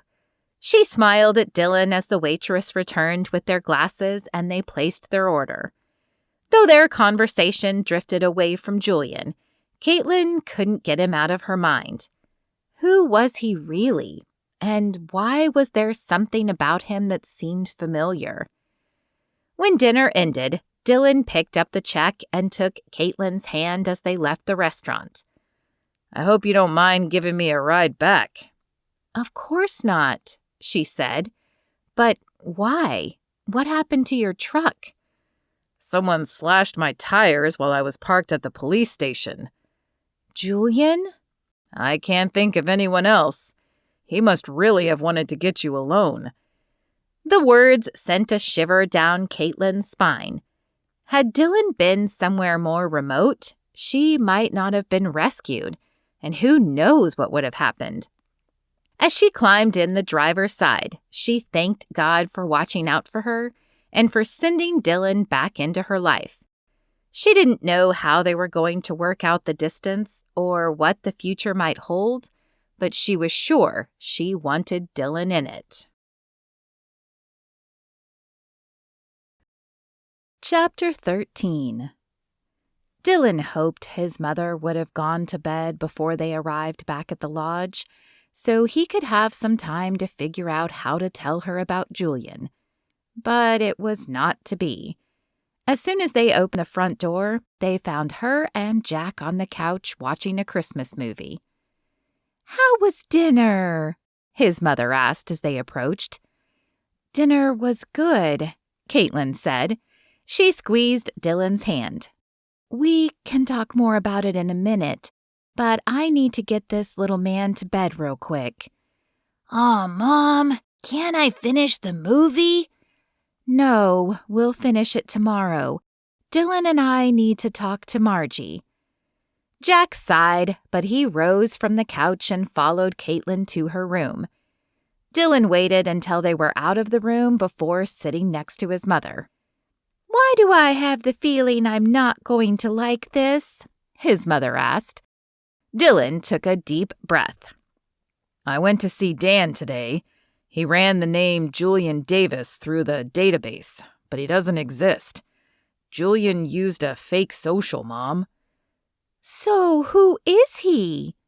We don't know yet. Dan picked him up and took him in. They'll run his fingerprints through the system and let us know if anything shows up. Also, the police will probably come in the next few days with a warrant for his room. His mother's eyes widened. Oh, dear. I was hoping to keep this from the guests if at all possible. I'll talk to Dan. Maybe he can just have a few people in plain clothes come in to gather what they need. His room is in the caretaker apartment, isn't it? The lodge had a small attached building that held an apartment for the groundskeeper. Because that position was year-round, it was a benefit offered to keep him or her from having to drive every day. Yes, I suppose that does help. They could enter from the back that way. Dillon took her hand. I'm really sorry, Mom. I wish I could have been wrong. Me too, but I'm more glad that no one was hurt. I shudder to think about how long he was here and what he could have done to me or the other guests. Yeah, we got lucky. Unfortunately, I can't say the same for my truck. He slashed all my tires. Her hand flew to her mouth. Oh, no. I'll help pay for the damage. It's fine, Mom. My more immediate concern is getting you a new groundskeeper. I will help out until that time, but it certainly isn't my specialty. I'm sure it will be fine. I just wish your father were still here. Me too, Mom. Me too. Kaitlyn woke the next morning relieved and sad. She was glad Julian had been taken care of and wouldn't be around, but she was sad that they'd be leaving today as well. It had been nice to get away from work for a bit and return to a simpler time. However, it was time to return to work, and she was sure her father would want to come around soon and celebrate Christmas with Jack. Plus, she had so much to tell Melody. Jack roused as she finished dressing. You ready for breakfast, kiddo? He rubbed his eyes and stretched. Do we have to go home today? Yeah, I'm afraid so, but we can come back. All right. I guess I do miss my room and my stuffed animals. Kaitlyn bit back a smile. Oh, to be 5 again. After Jack dressed, they headed downstairs where the sweet smell of sugar and cinnamon greeted them. Kaitlyn could almost feel her stomach growing. She would have to get back into her gym routine when she returned home. Her pants were fitting just a little too snugly lately. Margie stood at the island, icing an enormous pan of cinnamon rolls. Well, good morning. I thought since you guys would be leaving today, you could use some hearty cinnamon rolls for the drive back. Yay! I love cinnamon rolls, Jack said. Mama never makes them. Mama rarely has time, as she's usually herding you out the door to get you to the nanny and myself to work on time. Still, Kaitlyn made a mental note to try and cook breakfast more often. While she often cooked for herself, it was easier to snag a Pop-Tart or a frozen waffle for Jack and let him eat it on the way. I thought I smelled cinnamon rolls, Dillon said as he entered the room. Thanks, Mom. He planted a kiss on Margie's cheek and flashed a wink at Kaitlyn before grabbing a mug to fill with coffee. Kaitlyn grabbed one as well and filled a glass of milk for Jack. Then they took their seats around the table. They had just finished breakfast when the chime announced someone entering the front door. Duty calls, Margie said, standing. I'll be right back. As she headed to the living room to greet the guest, Kaitlyn grabbed hers and Jack's plate and took them to the sink. Dillon, Kaitlyn, I've got some news. Kaitlyn turned to see the man from the night before standing in the doorway. Jack, why don't you go play your tablet for a bit? Jack looked from one adult to the next and must have decided by their serious expressions that he didn't need to stay, because he bounded out of the room. So I informed Dillon yesterday that Julian Davis was not his real name. However, we had no idea who he was. When I arrested him yesterday, we ran his fingerprints. His actual name is Barry Glendale. Barry Glendale. Why did that name seem familiar to her? Kaitlyn placed the rinsed plates in the sink and returned to the table. Did he say why he did it? The officer shook his head. No, I'm afraid he isn't saying much. We'll keep working, but does that name sound familiar to any of you? Can you think of any reason why he might target you? Dillon and Margie shook their heads, but Kaitlyn closed her eyes and tried to focus on the elusive element. She'd felt something was familiar about Julian, and the name sounded even more familiar. Suddenly, it hit her. Dillon, do you have an old yearbook around here? A yearbook? I don't know. He looked to Margie. Did we keep any of them? I kept all of them. You never know when you might want to look through them again. They're in the sunroom in one of the boxes. Kaitlyn groaned inwardly. None of those boxes were labeled. However, she had gone through most of them looking for the Christmas decorations, so at least the job would be shorter now. You think this is someone we went to school with? Dillon asked. Maybe. There was something in the way Barry, looked at me that seemed familiar. And the name? I just feel like I've heard it before. I think he might have even been in our class, but I want to be sure before we send this nice officer on a goose chase. Dan, you can call me Dan, the officer said. Why don't you two go look and I'll get Dan some breakfast, Margie said, as she scooped out a few rolls and placed them on a plate. Kaitlyn paused for just a moment as the look Margie had flashed Dan registered in her brain. Was Margie interested in this man? She'd have to follow up later. Come on, Dillon. She grabbed his hand and pulled him down the hall to the sunroom. Okay, I've already gone through all those boxes. She pointed to the first 3 rows. So that just leaves those 2. All right, let's get to it. Dillon grabbed one box and Kaitlyn another. They sat on the floor and opened the lids. Kaitlyn's box held tons of papers. All of them appeared to be Dillon's from high school. Assignments, rewards, projects. She'd had no idea Margie was such a pack rat. At least she kept the clutter in boxes, though. Hey, do you have a Sharpie? Not on me. Do you think I just walk around with a Sharpie in my pocket all day? Kaitlyn glared at him. I mean, do you know where to get one? We could label these boxes before we put them back up so we don't have to do this again. Dillon smiled. Oh, well, you should be more particular with your words. However, I think that is a great idea, milady. I shall go and fetch you a Sharpie immediately. Kaitlyn rolled her eyes as he left the room, but she had missed his silly sense of humor. She continued rifling through the papers, just to make sure she hadn't missed anything. Nothing felt stiff enough to be a yearbook, but at the bottom of the pile her fingers touched something odd. She grabbed it and pulled it out, smiling as she recognized it. It was a note, folded like a tiny letter. She and Dillon used to pass them back and forth in the hall when they didn't have class together. While cell phones had existed back then, most plans charged per text sent, so they couldn't communicate through their phones often.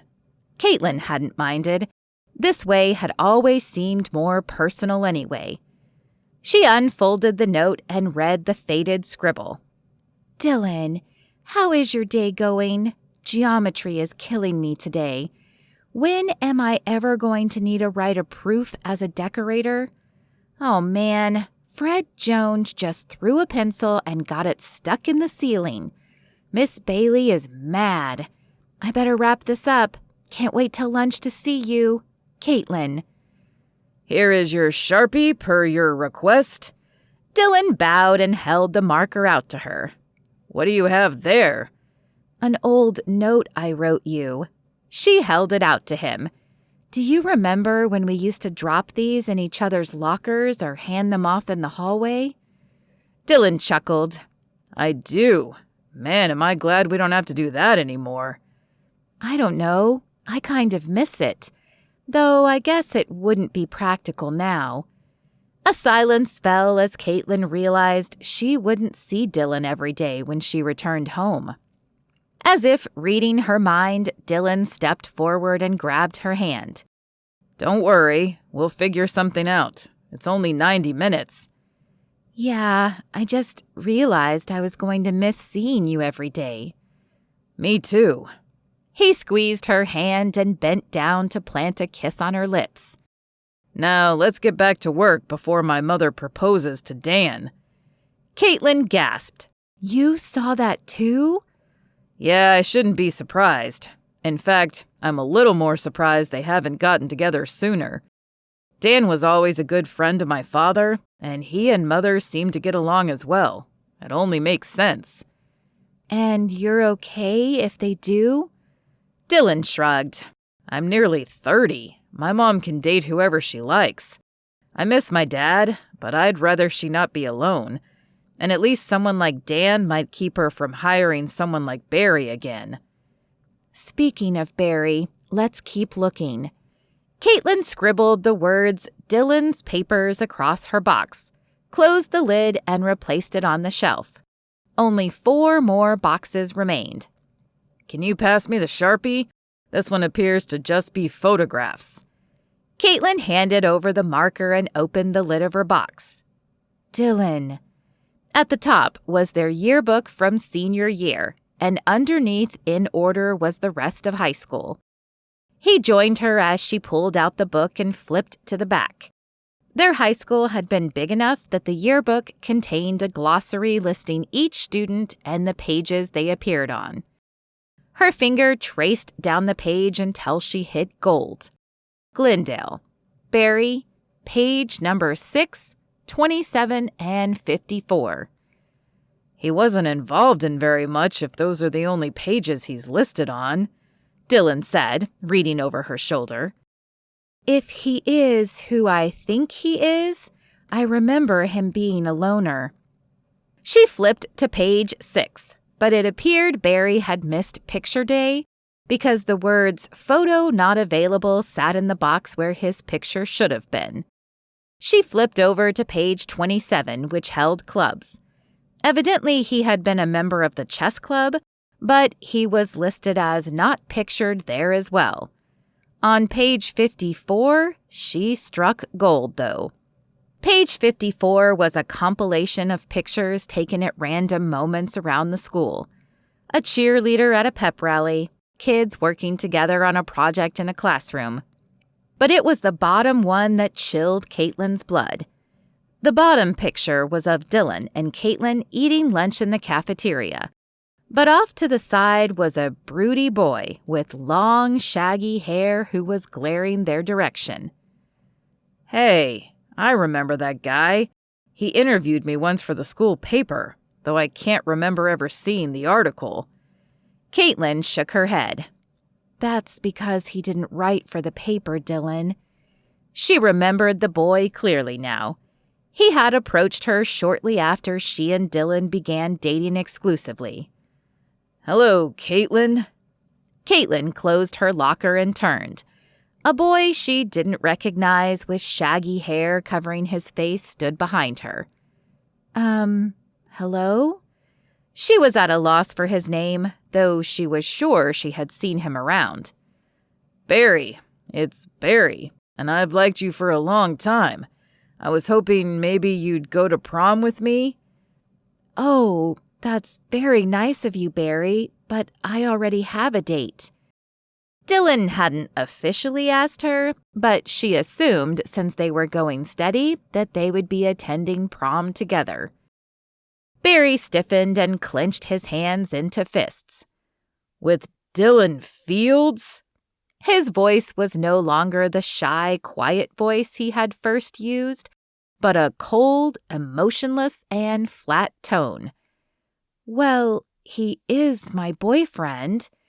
Kaitlyn glanced to the left and right. Though Barry hadn't threatened her, she wanted to make sure people were around in case he escalated. "Dillon Fields is nothing. Mark my words. One day I will have everything he does and more." "That's great. I hope you find what you're looking for. I have to run now, but it was nice to meet you, Barry." Kaitlyn hurried off before Barry could say anything else to her. "He asked me to prom once. I forgot all about it because you asked me to prom the same night. He told me then that one day he would have everything you did and more." Dillon stared at her as if he didn't understand. Then his eyes widened. "You think he was trying to become me?" "It makes sense. He probably kept tabs on the lodge after you left, and when a position opened, he swooped in." Dillon shuddered. That should make me feel better, knowing the why, but knowing he was watching me for so long is creepy, especially since I didn't even know it. Come on, let's go show Dan. Dan and his mother were engaged in some deep conversation when they entered the kitchen. Like guilty teenagers, they jumped apart. Did you find something? Dan asked. We did. Kaitlyn handed the yearbook over. I don't know how we didn't notice this picture when we got our yearbook. I remembered him asking me to prom, and when I declined, he told me he would have everything Dillon did one day. We think he was trying to become me, or at least take over as your son, Dillon said. The words felt like rocks on his tongue as he spoke them. How could he not have known this boy was watching him? Had he been that focused on himself? That answer was obvious. Of course he had. His self-absorption had been the reason he left Kaitlyn. Even back then, he had believed his goals were more important than hers. I can't believe I fell for him, Margie said. Her hands shook as she gripped her mug. His mother wasn't much of a coffee drinker, so Dillon assumed it was tea. Dan's hand covered hers. It's not your fault. He was very charming, and his documentation appeared real. Only someone used to seeing forgeries would have spotted it. I wonder why he chose Dillon, though. Kaitlyn squeezed Dillon's hand and offered him a smile. It could be as simple as the fact that he was well known. His family owned this lodge, which people knew about. He was a star football player, and he was too self-absorbed to notice. Dillon finished for him. I wasn't going to say that. Maybe not, but it's true. I barely even came home for Dad's funeral because it interfered with my project. We all get caught up in life, son. No one is blaming you for this, but if it helps you reevaluate your life, consider that a blessing. He turned to Dillon's mother. Some of us go too long before doing that, and then realize what all we've missed that we could have had. Am I missing something? His mother's face turned pink. I never told you before because I didn't want you to think something was going on. I loved your father very much, but I met him after I lost the man I thought I was going to marry. Dan and I were high school sweethearts, but we both wanted different things after school. Dan went to the academy, and I stayed here to help my family with the lodge. I met your father shortly after that when he moved to town. We dated, fell in love, and were married. Dan took over the story. A few years later, I realized I loved Margie and returned to Keystone, only to find her happily married. I wanted no part of breaking up their marriage, and your father was such a good man that we actually became friends. When he died, I stayed away because I still had feelings for Margie, and I didn't want to act improperly. I figured when she was ready, she would seek me out, or perhaps God would throw us together again. I'm sorry, Kaitlyn spoke up. Are you saying you never married all this time? Dan shook his head and smiled. I knew Margie was the woman for me. No one would ever compare, and it wouldn't have been fair to any other woman. That is so romantic. Romantic was not the word that came to Dillon's mind. Crazy. Unheard of? Unsettling, maybe? Anyway, my point to that story is that we all make mistakes. Accept them and learn from them before you lose years. Dillon could accept that. He had been self-absorbed in high school and the years beyond, but he could change that now. No, he would change that now. With God's help and Kaitlyn by his side, he would become a better man. The man she needed as a husband and Jack needed as a father. Chapter 14. Oh my gosh, I feel like you've been gone forever. Melody very nearly attacked Kaitlyn as she walked in the office door the next morning. I know. I almost forgot what this place looked like. Kaitlyn set her laptop bag down on her desk. Do we have anything pressing to do today? No, just working on some designs. Why? Because I have so much to tell you. This sounds like it might need donuts and coffee. Kaitlyn shook her head and groaned. No more sweets. Margie is a great baker, and I had to put on stretchy pants this morning. Ha! Okay, how about some popcorn? Sure, get some popcorn. I'll check my email and then tell you everything. Dillon, you don't have to stay for this, his mother said as the last applicant left. He was helping her interview for the next groundskeeper, but his mind was a million miles away. Or, more specifically, 100 miles away in Denver. He hadn't been able to stop thinking about Kaitlyn after he said goodbye to her and Jack yesterday afternoon. No, it's fine, Mother. I want to help. I know you do, but what you should be doing is buying a ring and proposing to that girl.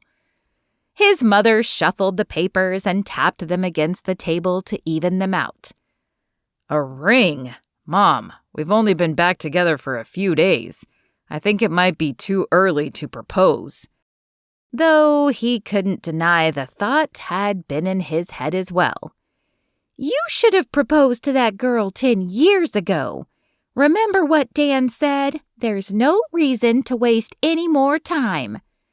Dan, that was a topic that had to be addressed before he could focus completely on Kaitlyn.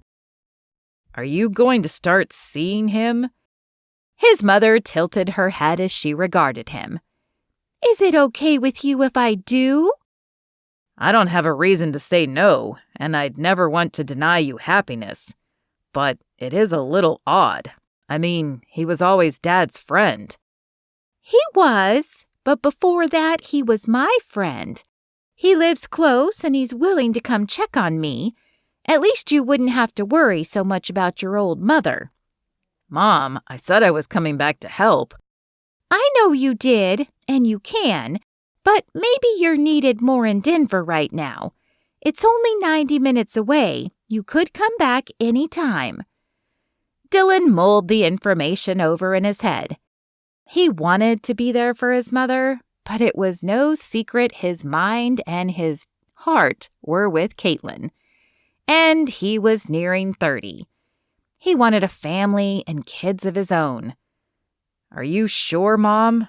Kaitlyn and I could do long distance for a few months until you feel comfortable with the new hire. I'm sure. Now go and get that woman. Dillon didn't argue any longer. He kissed his mother on the cheek and headed to his room to pack his things. He'd have to get back to Florida soon to take care of the rest of his items, but he could look for an apartment to rent in Denver until then. Oh my goodness, so this guy went to school with the two of you? Melody had listened with rapt attention to the entire story. Her popcorn was gone as she'd shoveled it in almost mindlessly throughout the story. Yeah, we think he was trying to take over Dillon's life. Dan is supposed to keep me informed if there are any new developments in the case. I never like to see someone go to jail, but I have to admit I'm kind of glad he's gone. He seemed so nice at first, but then he grew creepier and creepier, always appearing out of nowhere like he'd been following and listening. Melody shook her head. Wow, and to think I was going to try and get his number. I'd say you dodged a bullet there. I guess so. So, are you and Dillon together now? Kaitlyn's lips pulled into a smile. We are, but he's staying at the lodge to help his mother, so we'll only be able to see each other on weekends. That's probably okay, though, at least for a few weeks. We have a lot of work to catch up on. Dillon pulled into the parking lot of the jewelry store and took a deep breath. Had he really been doing this same thing a few weeks ago? It felt so different this time. There wasn't the squeezing on his heart or the difficulty breathing. This time, only the hope he would find the right ring existed. The jewelry store was brightly lit as he pulled open the door. Glass cases lined the walls, and 2 salesmen in dress shirts and ties stood behind them. "Welcome to Miner's Jewels. How can we help you?" The older gentleman with graying hair and kind eyes smiled at him. Dillon crossed the space between them. "I'm looking for an engagement ring." The man smiled. "Those are always my favorite words. Come with me." He walked to the right to the largest case in the room. Dillon followed. This was where his indecision had happened last time. But as he looked over the rings in this case, clarity fell on him. He knew Kaitlyn wouldn't like oval diamonds, so those were out. She went more for the princess cut or the round diamonds. As far as size, he knew she would want at least half a carat, but no more than a full carat. "May I see that one, please?" He pointed to a beautiful princess-cut ring that sat in the middle of the case. The diamond sat in between 2 bands, a gold one with small baguettes circled from above the stone and to the left. It angled down to the right, making up the side of the ring. At the bottom, it morphed into a silver band that then came up the left side of the ring. It snaked under the diamond and also held baguettes. The diamond seemed to float in the middle of the 2 colored bands. It was perfect, beautiful and original, just like Kaitlyn. "That is a beautiful choice," the man said as Dillon examined the ring closer. "It has both gold and silver for the woman who wears both." Dillon's hand grew warm as he held the ring, and he knew this was probably the one. Still, he scanned the case one more time. He wanted to be absolutely sure. But none of the other rings called to him as this one had. "I'll take this one. I need a size 7. "This must be your lucky day," the salesman said with a smile. "That ring is already a size 7. Dillon didn't believe in luck, but he did believe in God. The easiest path wasn't always the right one, but Dillon had learned that when it opened up and everything went right, it probably was a good choice. "Then wrap it up for me." With the ring tucked in his pocket, Dillon returned to his truck and began the long drive to Denver. "Hey, Dad, I'm so glad you could make it," Kaitlyn said as she opened the door for her father. He lived about an hour away, but she had called him earlier to let him know she and Jack were back in town, and he had insisted on driving out to do their Christmas celebration. "I'm glad you're back in town. I was beginning to wonder if I'd ever get to give my grandson his gifts." He held a few packages in each arm. Kaitlyn swatted his arm as she pulled him inside and shut the door behind him. "We weren't gone that long, Dad." "Long enough for your tree to start wilting." He walked to the large pine tree and placed the packages underneath it. It was true that it had lost many of its needles, but the lights still shone and the ornaments still hung. Though the room wasn't as Christmassy as she had decorated the lodge, Kaitlyn felt the room still held its Christmas cheer. "Okay, so the tree lost a little water. It has to be recycled soon anyway." "That is true. I'm still glad to have you back." He crossed back to her and pulled her in for a hug. "Now, where is my grandson?" "Probably in his room, playing on his tablet. Blessing and a curse, that thing." Kaitlyn had resisted buying him a tablet because she didn't like the effect technology had on people. Adults everywhere were more focused on their phones than each other, and she was seeing it filter down into children too. However, she'd caved due to this recent trip. Knowing she would need time to work, she'd gotten him one before they left for Keystone, to make sure he had a way to keep himself entertained. "Well, go tell him it's time for presents. I'll just get myself some coffee." Kaitlyn smiled and shook her head at her father. As long as she could remember, the man drank a pot of coffee a day, half in the morning before work and half in the evening after work. It was a wonder the man ever slept. Jack was indeed on his bed playing his tablet when she pushed open the door. "Look, Mom, it's Thomas. I can race him." Apps were another thing she hated. The first download was free, but Jack could only do so much before he needed to buy the additional items. Kaitlyn had already erased a few of those games that he had bugged her to spend money on. "That's wonderful, honey.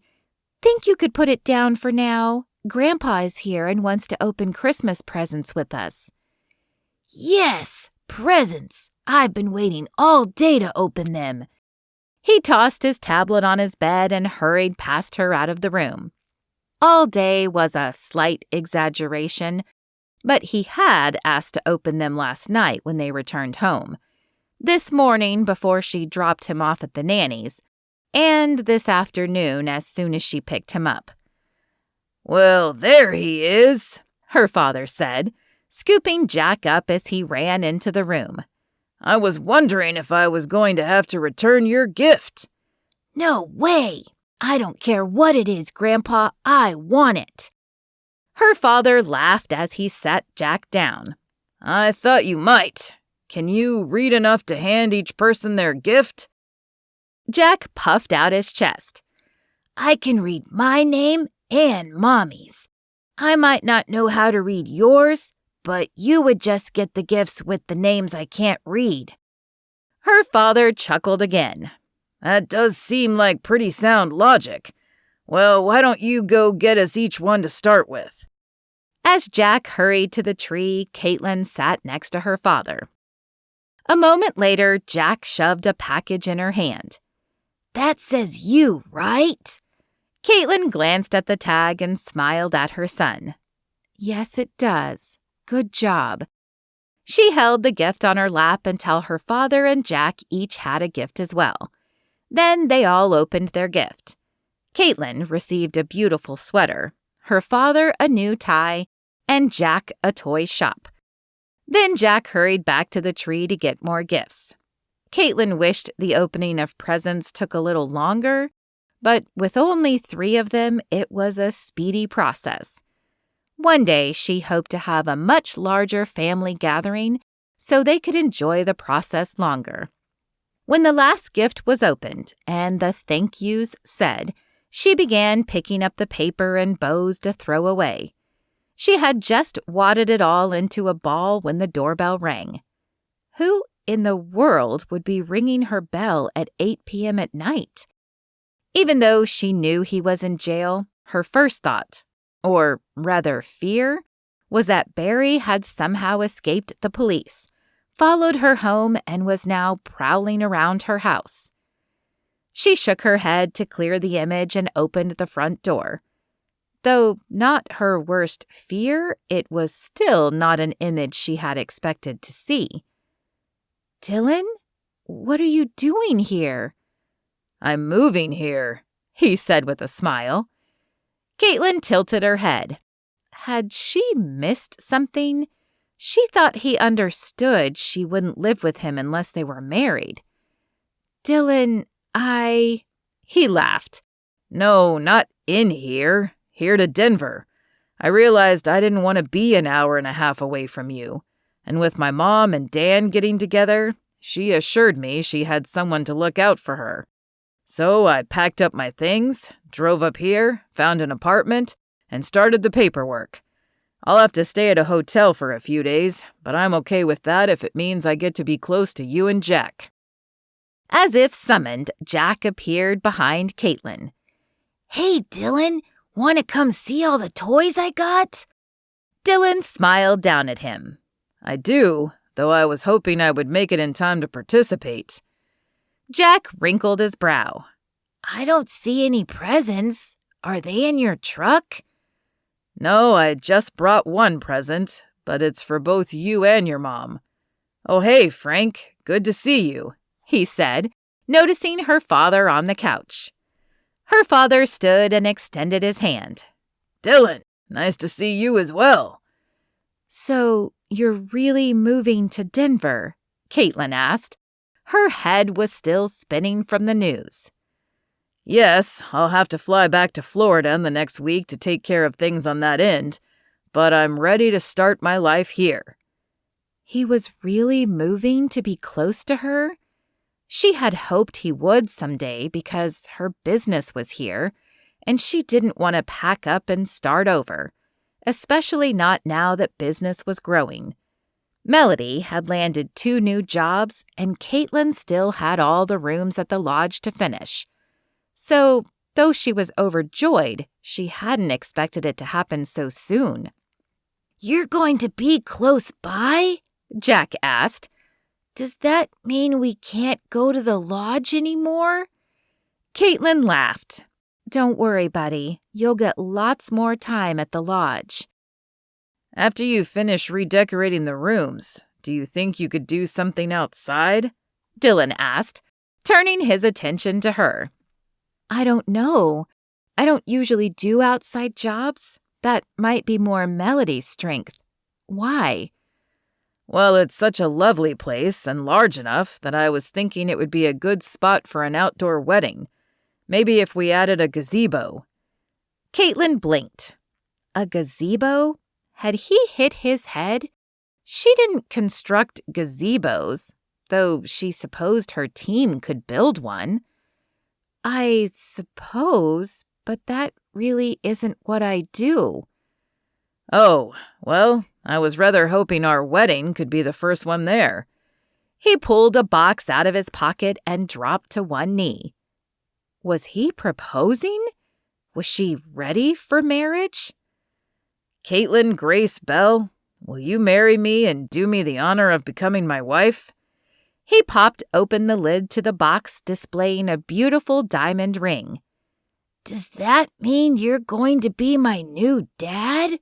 Jack asked as he stared at the ring. If your mother will have me. Jack's eyes were focused on hers.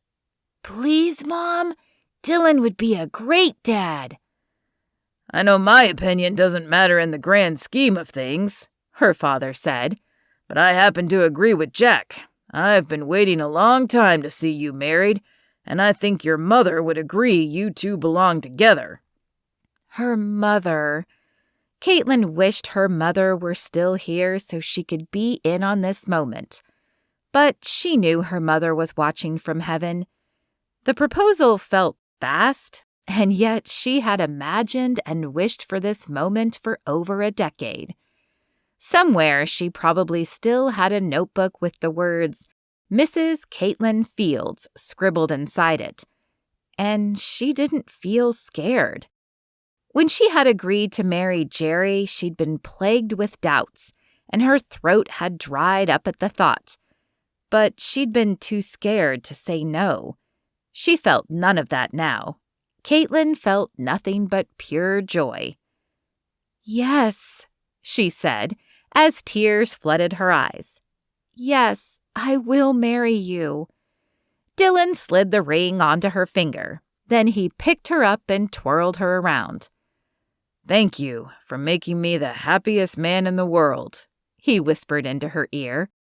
As he lowered her to the ground and she wrapped her arms around his neck, she wasn't sure which of them was happier. Chapter 15. Oh my gosh, what is on your hand? As usual, Melody's hawk eyes had caught the ring on Kaitlyn's finger the minute she stepped into the office. Of course, Kaitlyn had probably been drawing attention to the ring as well. She hadn't been able to stop looking at it since last night. It had stayed on her finger through the night and only come off during the shower. Even then, she'd been constantly worried it would get knocked off the counter and into the sink, or get lost on the floor. It had been less than 12 hours, but her finger now felt naked without the ring on it. It's an engagement ring. Kaitlyn held her hand out so Melody could get a closer look. Dillon proposed last night. What? How? I thought he was still in Keystone. He decided to move to Denver. He's finalizing a lease on an apartment today. Melody blinked and shook her head. Wow, this has been a crazy 2 weeks. You went from hating Dillon? I didn't hate him, Kaitlyn interrupted. I hated that he left, and I think my anger at him was masking my real feelings. Whatever. Melody waved a hand to dismiss the notion. You went from not wanting to be in the room with him to agreeing to marry him. You do know you'll have to be in the room with him a lot now, right? Kaitlyn's cheeks ached as she smiled for the 1,000th time. It was a habit that had started up again in the last week, and there didn't seem to be an end in sight. I know. I'm looking forward to that part. And what does Jack think? Melody knew that most of Kaitlyn's dates fizzled because she couldn't imagine the man being a father to Jack. He's so excited. He gave Dillon the biggest hug, and when I put him to bed, he asked me how soon Dillon could adopt him. Wow, well, that is exciting news indeed. I feel like I need to attach a camera to you because I keep missing all the good moments. Not all of them. You're here for this one. Kaitlyn knew Melody probably expected it, but she was still excited to ask.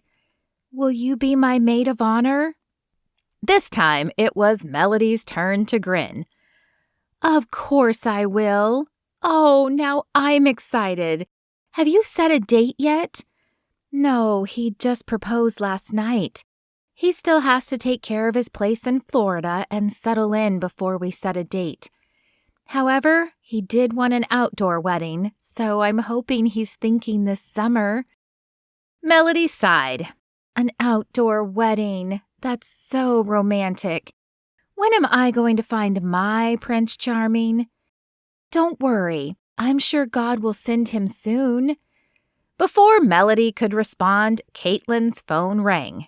Hello, Kaitlyn Bell Designs. How can I help you? Kaitlyn, this is Officer Palazzo. He paused as if expecting her to say something, but Kaitlyn wasn't sure who Officer Palazzo was. From Keystone? He continued, and then Kaitlyn made the connection. Oh, yes, I'm sorry. Dillon always called you Dan. Understandable. Anyway, we finally got the search warrant for Barry's room. Were you missing anything from your luggage or your room? I don't think so. I had lost my locket, but Barry, found it and returned it. Suddenly a sick feeling covered her. Why? He had quite the stash of items in his room. Jewelry to underwear. I'll send some pictures over. Can you look at them and let me know if any of the items are yours? Of course I will. Officer Palazzo, he's not getting out anytime soon, is he? No, Kaitlyn. He's going away for a time. In addition to the stolen items, we found psychotic ramblings of how he planned to kill Dillon if he ever returned, and how he planned to win you over. He may not go to jail, probably a psych ward, but I promise he won't be getting out for a while. If he does get released from the mental institution, he'll still have to serve his jail time for theft. Those words should make Kaitlyn feel better, especially after hearing about the death threat against Dillon. But she felt more sad than anything. What had happened to him to cause this break? Thank you, Officer Palazzo. What was that about? Melody asked as Kaitlyn hung up the phone. Barry. They searched his room and found a ton of stolen items. Officer Palazzo is going to send over some pictures to see if any of them were mine. Ugh, so sorry. I know how that feels. My car was broken into once, and it felt like such a violation. Melody shuddered as she uttered the words. Well, enough about Barry. I want to show you my designs for the rooms I'm doing for Margie before I show her the final product. Melody's eyes lit up. Yes, I can't wait to see them. After I saw that sunshine room picture you sent me, I was hoping she would let you redo the whole lodge. Me too. The girls shared a smile and headed to Kaitlyn's office. Dillon signed the lease and shook hands with the agent. Thank you for making this happen so quickly. Absolutely. I'm just glad we had a unit available for you. Me too. At least I can cross one thing off my list. Of course, he still needed to get a job, take care of his place in Florida, and plan a wedding. But at least he'd have a place to stay while he did it. He waved goodbye to the agent and dropped the apartment keys in his pocket. It was just past 5, leaving him enough time to grab some dinner and head to Kaitlyn's. He was excited to see her, but she had also asked that he come over so they could look at the pictures Dan had sent together. She didn't want to open the pictures alone, and he couldn't really blame her. Reading about people who did creepy things was bad enough, but knowing someone who did put a whole new light on it. Half an hour later, he stood at her door, fast food bags in hand. "Hey, you," she said as she opened the door. Then her nose lifted in the air and she sniffed and closed her eyes. "Did you get chicken pad thai from Mr. Wong's?" Dillon chuckled, glad that some things never changed. Kaitlyn had been a fan of Mr. Wong's for as long as he could remember. And he was afraid of what she might do if the place ever went out of business. Of course. I told you I was getting something good. I knew accepting your proposal was the right thing to do. She wrapped her arms around his neck and pulled him down for a kiss. Well, I'm glad, he said when they parted. But are you going to let me in anytime soon? Not only is the food getting cold, but we're giving quite a show to your neighbors. Let them look. I never do anything interesting, Kaitlyn said. But I am hungry. She pulled him inside and shut the door behind her. Why don't you get the food set up while I get Jack? You bet. He headed to the kitchen, placing the bags down on the table before scrounging in the cupboards for bowls, plates, and silverware. "Is that Chinese food?" Jack asked as he entered the kitchen a moment later. Close. It's Thai food. Do you mean to tell me your mother hasn't shared this with you yet? I have so. He just doesn't remember it. In fact, I'm pretty sure I ate this at least twice a week when I was pregnant with him. "Oh, no, I remember now," Jack said, as Dillon slid a plate his way. "I love this food." Dillon smiled at Kaitlyn. Like mother, like son. After dinner, they watched a movie, and then Kaitlyn put Jack to bed. Dillon resisted the urge to look at the pictures until she returned, but his curiosity was growing. "That boy takes forever to go to sleep sometimes," Kaitlyn said with a sigh, as she plopped down next to Dillon. I'd say that gets better, but I remember staying up late until I was in high school. "You're not giving me hope here." She slugged his arm before snuggling against it. He shrugged. Sorry, what can I say? Guess I'm a realist. Kaitlyn took a deep breath. "Speaking of realism, shall we address the elephant in the room?" Dillon knew she was referring to the pictures. Might as well. She snuggled closer as he pulled out his phone and clicked on the first picture from Dan. Rows of jewelry was spread out on the bed. There's the charm I got you. I knew he had taken it, and while I was in the shower, no less. Kaitlyn shivered next to him. There are so many pieces. How long has he been doing this? Probably since he started there. I'm surprised more people didn't complain to Mother, but they probably just chalked the missing pieces up to losing them in the packing. Did you see any pieces that are yours? Kaitlyn took the phone from him and enlarged the photo.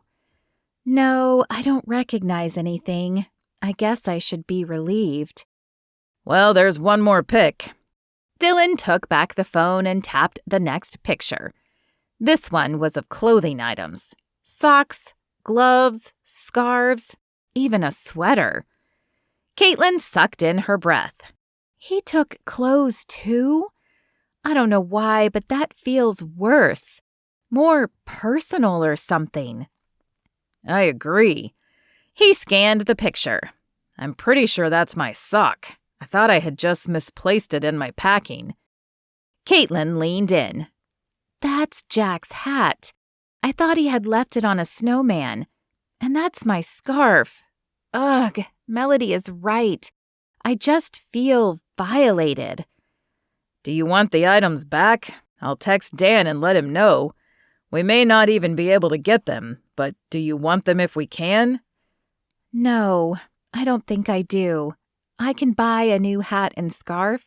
Having them back would just be a reminder, and I don't want one. Me either, but I can be thankful for one thing. What's that? Kaitlyn asked. I think our mutual distrust of Barry drove us together even more. We had something to bond over that allowed us to heal from the past. Kaitlyn shook her head. Now, that's not being a realist. That's being an optimist. But I think you might be right. I'll do whatever it takes to keep you happy, Dillon said, as he pulled Kaitlyn into his lap and placed his lips on hers. She giggled and snuggled closer to him. I hope you'll just keep doing that for a very long time. Happy to oblige, he said, as he kissed her again. Epilogue. 6 months later. You look absolutely stunning, Melody said, as Kaitlyn stepped in front of the mirror. Kaitlyn spun and examined the dress from all angles. You don't think it's too much? Though she was not generally a lace and frills person, she had always imagined getting married in a white dress with a full skirt. Though she had worn a wedding dress when she married Jerry, he had picked it out for her, a simple sheath that had no extras. This dress made her feel like Cinderella, the way it billowed out around her feet. The neckline was a sweetheart, dipping low enough to show off her neckline, but not too low. And though the sleeves were long, they were made entirely of lace.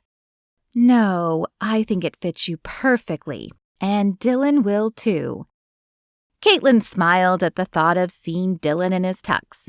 Though she had helped pick it out, she hadn't seen the full look, just the jacket. They had chosen colors together, and she had seen the tie and vest he picked, but he had refused to let her see the whole outfit. If I can't see the bride, then you can't see the groom, he'd said. Is everything else ready? The food? Jack? The minister? Melody smiled. Well, I don't know, as I've been in here with you, but I think so. Shall I go check?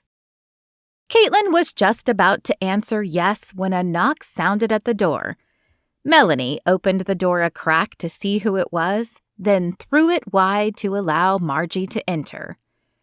Well, aren't you a sight? Margie said. Kaitlyn's heart filled with emotion for her about-to-be mother-in-law. Margie had long held a place in her heart, but the last 7 months had been amazing.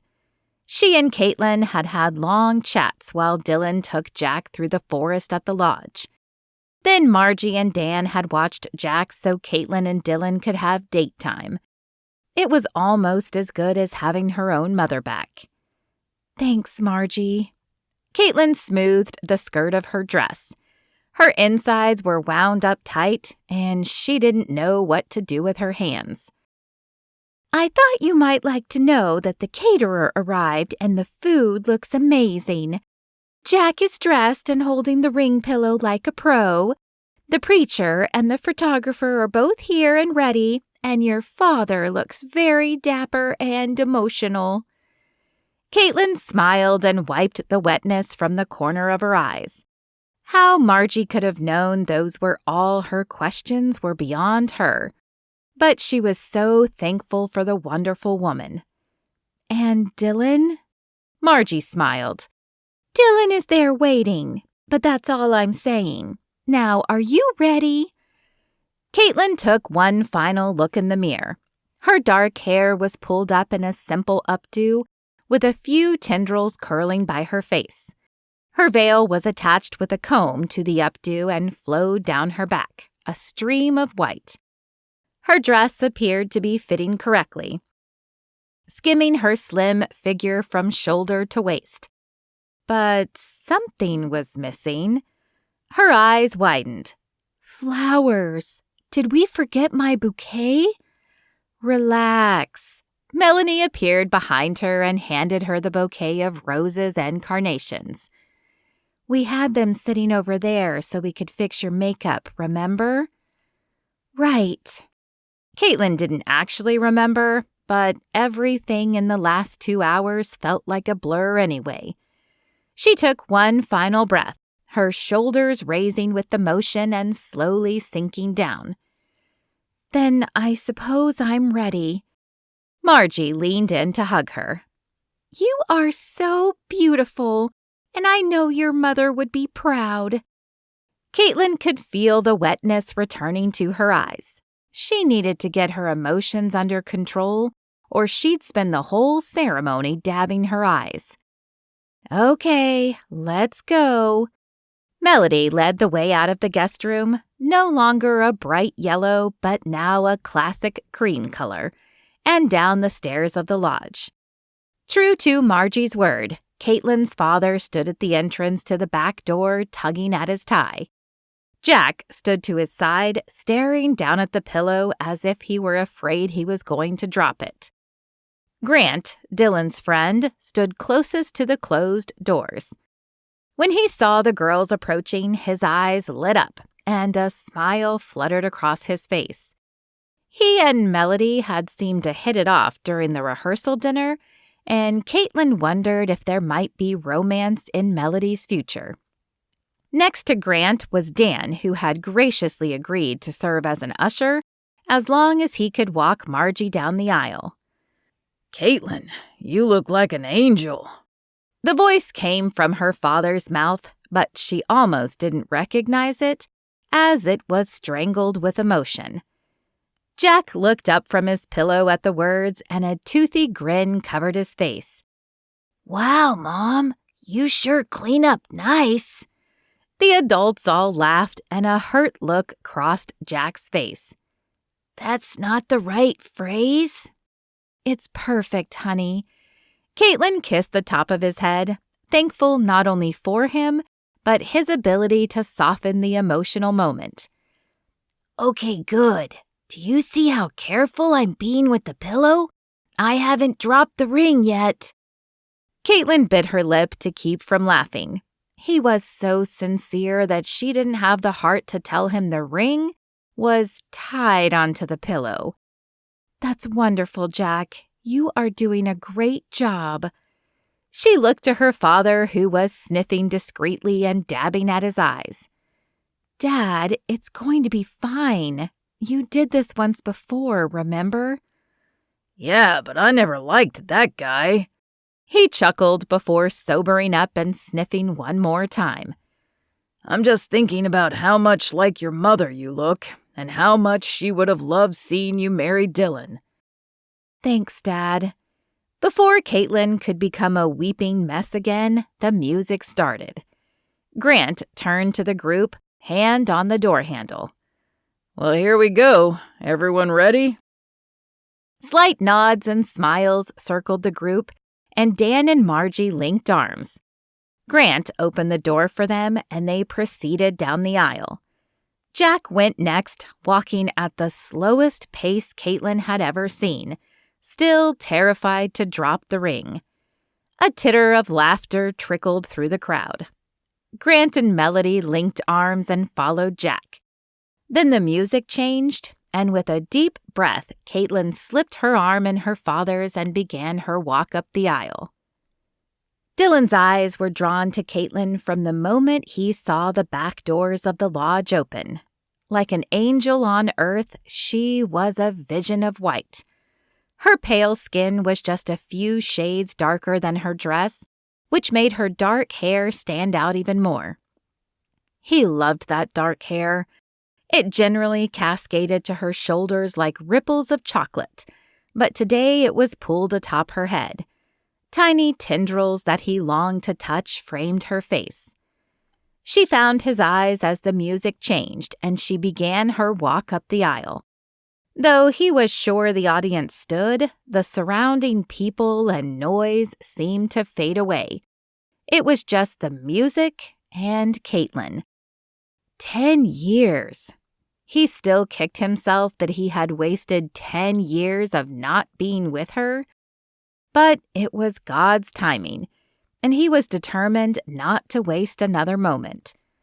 Since they'd been reunited, they had rarely spent an evening apart, other than the week he'd had to return to Florida to take care of his house there. He would either come to her house, or she and Jack would come to his apartment for dinner and devotions. On the weekends, they would drive to Keystone and spend the days with Margie and Dan, who seemed to be at the lodge just as often. She didn't know it, but he had planned a magical trip to Hawaii for them for their honeymoon. Kaitlyn stepped onto the podium under the gazebo they'd had built, handed her bouquet to Melody, and took Dillon's hands. "You are a vision," he whispered. "You're not so bad yourself," she mouthed back. "Dearly beloved, we are gathered here today to join these two in holy matrimony," the pastor began. "Kaitlyn and Dillon have been friends for more than a decade. Some of you went to school with them. Others watched them grow up. Some of you may have even been around during their first breakup. However, God has a plan for these two, and he has brought them together with a bond even stronger than the first time. Just as a bone is often stronger after it is broken, so sometimes is love, because now it has been tested by the flame. Kaitlyn and Dillon have survived that flame, and they have chosen to write their own vows today. Dillon?" Dillon took a deep breath and focused on Kaitlyn's eyes. They were his strength, his sense of calm. "Kaitlyn Bell, from the moment you stepped into my life, you changed me. You made me want to be a better person. For a time, I forgot that, and I found myself not liking who I had become. But you gave me a second chance and showed me that love is worth waiting for. The day you agreed to marry me was the happiest day of my life, until now, and I can't wait to start the rest of my life with you and Jack by my side." Then it was Kaitlyn's turn. "Dillon Fields, I'm pretty sure I loved you from the moment I met you. You were my rock after I lost my mother, and you accepted all of me with open arms. When you left, it turned my world upside down, and I walked some hard paths. I had almost given up on love until you came back into my life. You showed me that love can be renewed, and that the best things do come to those who wait. I'm glad we don't have to wait any longer, though." Another small chorus of chuckles scattered through the audience before the pastor spoke again. "Jack, do you have the ring?" Do I? Jack asked loudly. I've been so careful. "Will you please hand the ring to Dillon?" Jack took a step toward Dillon, but as his eyes were so focused on the pillow, he missed the step up and stumbled to the floor, sending the ring flying. No! The pillow landed in front of the pastor, the ring still attached. Jack's eyes grew large. You mean it was fastened the whole time? This time the laughter was louder, and Dillon bit his lip to keep from joining in. Kaitlyn's shoulders shook with silent laughter. Mustering as much dignity as he could, Jack stood, retrieved the pillow, and handed it to Dillon. "Thank you, sir," Dillon said, as he pulled the tiny string and freed the ring. Jack shook his head one more time before returning to Grant's side. "Please repeat after me. I, Dillon, take thee, Kaitlyn, to be my wife. I promise to love you and only you for the rest of my life, forsaking all others. This ring is a symbol of our united love, and with it, I thee wed." Dillon repeated the words and slid the ring on Kaitlyn's finger. Then it was her turn. I, Kaitlyn, take thee, Dillon, to be my husband. I promise to love you and only you for the rest of my life, forsaking all others. This ring is a symbol of our united love, and with it, I thee wed. She slid his band on, and they joined hands once more. "If there is anyone here who has just cause why these two should not be married, let them speak now or forever hold their peace." Though Dillon expected no objection, he was relieved when the crowd remained silent. "Then by the power vested to me by God and the great state of Colorado, I now pronounce you husband and wife. You may kiss your bride." Dillon pulled Kaitlyn to him, and though he had kissed her many times before, it felt different kissing her as his wife. He wanted the kiss to last forever, but the sound of applause broke the moment and he pulled back, smiling at the woman he loved. It might have taken 10 years, but he had finally returned home. He knew no matter what the future brought, he and Kaitlyn would find a way to weather it together, and he couldn't wait to grow their family. The end. If you loved this book, please leave a review. It really does help others find books they'll enjoy too.